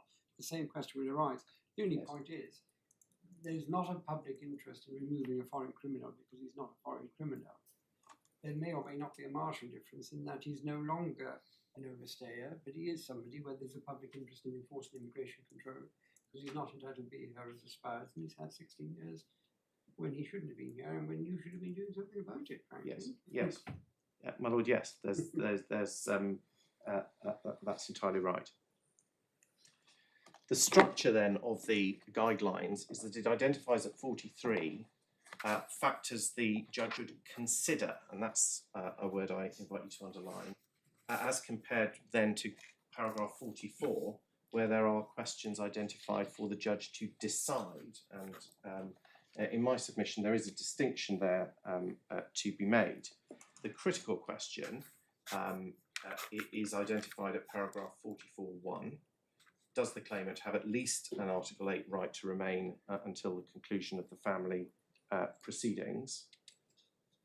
And then points 2 and 3 of 44 then move on from that if the answer is yes, and identifies two alternatives, which I certainly don't accept. There's any hierarchy as a matter of principle between those two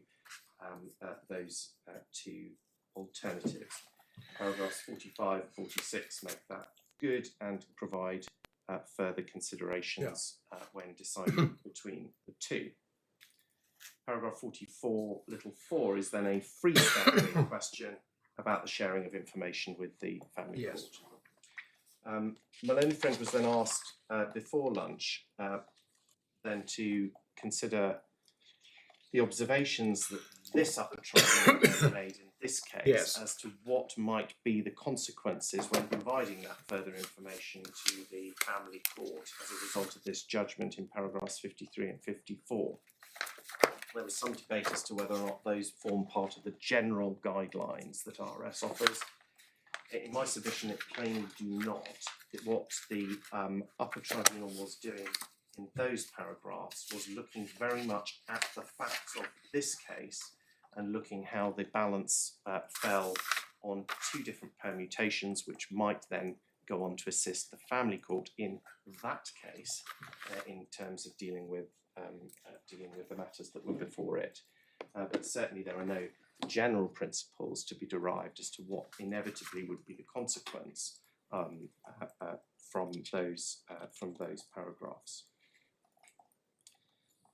Thus, the guidelines, and of course they are guidelines, they're not a straitjacket, aim to assist the first-tier tribunal answer that critical question. Sorry. Can I just go back to Yeah. just make sure that just on that, what is said at 54.1? And this is in the context you say of that case. Yes. If family court decided where H's best interests are, an effect should be given to that conclusion as a primary consideration in this case, in the case. Yes. You're saying that that has no relevance as a proposition to this case. Well, I accept. You didn't say that. So, do you want to make a submission on I will around those make a points? submission. I accept that as a result of Section 55 and other principles, that the best interests of a child that are engaged in an immigration decision, such as the one that is before the court in this case, is one which requires the best interest of the child to be considered as a primary consideration. Yes. So in other words, he's just, Lord Justice McFarlane is just citing a general proposition in the context of the facts of that case. Yes, and it's more that the outcome as illustrated in the alternatives in 53 and 54 are directed very much to that case. Sure. To help the family court in that case. So therefore the it is a separate thing. You've got question 1, the key question is there a right to remain? Question 2 and 3 is how do you give effect to that? Yes. Question 4 isn't a decision. It's a decision on whether the family court is assisted by a view. You would have taken a view on the ultimate Article 8 question, and that's why they did it in the way they did it here. Yes. There are 2 views. If he goes to the family, it's all right, they shouldn't deport him. If he doesn't go to the family, he will be deported. Yes. But it's a view. Is it like the family court can assist by a view? That doesn't help you answer question 1 at all, does it? Well, probably not, my lord, no. And it's a view in this case because, of course, we know that in RS there was a decision to adjourn and therefore there were different potential outcomes. And without, I think, confining it to a binary outcome, this panel still sought to provide assistance to the family court by giving the 2 obvious potentials and giving a view on that. But in circumstances where there's not an adjournment, such as in our case, They have a decision. They're then entitled there will to be a see it. decision, and that's still a view, albeit a stronger one, because That it's a is a decision. It is the They tell decision. him that he doesn't. They will know that searching fee hasn't got an immigration status. Precisely. And it would be information that would be subject to the protocol in any event that would be being exchanged. Therefore, these guidelines in my submission, they aim to assist the first-tier tribunal assessing the critical question at 44(1), which is stated there in terms of whether the claimant has at least an Article 8 right. That obviously is more than simply is Article 8 engaged. It extends to assessing whether refusing a right to remain in those circumstances would be a proportionate interference with Article 8(1) rights under Article 8(2). So in my submission it includes that balancing insofar as necessary. Perhaps I won't trespass on my Lord's patience by simply making clear that what the guidelines do not mandate. In my submission, firstly, they do not mandate, it's perhaps obvious, that a claimant will have an Article 8 right to remain until the conclusion of family proceedings, just simply because there are parallel family proceedings. That's perhaps obvious because the matter is posed as a question at paragraph 44(1). But it's also based on a clear legal proposition that the Upper Tribunal accept by reference to the case of DH Jamaica. And one sees that on the previous page, at page 122 of the Authorities Bundle, where there are a number of references taken from that case, but I thought it would be helpful for this court to have the full decision because there are other paragraphs that aren't cited there which bear on and provide a fuller understanding of the DH decision. And you'll see here that the senior immigration judge's remade decision in DH Jamaica was upheld by the Court of Appeal. If I can briefly take my lords to the authority as I handed it up.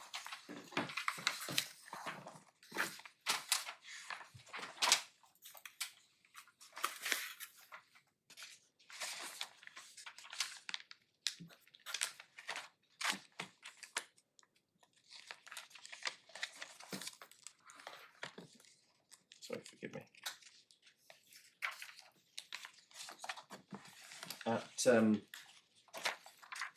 At paragraph 6 of the judgment, you see, well, from paragraphs 1 to 6, you see the context of this case, a rather strange case where, in fact, it's a good example of somebody who was abroad and a foreign and satisfied the definition of a foreign criminal because he'd been sent to Jamaica. He was removed to Jamaica once before, so he still satisfied the definition when he was over there. In any event, he came back to the UK to give evidence in criminal proceedings, and then took the opportunity we see from paragraph 5 to re-establish contact. Yes.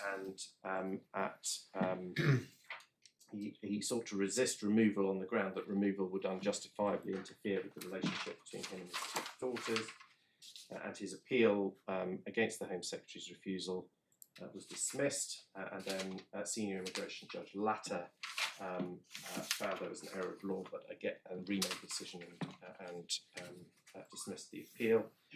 You can then see over the page 2 of the paragraphs of the Senior Immigration Judge's decision. You can see that there was in that case a finding of a genuine desire to keep in contact with the children, and then ultimately a balancing exercise where the public interest was against the extent of the interference came down, but it would not be disproportionate to a legitimate aim within Article 8.2, even though it deprives him of an opportunity of pursuing a contact application in this country.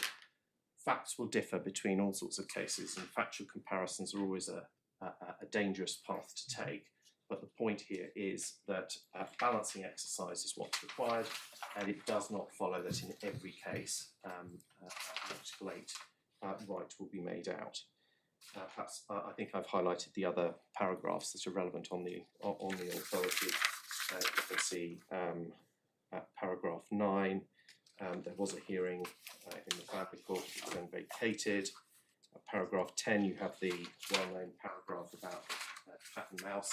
Mm-hmm. And then at paragraph 11, you get the intermediary paragraph that was omitted on the quotation in paragraph 6. So you get his paragraph 28 there. And you also get the Court of Appeal's view as to the relevance of the MS Ivory Coast case before a conclusion at paragraph 15. We don't decide issues of law by comparison of facts. I understand to be the principle, and that explains there'd be no disproportionate interference with the daughter's Article 8 rights.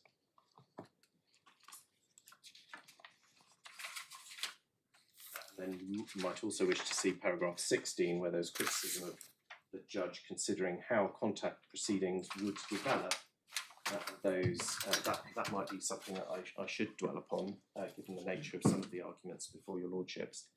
Lord Justice Sedley there says, I don't accept the submission that the senior immigration judge engaged in illicit speculation about the future of the contact proceedings, which at the time of the reconsideration had not even been initiated.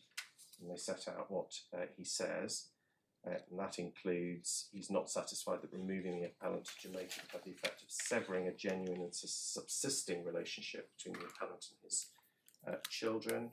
The extent of contact would remain the same. What the appellant would lose on return is the opportunity of pursuing an in-country application contact. And then on the evidence available to me, says the judge, it must be very doubtful whether there's any real prospect of direct contact being ordered or enforced in the foreseeable future. And goes on to explain that.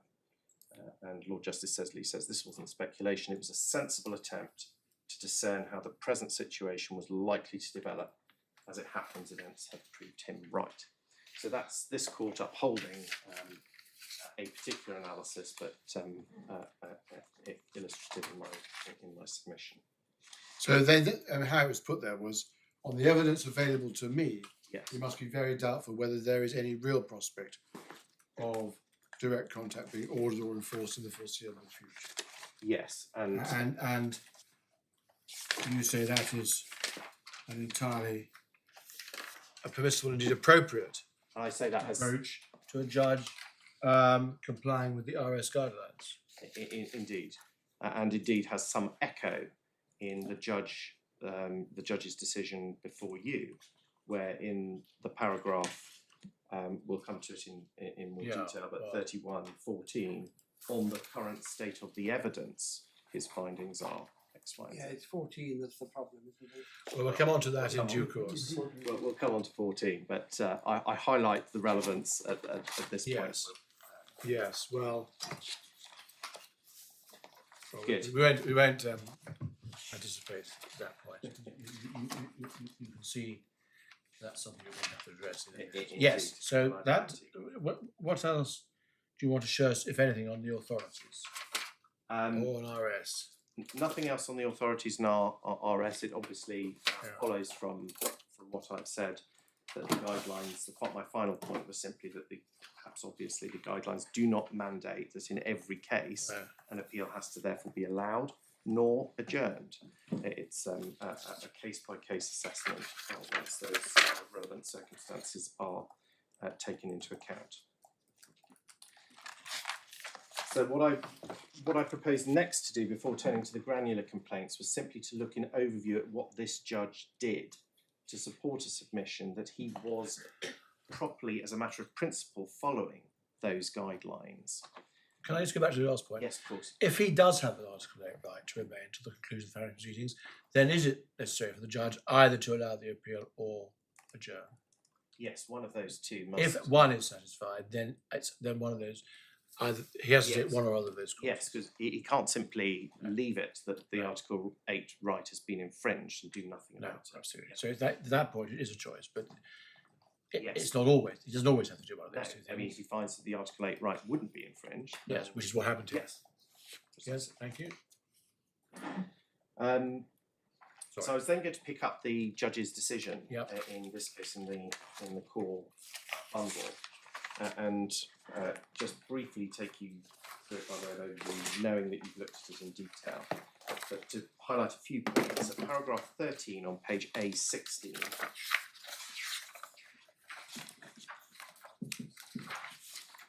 The point's already been made. It was the judge who referred the parties to the relevant case law, gave them an opportunity to consider it. There was no application either for an adjournment or for more time to consider that, and that's relevant because the parties were put on notice as to the considerations that the judge was going to have to take into account. As a It result wouldn't of have that. to be. It wasn't a matter for the parties to apply to adjourn necessarily. It was a matter which the court had to consider, wasn't it? Isn't that how the IRS guidelines? If we get to that point, It might have been possible for this appellant to have appealed to this court to criticise the First-Tier Tribunal for failing of its own motion to adjourn, but that's not the way this appeal was advanced, no, nor is it today. no. And in those circumstances, this tribunal can't be criticised, in my submission, for failing to adjourn of its own motion. Plainly, the parties were drawn to the attention of the relevant considerations and were given an opportunity to, in the appellant's case, renew an application for an adjournment. And we know from the materials that are put before this court, a deliberate decision was taken not to renew that application to adjourn. And their matters were left. So the First-Tier Tribunal in this case, were it to have found, let's pretend for a moment that it were to have found a breach of Article 8, it would then have had to decide whether itself to have Yes, that's my have point. adjourned, or to allow the appeal. Yeah. And then it would have been for the Secretary of State to consider leave in light of the comments that have been made. So after setting out the background, we then see at paragraph 28 the judge addressing these guidelines and posing and answering in each of 29, 30 and 31 the questions at paragraphs 43.1, 43.2 and 43.3 of the RRS guidelines. What is significant, if I can take them in turn, paragraph 29, the judge gives the answer that the outcome of the family proceedings is likely to be material to a certain extent. And he makes it quite clear that it's on the basis it would provide the foundation for the establishment of family life. And the appellant would then need to take up the steps to demonstrate he would continue to keep up the contact that was ordered. This is significant because it goes to the extent of any Article 8 rights. There's obviously a significant distinction between a person who has been the primary carer, for example, of a child, who then finds themselves in a situation where they separate from their partner, the child stays with the partner, and they're then in a position of seeking contact and a question of leave arises. That is relevant to the extent of Article 8 rights that are in play, and it is legitimate, therefore, for the judge to calibrate, as he has done in paragraph 29. So he gives an answer yes, but calibrates it. And equally, he does the same in paragraph 30, in that he gives an answer that there was a public interest in excluding the appellant from the UK because he doesn't meet the immigration rules. He was an overstayer. He also refers to the caution. But he says that that public interest doesn't meet the threshold of being compelling. And that is a word that he takes from the RS guidelines, because that's the way the question is posed there. So again, he's saying yes, public interest, but is calibrating it, and that's relevant to the You've got to article. look at the question. Compelling public interest to exclude the claimant, irrespective of the outcome of the family Yes. proceeding. You couldn't say he's got to go come what may. No, That doesn't go far enough to answer, is there an Article 8 one right? What it means is that's not a reason for saying there isn't one. And the fact that there's a potential material impact means that's not a reason for saying there isn't one. yes, my lord, yes. But my point relates to, I mean, there can be, of course, other cases where there's a stronger public If it's a interest. serial killer, yes. Yeah, exactly. Sorry. My lord, yes. Forgive me if I'm labouring points that are well understood. And then at paragraph 31, he answers the this question of whether there's a reason to believe that the family proceedings were instituted to delay or frustrate removal and not to promote the child's welfare. And of course, again, that goes to the extent of the Article 8 right. So in that context, having answered that, and I'll come to the granular complaints, but having posed those questions, then at paragraph 32, he then reminds himself as to what has been said in one Upper Tribunal case about which is the usual outcome. But he's clearly right on any view that it's not the only outcome. And he undertakes, in my submission, a balancing exercise of looking at the cumulative weight of the adverse conclusions, driving him to the conclusion that there was at least an article, that he does not have at least an Article 8 right to remain until the conclusion of the proceedings.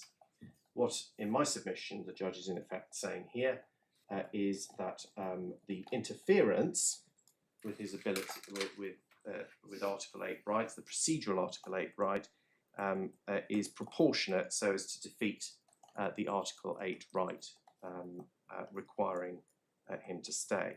So here the family proceedings are material to some extent, the strength of the public interest has been assessed, clear conclusion that the family proceedings were commenced to delay and frustrate. Putting all of that in the balance, then Article 8 is no Article 8 right requires leave. in principle, and subject to the criticisms we'll come to on the granular points that feed into that, that in my submission is correct as a matter of principle, and it reaches the right outcome on those facts. When you say correct, you mean acceptable? Indeed. There are two questions. Sorry. Forgive me. There are two questions asked late. One, is there an interference of the right to respect for family life? That's the first question. And then secondly, whether it's proportionate. Looking at 35, it appears that the judge found that he did not have a family life at present, and therefore there was no interference. He did have a private life, so there was an interference, and rightly one with that. But he goes on to consider proportionality only in respect of the private life, because it's only in respect of the private life that he thought there was a private life. That's the way I read the judgment, but you seem to be saying or accepting that there was that the refusal of the appeal amounted to an interference with the right to respect for family life, but nevertheless it was a justified interference under Article 8.2. That doesn't seem to be what 35 says. Well, as I read 35 and onwards, the judge is looking in this part of the judgment at a wider question, having decided that the procedural right in respect of Article 8 doesn't arise by applying the RS guidelines, that there's no right to remain for the purposes of the family proceedings. He then proceeds to look at the Article 8 question more generally, because This he's is Article 8 ultimately generally, dismissing. not the limited procedural right. This is the substantive Article 8 right. Indeed, because he's determining the appeal.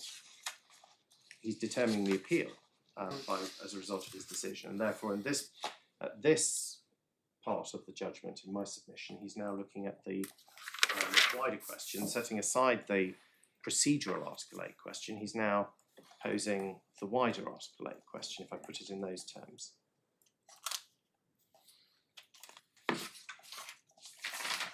Yes. So perhaps with that introduction, I ought to come to the granular complaints, and perhaps I'll take it in the order in which it's presented in the document. Mr. Malik took it this morning. Ground 1 concerns the finding at paragraph 31, the findings at paragraph 31. That there was reason to believe that the family proceedings were instituted to delay or frustrate the removal and not to promote the child's welfare. Before I get into those granular complaints, it's right to record that there can be no doubt that this was a factor of relevance. Not only was it identified in RS, the whole case in Mohan proceeded on the basis that it was relevant and whether the judge got it right. That being so, it is also right then to acknowledge that it is ultimately a question of fact as to whether or not the family proceedings were instituted to delay or frustrate and not to promote the child's welfare. Questions of fact are, as I've already made the point, principally, only for the First-Tier Tribunal, and on appeal, real caution must be taken before an exercise, a too granular exercise in challenging those factual findings is taken. The expression par excellence of this principle is in the FARS UK. Fahe. Fahe. Thank you. If you buy a pot of the yogurt, I'm saying it wrong all these years. they tell you how to pronounce it. Oh, very good. Thank you. Fahe UK Limited. I'll remember that one. Yeah, well, we're very familiar with paragraph Your 115 of vivid Justice Lewis's metaphor decision. of seas of evidence and island hopping, and in my submission, Mr. Malik invites you on that island hopping tour, which you should resist. This court only has a partial picture, as has been observed. This appellant was cross-examined. He was asked questions by the judge. All of that emerges from the judgment. What we don't have is of the sea of the evidence that resulted from it. It's also clear from the Fahe case, my lord, that it's not simply true findings of fact Inference is drawn. It's also inferences drawn and the evaluative Yeah. assessments that fall to be made as a result. So the first criticism that my learned friend raised this morning was in respect of paragraph 31 and the opening words, and there being some missing words from Well, I think I don't know, Mr. Malik. Really, he started off on the front foot on that. But, Yes. well, they're in the heading, 2 lines above it. It's difficult to see in my submission that the judge will have lost sight of it within 3 lines. Is the central point, and plainly when one looks, I mean, stronger point. as a matter of substance, It doesn't appear elsewhere, is what he went on to say, Mr. Malik. But you're going to come on to that. Yes. Yeah. The next criticism is that concerns the photographs point at 31(2). It's plainly a fact that there were no photographs before this judge of the appellant enjoying any direct contact. Well, I think Mr. Malik, forgive me for interrupting you. Mr. Malik started with criticising 31 little Roman 1, didn't he? Before we got the photographs. He did. And the assertion that the appellant has shown very little interest in or contact with the child. But indeed, many of these points are that the difficulty with starting with one paragraph is a core point is one has to read the whole thing. Well, absolutely. Put it all together. Because it's a matter of judicial style as to whether one starts with the conclusion and sets out the reasons, or whether or how that falls to be read. It has to be read fairly, and one has to put one's knit comb away when doing so, and not subject it to a over forensic I've long analysis. since lost my knit comb, Mr. The first 5.5 lines are factually correct. The child was born in June 2020. He did move out in 2021. That was the last time he had any contract. Moved to York. They were in London. He did move to York. Full stop. You can't argue with that. Yes. There's an explanation. I wanted to work in a place with accommodation, and I had that in York. And the judge says, I don't believe you couldn't find somewhere in London that had on-site accommodation. So I don't know what we're supposed to do. And as well, he says, his decision is a long way removed from being child-focused, which he's in a position to judge, having listened to the explanation. Who's a classic foyer point. Yes, indeed. And in the end, but yeah. So if the focus really was the child, he'd have found some way around it. The judge is saying, is that it? Yes. Yes.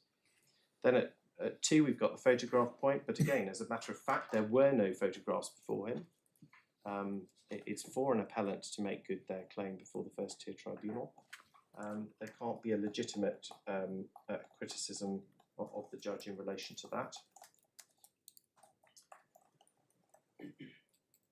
I'll come back to 3 as that comes in respect of criticism number 2. But then there's a complaint in respect of little 4, that no logs or text messages concerning attempts. It's put in the skeleton to mediate, but that's a word that that's perhaps a lawyer's word that's been introduced at that point. What the judge is finding in 4 is that there's no evidence, and he gives an example of logs or text messages or any other form of electronic communication illustrating attempts to arrange contact. And that, in my submission, it was perfectly open to him in those circumstances. What he's talking about is attempts prior to going to the family court to say, can I see my child? In those circumstances, it's a perfectly reasonable inference for a judge to draw that there ought to have been such attempts that could have been brought to his attention had there been that genuine desire to see the child, which would have then supported the Can you make submission. an interim application for contact? You can. Yes, he did. You can. Yes.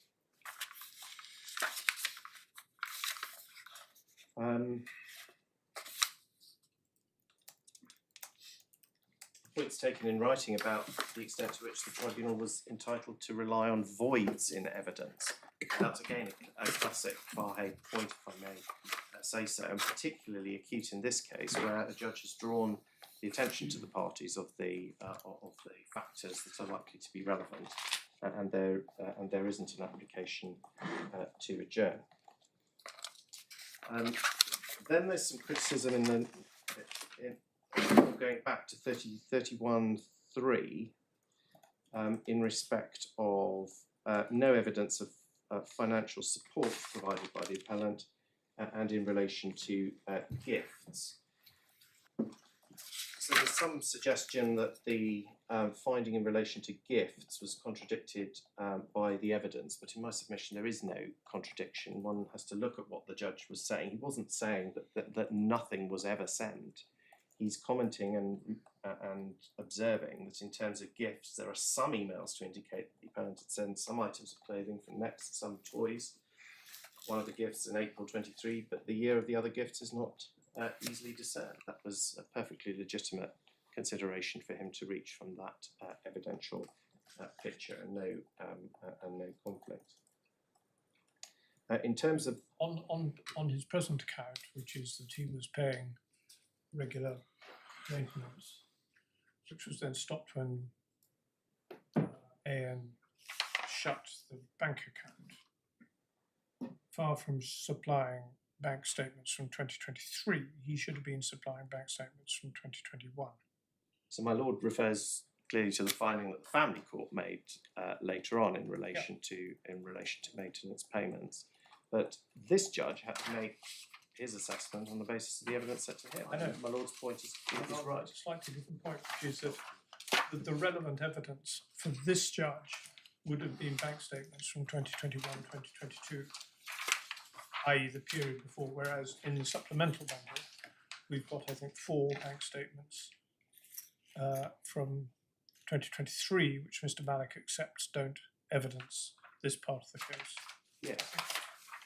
So the point is that if he hadn't been paying that maintenance, we could have provided relevant bank statements which would have demonstrated it. Yeah.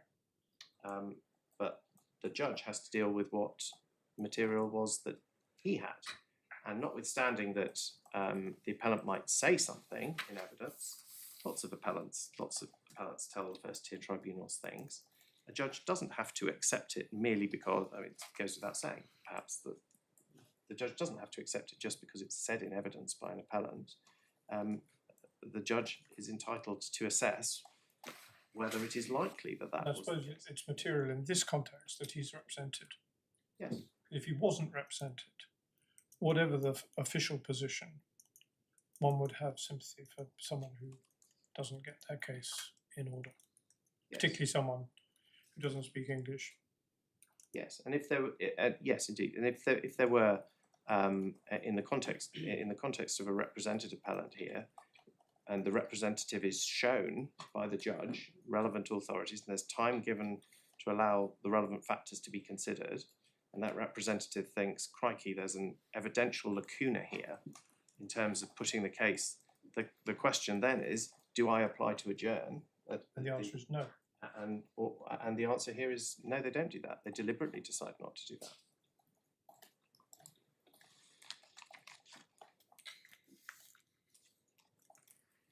So moving on from little 3, there's then some criticism of the First-Tier Tribunal rejecting various explanations. This is the way it's put, with insufficient or no reasons. And one point that is taken is by reference to little Roman 7 at the bottom of page 821. In the time it took a lapse of 11 months between separation and the contract application being made. Here, the First-Tier Tribunal records the appellant's explanation given in evidence, that he had financial difficulties and was taking time to arrange a solicitor. That's in his. It must have been all evidence. That must have been all evidence, because it's not in the witness statement. So one can see from that there was questioning of the appellant one in relation to relevant matters. It was open to the First-Tier Tribunal to assess and evaluate that explanation, and in my submission to reject it in all the circumstances for the reason given, namely that it doesn't fit with a person who's keen to get contact with those impediments of him acting in person in order to do so. We don't have any evidence about what the 11-month delay was either, actually. If he'd gone to York to work, we just don't have anything, do we, about did he speak to his solicitor in the first 6 months or the first 8 months, or when he was told it would cost him X £1,000 to get a contact order, and he thought, crikey, I'll have to work hard in the restaurant to get that. And so we just don't have anything. We don't have any of that, my lord, and therefore, and precisely because of that, it would be, in my submission, inappropriate for this court to interfere. Over the page at A22,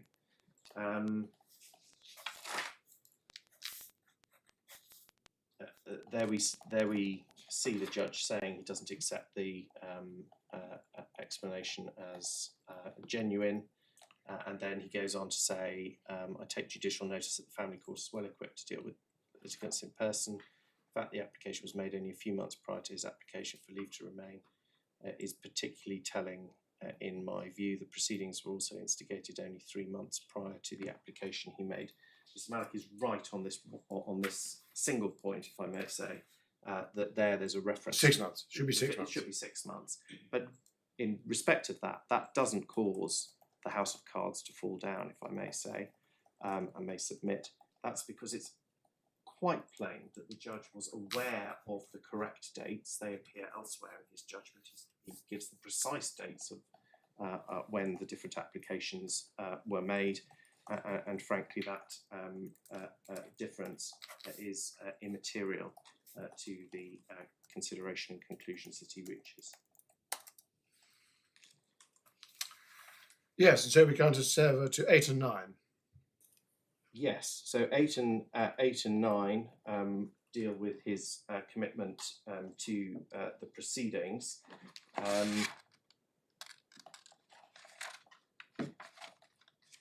Forgive me. So what we have here is consideration by the judge of 3 factors. In these paragraphs that follow. Firstly, non-attendance at a hearing in front of the family court on the 21st of August 2023. I'll come to that. Secondly,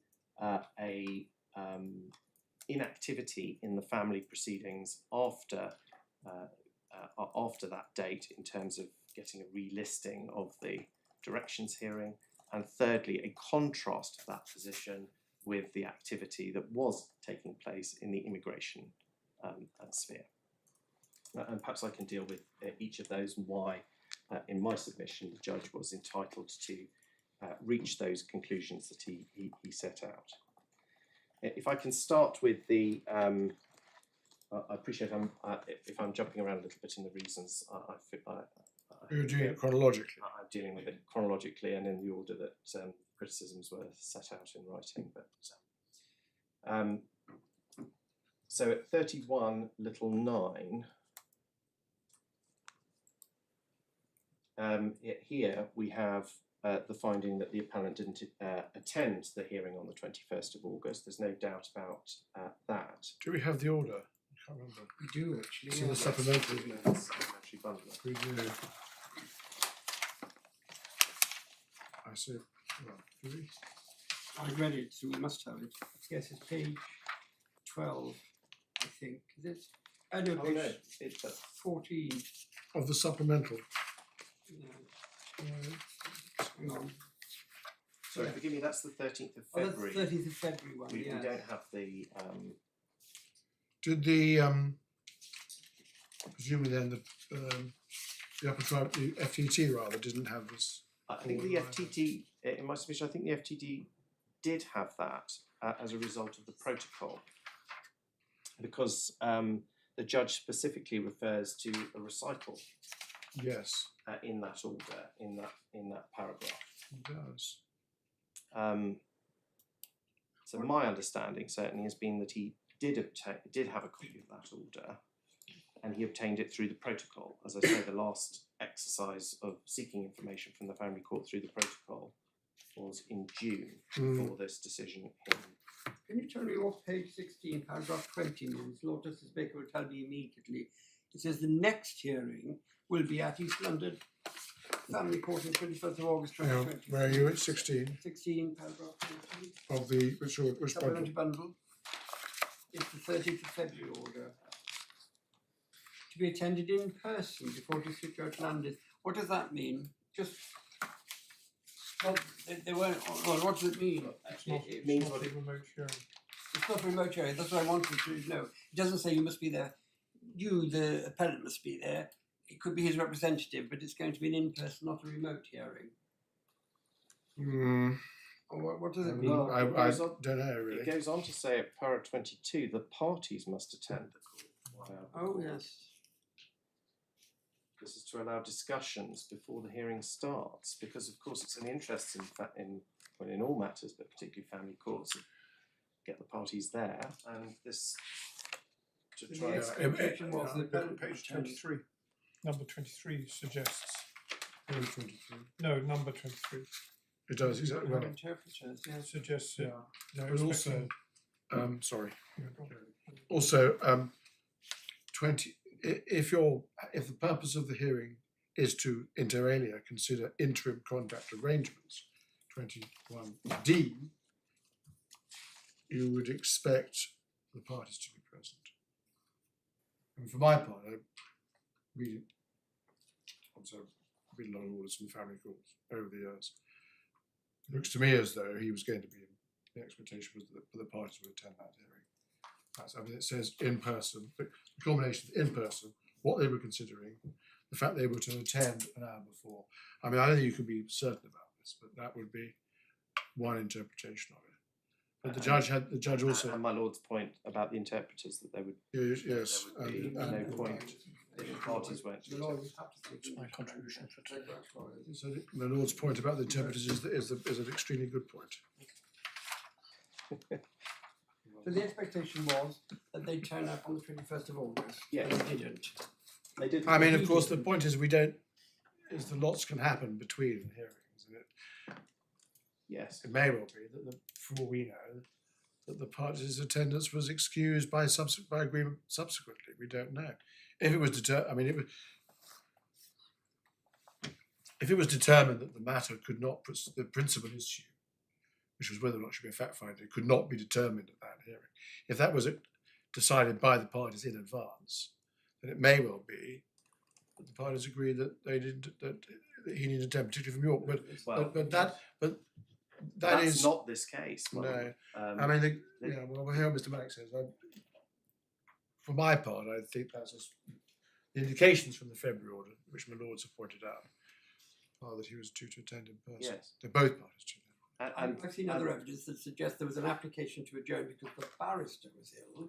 That wasn't granted, and that is why the solicitor did attend, but for reasons we don't know, he didn't get there until later.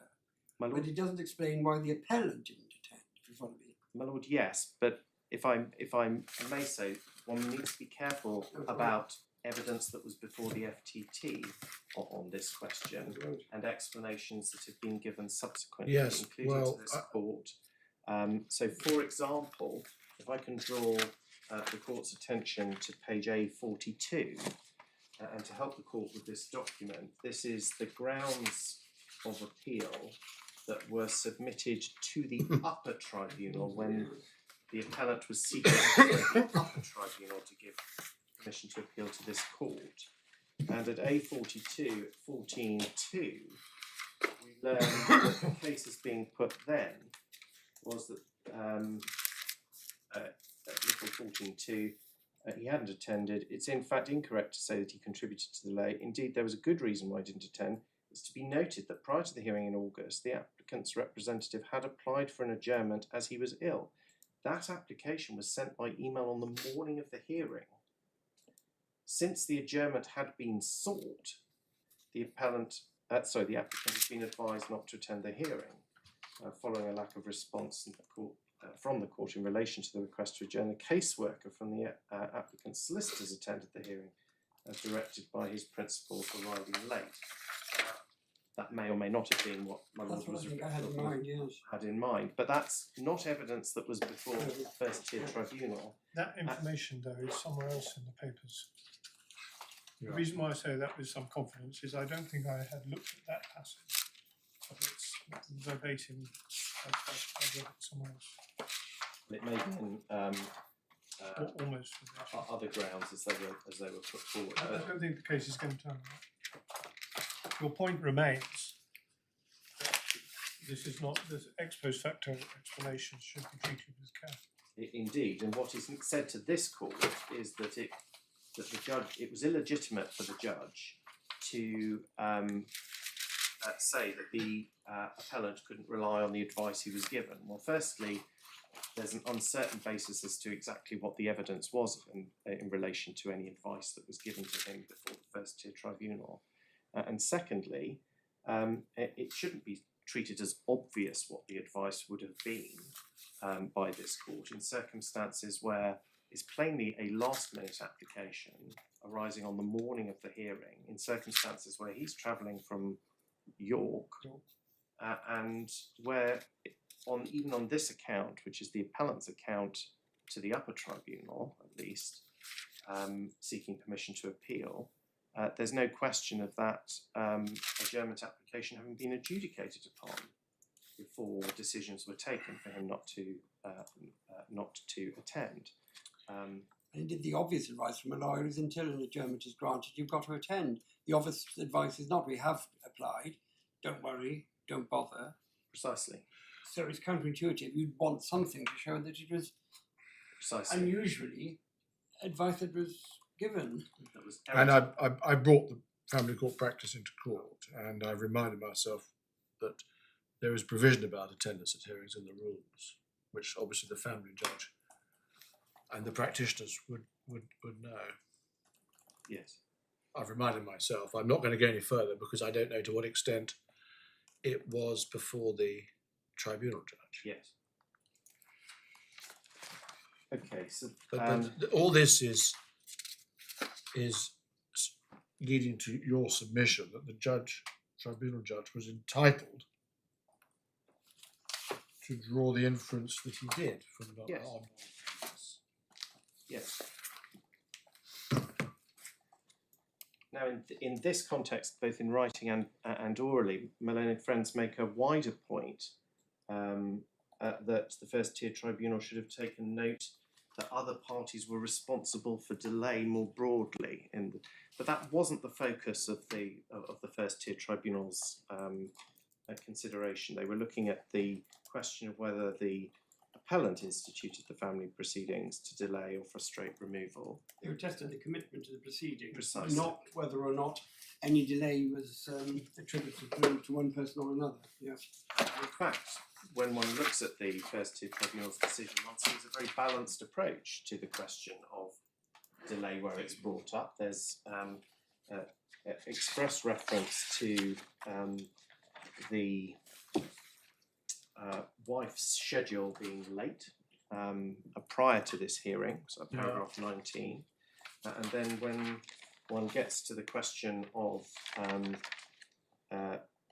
delay in the progression of the Children Act application, we have the finding at Little Roman 12 that it's caused in material part by the appellant's inactivity, and that's in the context of not chasing up the relisting. And my learned friend made various submissions to this court, appealing, well, what else is somebody in that position supposed to do? Well, firstly, this was a matter for argument before the First-Tier Tribunal judge, not argument before this court for the purposes of analysis. But one can think of many occasions, notwithstanding the challenges that courts all over the country have in terms of workload, where what was an issue here was that a non-listing of an appointment, where after a certain passage of time, the parties to proceedings, as part of their duties to help the court, can legitimately be expected to remind the court that there was supposed to be a listing and that administrative function had not yet taken place in accordance with the judicial order. what he says at 20 is that the order of the 13th of February, at 19 at page 18, was that the matter was adjourned to the first available date after the 30th of October. Yes. That's what he says.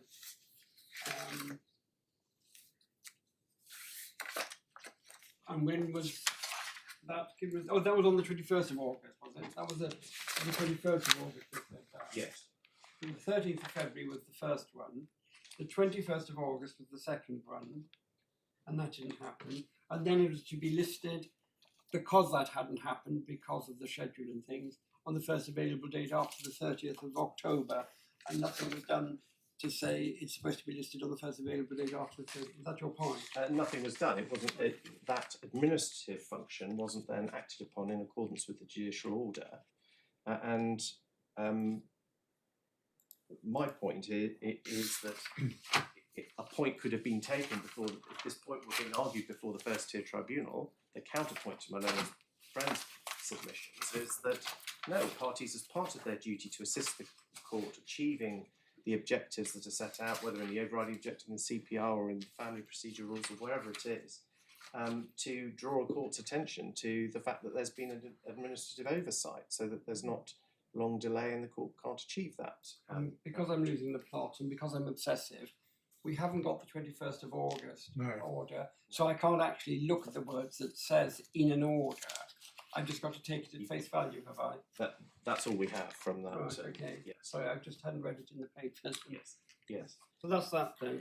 But at Little Roman 12 in 31, we've got the judge, when the judge comes to assess this,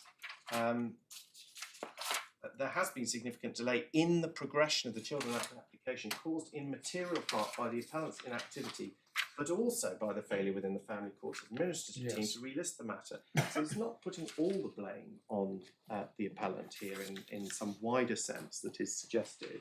There is a careful assessment that, and the obvious inference that is capable of being drawn, which this First-Tier Tribunal judge then did draw, was that a person who is desperate to have, or is genuinely motivated by establishing and building up contact with their child, would not, in those circumstances, knowing that there was to be a hearing listed, just allow time to.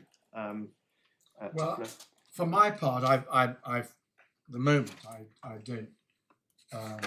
I'm uneasy about that part of the judge's reasoning. But it doesn't. I mean, I'm not saying that is a fatal point, because his reasoning, his conclusion at 10 is based on the totality.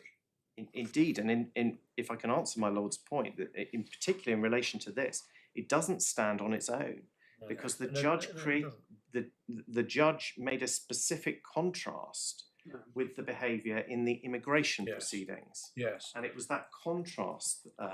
So even had it only been that, well, who knows what the decision. They're following up the one, but not the other, and just the same solicitors. Is that the point? Indeed. Any apparent explanation as to one was considered worthy of following up, the other was not? Indeed. But just to complete my point, for my part, I am uneasy about what the judge says in Roman 8 about about waiting without hearing from the family court. But you say that can't be considered in isolation. That analysis itself was in the context of everything else, and his conclusion in 10 was on the totality. Yes, but to attempt to ease my lord's primary concern, as it's being put in my submission, if one thinks about a situation where it's not incumbent upon a litigant to do anything, one can simply sit back. It may be that this listing was simply forgotten by the administrative function, and in those circumstances, well, East London is and was at this time significantly under pressure. Of these cases. But it must be part of the duties of litigants before courts, even busy courts, to help courts in those circumstances. Yeah. Your point is a different one. If his concern was the child and getting access to the child, and if indeed there is an order saying it's got to be after the 30th of October, and they don't chase that, but the sisters are chasing the FTT. Why is he as interested or more interested in pursuing the FTT, not interested, it appears, in pursuing the CAO? And he has, according to this order, a stick with which to beat the listing officer. Yes. So Don't encourage people. Or an incentiment to remind the listing officer that they're not trying to jump the queue and have their case brought on. They're trying to get the order complied with. Of course, and if my lord's concern is that there should be the message sent out that everybody should be writing regularly to administrative functions of course nobody wants them to be overwhelmed. They do. Well, they do, yes. They do. To all courts, including this one. They Anyway, do. I think we've got the point on that. The point So- is the contrast. We're moving closer to 14. Yes. But we've got some way to go first, have we? Yes, so the point is the contrast, and that it's a legitimate inference for the judge to be able to draw in relation to the question posed from those facts arising from it. And in relation to the contrast with the First-Tier Tribunal's point, my learned friends don't quibble in their submissions with the base facts of that. They don't quibble with that the distinction was there. What they quibble with is the inference to be drawn from it, and that, I say, is a classic Fahy point. So in my submission, I'll come then to ground 2, but those seem to me to be the points that are advanced formally under ground 1 of the appeal in relation to those factual findings. And in my submission, they were all open to the judge to make. Moving on then to ground 2, these concern the findings at 13 and 14 in relation to the child's best interests. And there are 2 points made. Firstly, in relation to whether they're supportable on the evidence. I'll come to that second. But firstly, the complaints that they prejudge the family proceedings. In my submission, it's not a valid complaint that this prejudges the family proceedings. The First-Tier Tribunal judge here had to address the Article 8 procedural question in this part of the judgment. In doing so, he had to consider the child's best interests as a primary consideration. That, in my submission, is done in accordance with the RS factors, which we've seen set out in Little Roman 4 of paragraph 43. Now, that uses the word pointers, and there was some reference to pointers being the word used. And my learned friends in writing submitted that has to pointers has to mean a judicially established or agreed fact. In my submission, that cannot be correct. The word in the guidance was no doubt deliberately chosen, and indeed the very context in which this question falls to be posed and answered demonstrates that it must be a wider concept. It's not pointers, in fact, it's evidence, which might be a pointer. And if there's evidence that would show, for example, that the child was really missing the parent, that would be a pointer in favour of the journey. Yes. Here, the Kafkas letter said he strangled her. Now that's turned out not to be true. Yes. But that wasn't a pointer in favour of a journey. So that was the evidence of the pointer. It's the next one when it goes and takes a decision. Yes, I'll come to that. come to that. But in terms of pointers, I'm not going to quibble with the idea that pointers arise from evidence. Well, you've got to look at what the court says, actually. Yes. So we go back to 40. In 3. What materials, 4. yes, what materials, if any, are available to Or can be identify, made or can be made to identify points? I.e., is there anything to make us think it's in the interest of the child or not in the interest of the child? Yes, and because of the time at which this assessment is being made, I mean, the whole context of this is that there's a parallel family proceedings which have not concluded. Therefore, necessarily, the First-Tier Tribunal, when looking at that, is looking at it from an earlier standpoint. So it doesn't make sense to limit the concept to agreed facts or No, well, findings. you don't have an interim stage in family proceedings. You don't have findings. You might, but you don't have to. But the court has to make decisions on for an interim order, and it does so where there's reasonable grounds for believing, or words to that effect. Yes. So we're in that sort of territory, aren't we? Indeed. And the Lord's right. Material is evidence. Yes. Material from which what you could be. Material from which it can reasonably be Yes. concluded. Material Reasonable grounds evidence for believing. as opposed to speculation, guessing. If you had a Kafka's letter saying the child has told me she cries herself to sleep every night because she's missing her father, which can happen, Yes. that would be evidence. It may be that the family court is saying, no, she may be upset, but by God, you haven't seen the father. But that would be evidence pointing towards adjournment. Well, I accept that, I accept that entirely. And you may have, you may, in the same case as those with far greater family experience than I will no doubt attest, factors which frequently point in opposite directions in relation to welfare based on, you might, for example, have such a child expressing such a wish, and yet there being good grounds to believe that the parent who is being missed is very harmful to that child. But when we get to 13, the facts are no direct contact, a small number of gifts, and the Kafka's letter seems to be saying, no, there's problems in the household here.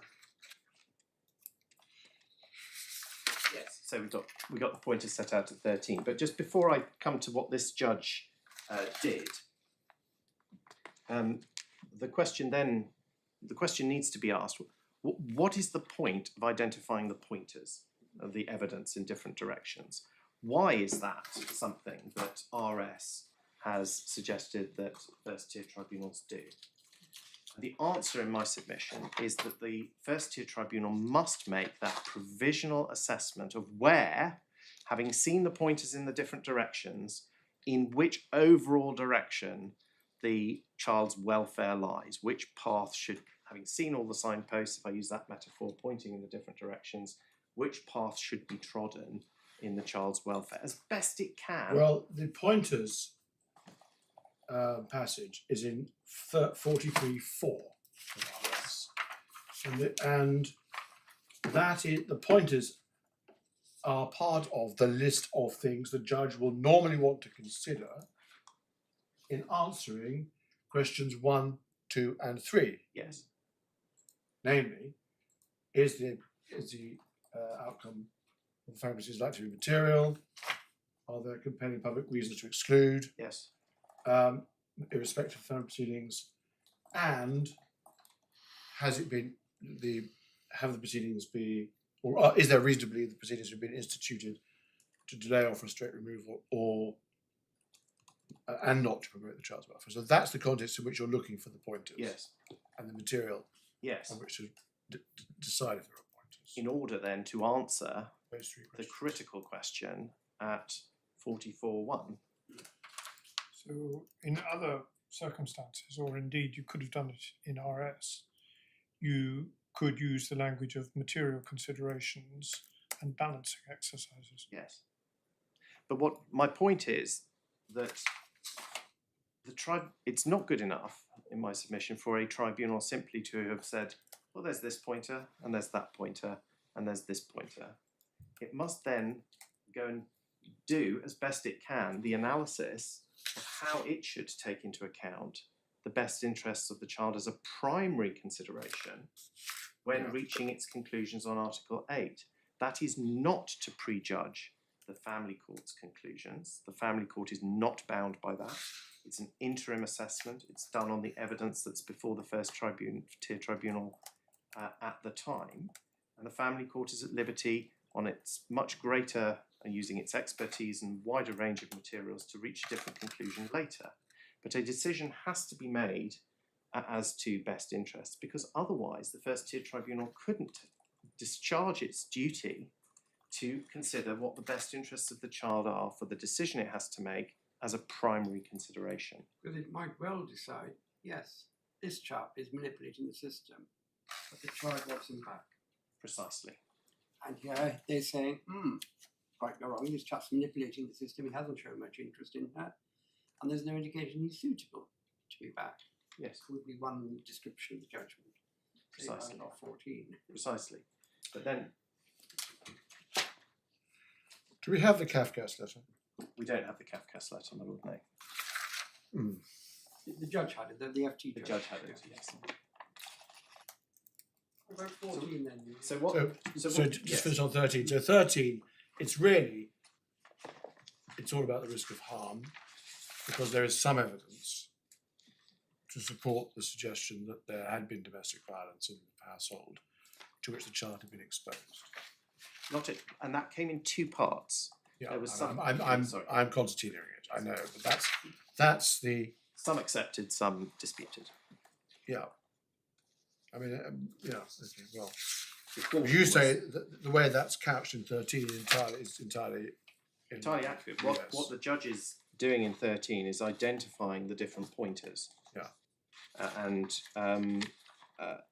In a way that, and this, of course, the judge tells us that he's a judge with a private law ticket. So it's a judge who Yes, he can be does. taken to Yes. understand So he would know. the Yes. significance of a Yes. Kafkas letter as And about the tenets of parties of hearings, by the way. yes. Yes. Okay, now my lord says, what about 14? Keen to get to 14. So what about 14? So let's look at 14. For the avoidance of doubt, he says, I confirm I've considered Kay's best interest as a primary consideration. Let me pause there. Yeah. He had to do that as a matter of law in my submission. Yes. And on next the words. current evidence, perhaps I can invite particular attention to those words, which demonstrates that she's been raised in a household where domestic abuse was perpetrated. That is correct, because there was accepted domestic violence, at least in the form of the caution, and then disputed evidence otherwise, by the appellant against Kay's mother. And given that Kay has had no contact with him for more than 3 years, also plainly correct, her best interests are to remain living with the mother without contact from the appellant. That is the preliminary assessment of where the direction of travel is for the child's welfare. The judge had to take into account, having assessed the different pointers. Doesn't bind the family court, but it was essential part in my submission of what this first-tier tribunal judge. Shall I tell you what bothers me about that? Well, yes. I read that, not being a family lawyer, as he strangled her and he shouldn't be in the house. And he can't reach a decision on that. He hasn't had the evidence. And indeed, all we know from the later thing was he didn't strangle her. We know they shouted at each other. And I thought to myself, well, he shouldn't be deciding that he's strangling people. Of course he shouldn't, and in my submission he didn't. And one can tell that when one reads the judgment fairly in my submission. Perhaps I can point to a couple of And where points. domestic abuse was perpetrated, I think, oh gosh. And the only domestic abuse is the two things he's referred to in the previous paragraph. So what he Domestic abuse included the strangulation. That's what Yes. bothers me. but that comes from the Kafkas letter, and that's the an allegation. allegation. My lord, yes, but if I can encourage my lord to go back a little further in the judgment and look at para 24, you've been referred to this because in this paragraph the judge extracts his reasons why he 24 on page A19. He extracts his reasons for refusing an adjournment that was presented earlier on in writing and that wasn't renewed. And you can see there in those reasons, he says that part of the reasoning is that the hearing of the family court, the 29th of October, is merely a directions hearing. And that subsequent to that, there appears to be the need for a fact-finding hearing in relation to the appellant's ex-partner's allegations of domestic abuse, and then in light of whatever findings are made. The italicised passage on 20. A19, para 24, it's the extract. So what this passage betrays is not only that this judge understood that there was a question of whether there should be a fact-finding, but in fact, as a judge who also sits in the family court and has a private law ticket, he's actually indicating here that he thinks it's likely that there's going to be a fact-finding hearing in relation to those disputed allegations. And that formed part of his rationale in relation to the extent to which the immigration proceedings would be prolonged by an adjournment. So then when one comes back to looking at 13 and 14, he is, and perhaps it bears careful looking at 13. On the 11th of March, the appellant was cautioned for common assault, which has been committed 2 days earlier. That is evidence of domestic abuse having been perpetrated by the appellant against the mother of his child. And then the oral evidence before the First-Tier Tribunal that the child was in the house but she was asleep. That caution is likely to have some bearing on whether her best interests require direct contact with the appellant. All of that unimpeachable, and that is accepted domestic abuse. As a result of the caution, you have to accept it in order to accept the caution, and indeed was accepted. We can see later, were you to look at the later family law material, the family court material, one can see that it wasn't disputed in those family proceedings. The appellant didn't dispute the facts which gave rise to that later. The safeguarding letter from Kafkas then says that he has been exposed to domestic abuse, which would have been a scary experience. The initial advice was the court to consider whether a fact-finding hearing was necessary, given the allegations of domestic abuse perpetrated by the appellant, beyond the incident leading to the caution. So he identifies precisely what that fact-finding would be about. So he knew that the allegations were the strangling, but he knew that the, in effect, accepted abuse was the caution abuse. Yes. And then when it comes to on the current evidence which demonstrates that she has been raised in a house where domestic abuse was perpetrated, one cannot simply jump and say, oh, well, he must be therefore treating the strangulation allegation as proven, given the careful delineation he's made previously, and that he has previously exhibited his understanding. Well, the problem is the last few words of 14, where he says in terms, her best interests are to remain living. That is putting it too strongly on any view, isn't it? Well, on the current evidence, I mean, the danger is that, as the Lord, I think, is implying, he's in referring to the domestic abuse which has been perpetrated, he's allied in the abuse which is admitted and the abuse which is not. Obviously, whether or not the abuse is on a scale, that means that the child is at risk. There should be no contact, which is a very complicated question. Depends on the fact finding, and the assertion in the last clause of 14 is putting it too strongly, isn't it? Well, what he should have said is her best interest may be to remain living with the mother, or are to remain living with the mother, and possibly without contact, or words to that effect. It's put too strongly, isn't it? Without contact. Well, my lord, there are several points there. Sorry. No, I'm grateful for the opportunity to deal with them. Firstly, we have to approach this judgment in a fair way. Agreed. Secondly, sorry, I smile because, of course, that's part of the Fahy reminder. Yes. The final words of that sentence have to be reconnected with the reasoning that leads up to it. And in my submission, that he's very clear that it's on the current state of the evidence. He's not making a concluding finding in relation to. But if you're right, and it just means the admitted abuse, not the allegation of strangling. Allegation of strangling, I can understand, is pretty serious. Yes. But if it's admitted the abuse which has led to a caution, not any kind of future criminal proceeding, to say her best interest to remain living with the mother, that's likely to be the case with a child of this age in the mother, without contact, i.e. the evidence shows that he can't have any contact, and that's material to say there's no point in adjourning the proceedings or allowing him appeal to succeed, because whatever he says in the family proceedings is going to make a blind bit of difference, because he's finding as a fact, it seems to me, that he shouldn't have contact. But that's, you say, is not right. I say that's not the right way to approach that that sentence. What he's doing in this paragraph is pulling everything together, including the findings he's made about this appellant and his motivation for seeking the contact in in my submission, he does delineate, and he carefully delineates earlier in the judgment, and one should not jump to the conclusion that he's elided the allegation and what is admitted in relation to abuse because of the language he ultimately employs in 14. And what he's doing is he's pulling everything he knows about the appellant together in order to look at where those signposts are pointing. But he doesn't even say point. He's deciding. Well, he's saying on the current evidence, which in my submission is.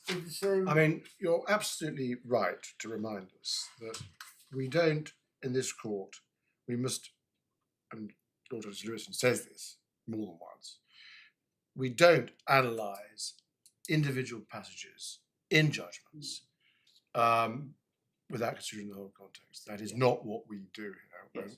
Although we sometimes get drawn into it, we must avoid doing it. And so, for my part, certainly I will subject to what Mr. Maddox says, that the fact that he, in my view, went too strongly in the way he pushed in the last clause of 14, that's not necessarily fatal to his analysis. Unless it shows a flaw in what he then goes on to say about Article 8. So you're going to come on to deal with 32. Come on to 32. Is that look? Yes. Well, if I may, I respectfully agree with that approach. That this judge plainly did hold distinct those two types of abuse: one that's alleged, and one that was subject to the caution. He displayed knowledge of the need for fact-finding, and he dealt with that appropriately in the run-up to paragraph 14, and therefore this court should be slow to conclude otherwise. So then in paragraph 32, he then pulls together those considerations that he's taken under by reference to paragraph 43 of the RS guidelines, and he then reminds himself as to what he says the usual answer is. Whilst the answer in questions 1 and 2 are not adverse to the appellant, in almost every case the the questions posed in Little Roman 3 and 4 lead to an adverse conclusion for him.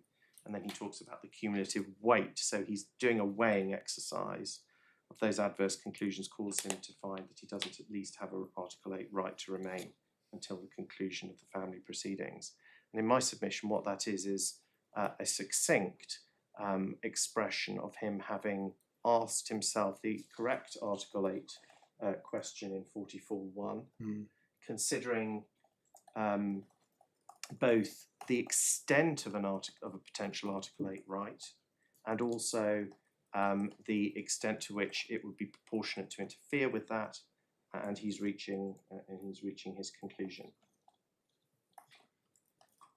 He then goes on to say, make some points in relation to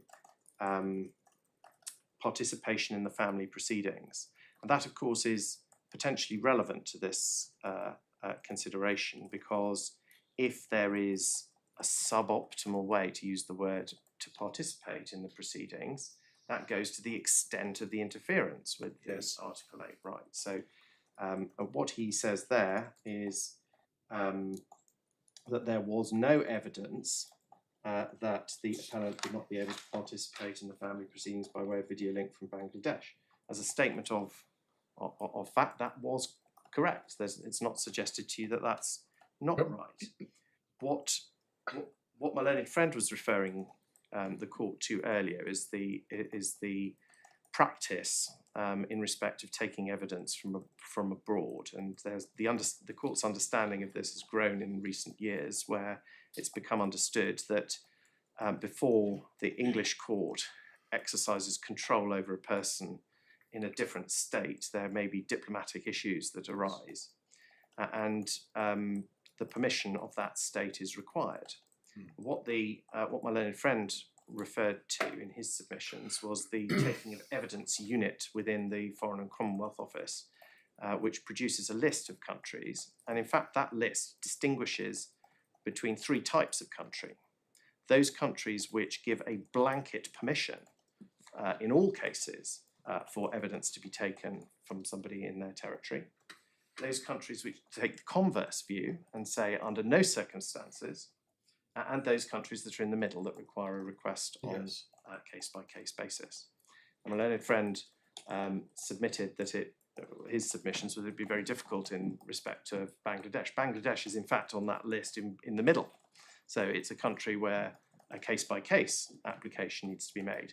Contrast its neighbour Myanmar, which draws an absolute ban. So hence you say the sentence there was absolutely accurate. So in fact, it's correct.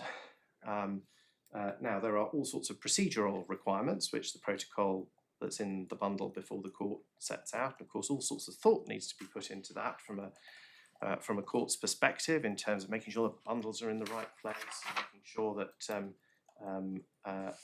it's all set up and done sufficiently in advance. But it can't be submitted today that it's impossible, nor was there evidence that it was impossible before the judge. And so the judge is entitled, in my submission, to take into account, suboptimal as it may be, that there was still an ability to participate, or potential ability to participate in those family proceedings.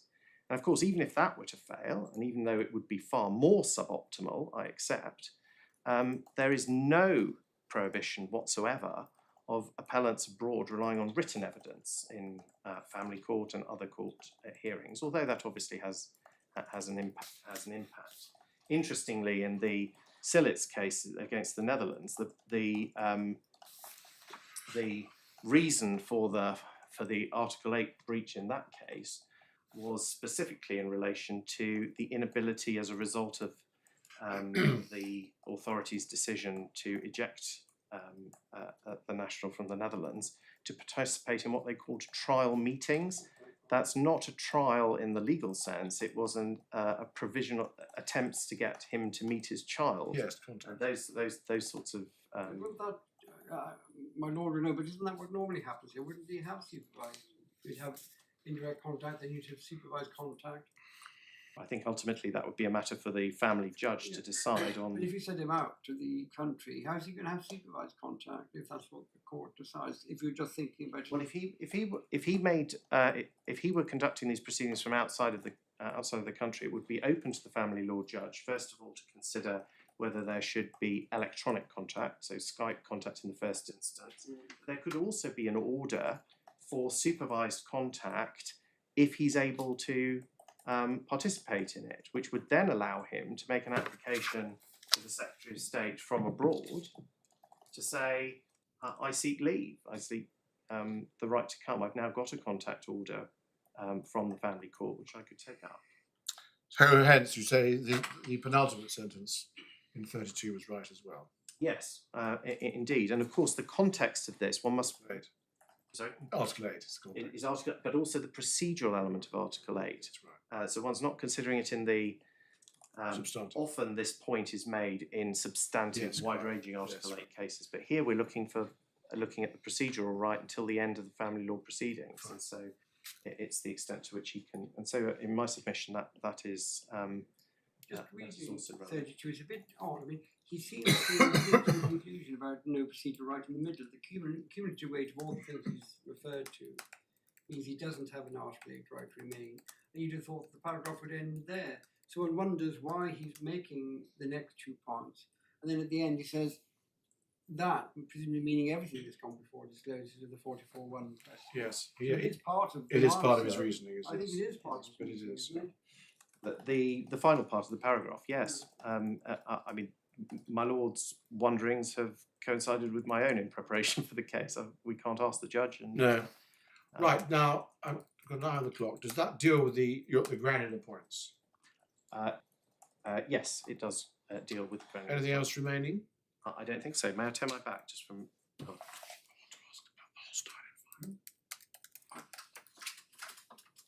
Do you have any submissions to make on the current position? So if this appeal is dismissed, we now know that he has contact, or he has an order for contact.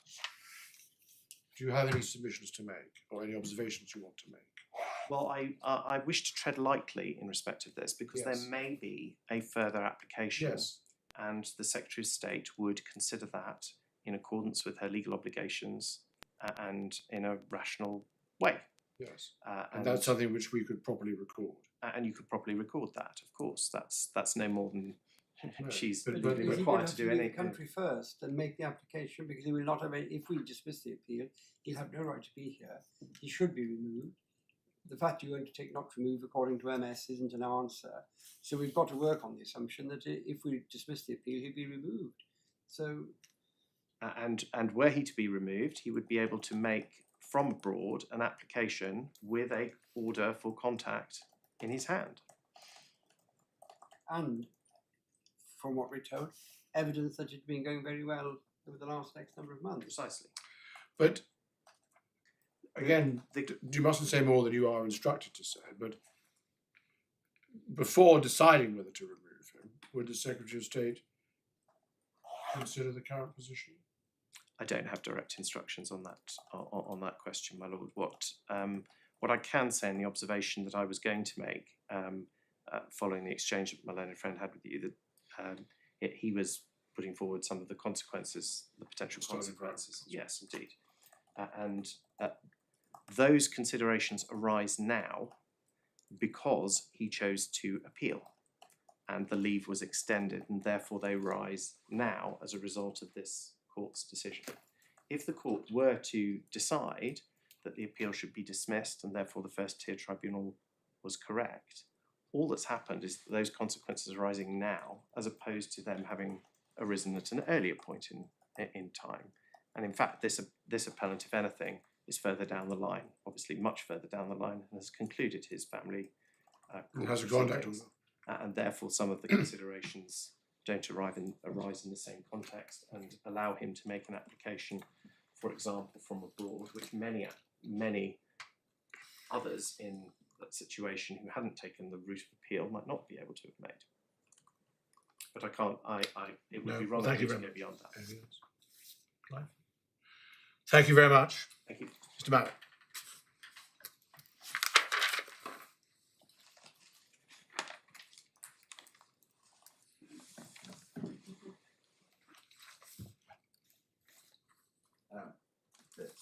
Just very briefly, the submissions that Valena friend made about the judge's reasoning at paragraph 31.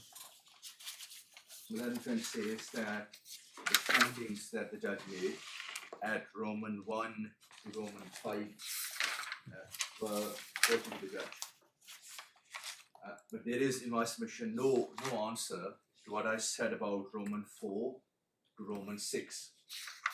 So this is where the judge said that there is no evidence that the wife had refused to allow access. The appellant had not had any direct contact with the child since 2021. And that means that the appellant, there's a minor degree of the appellant's previous interest in the child. You'll recall that I took you to the appellant's evidence and to the order that was made, making it clear that it was the wife who had denied access to the child. My point isn't that the findings were not open to the judge.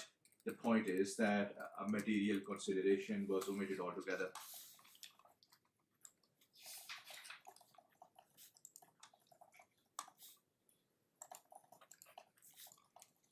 Roman 10, page 22. This is the judge's finding that there is a litigation strategy to deliberately avoid taking proactive steps to progress the application. You have my submissions on this. You have a letter of submissions. You'll decide who is right. But I do ask you, my lords, to consider that what the judge has said, namely deliberately avoiding taking proactive steps to progress the application, is not one of the steps or points that was made in RS. The question The RS question is whether there is any reason to believe that family proceedings have been instituted to delay or frustrate removal. There isn't an obligation in my submission arising from RS requiring an appellant to take proactive steps to progress the application.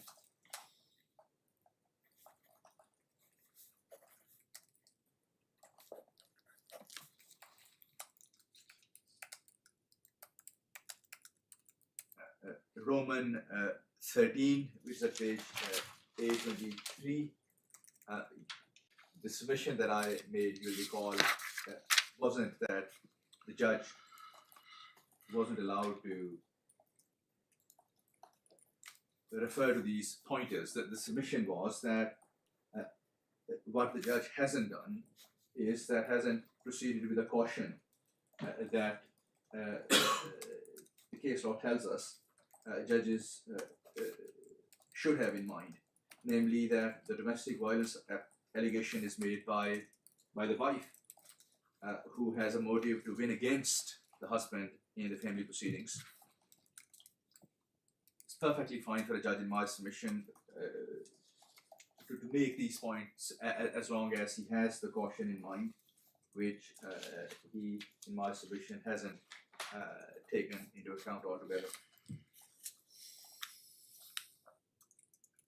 And finally, Roman 14, in my respectful submission, the reference to domestic violence would include all the instances of domestic violence that the judge has referred to earlier. It's abuse, I think.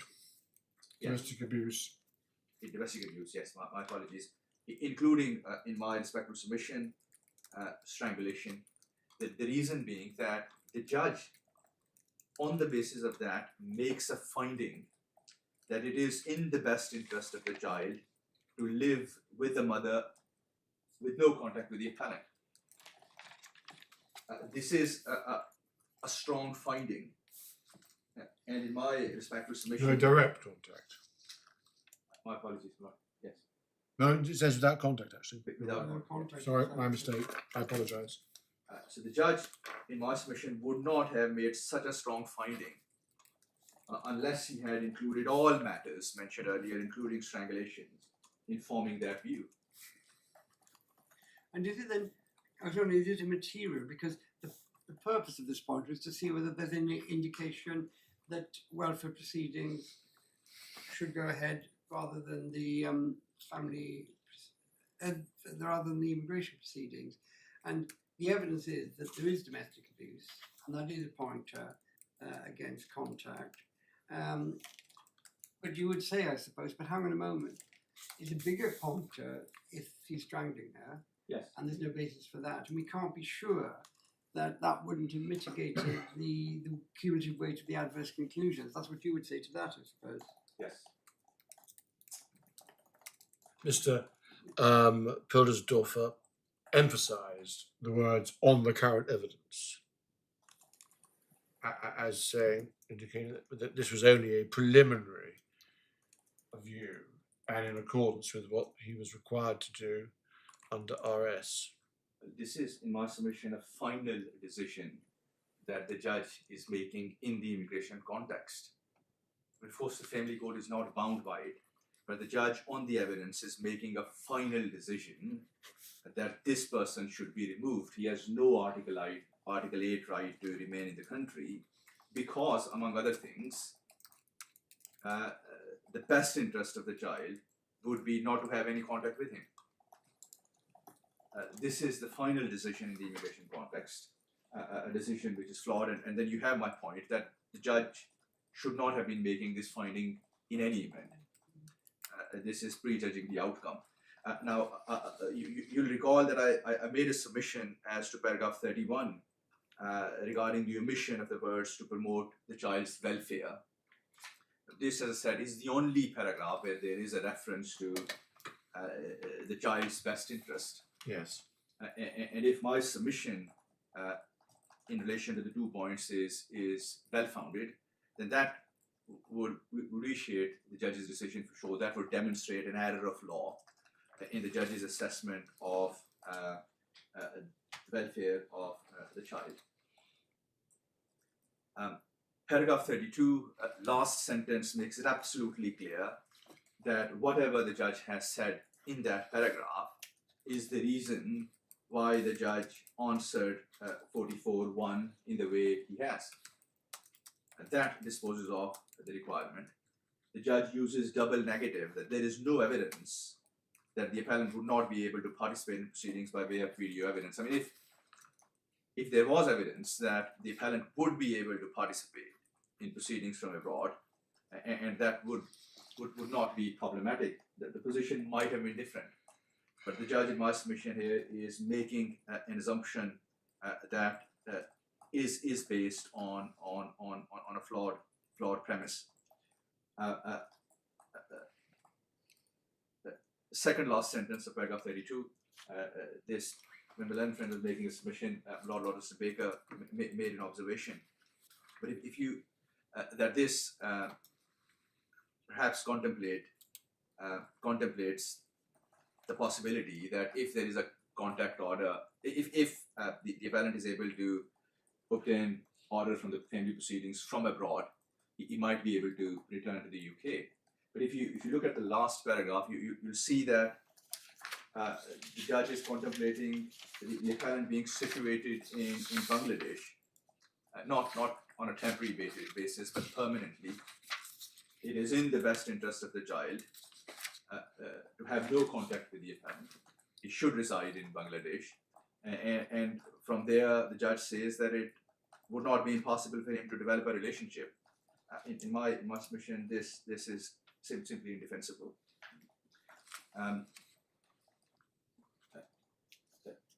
You heard submissions from the learned friend. There's no concession or assurance that the appellant would not be removed. The family court proceedings are ended. The Secretary of State's position is that he should leave the country, make an application for entry clearance from abroad, and if that application is granted, he is then allowed to enter the country. I still have this problem. I understand your point that there would be, you think, benefits if that doesn't happen, he's allowed to stay and given a different visa, which he can also extend into 3C by applying for a different visa again. But the fact of the matter is, you didn't have been allowed to stay under Article 8 for the purposes of the family proceedings, and they have finished now. And what you want now is not a right to stay for family proceedings, you want something else. You want the ability to get a short-term visa on the assumption the family proceedings hadn't finished, so that you can make another application whilst that short-term visa is there and be protected under 3C of the 1971 Act. That's what you're actually wanting to do, isn't it? And you say, so what? Nothing wrong with it.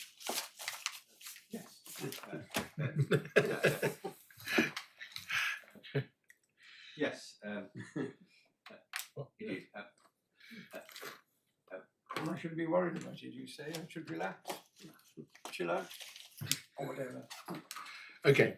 I'm very grateful. So unless there are any questions. Well, thank you very much to both of you and to Ms. Jones in this.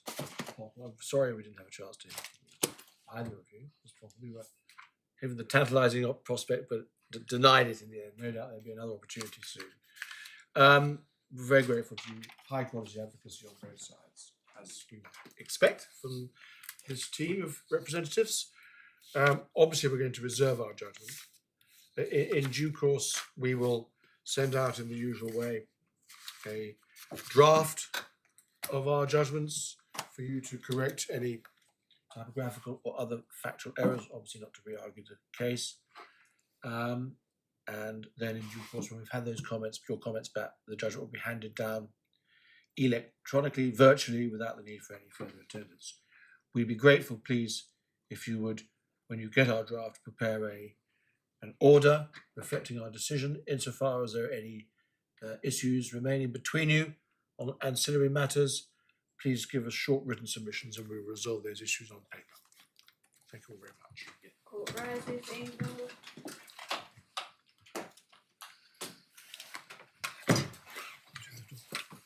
Thank you.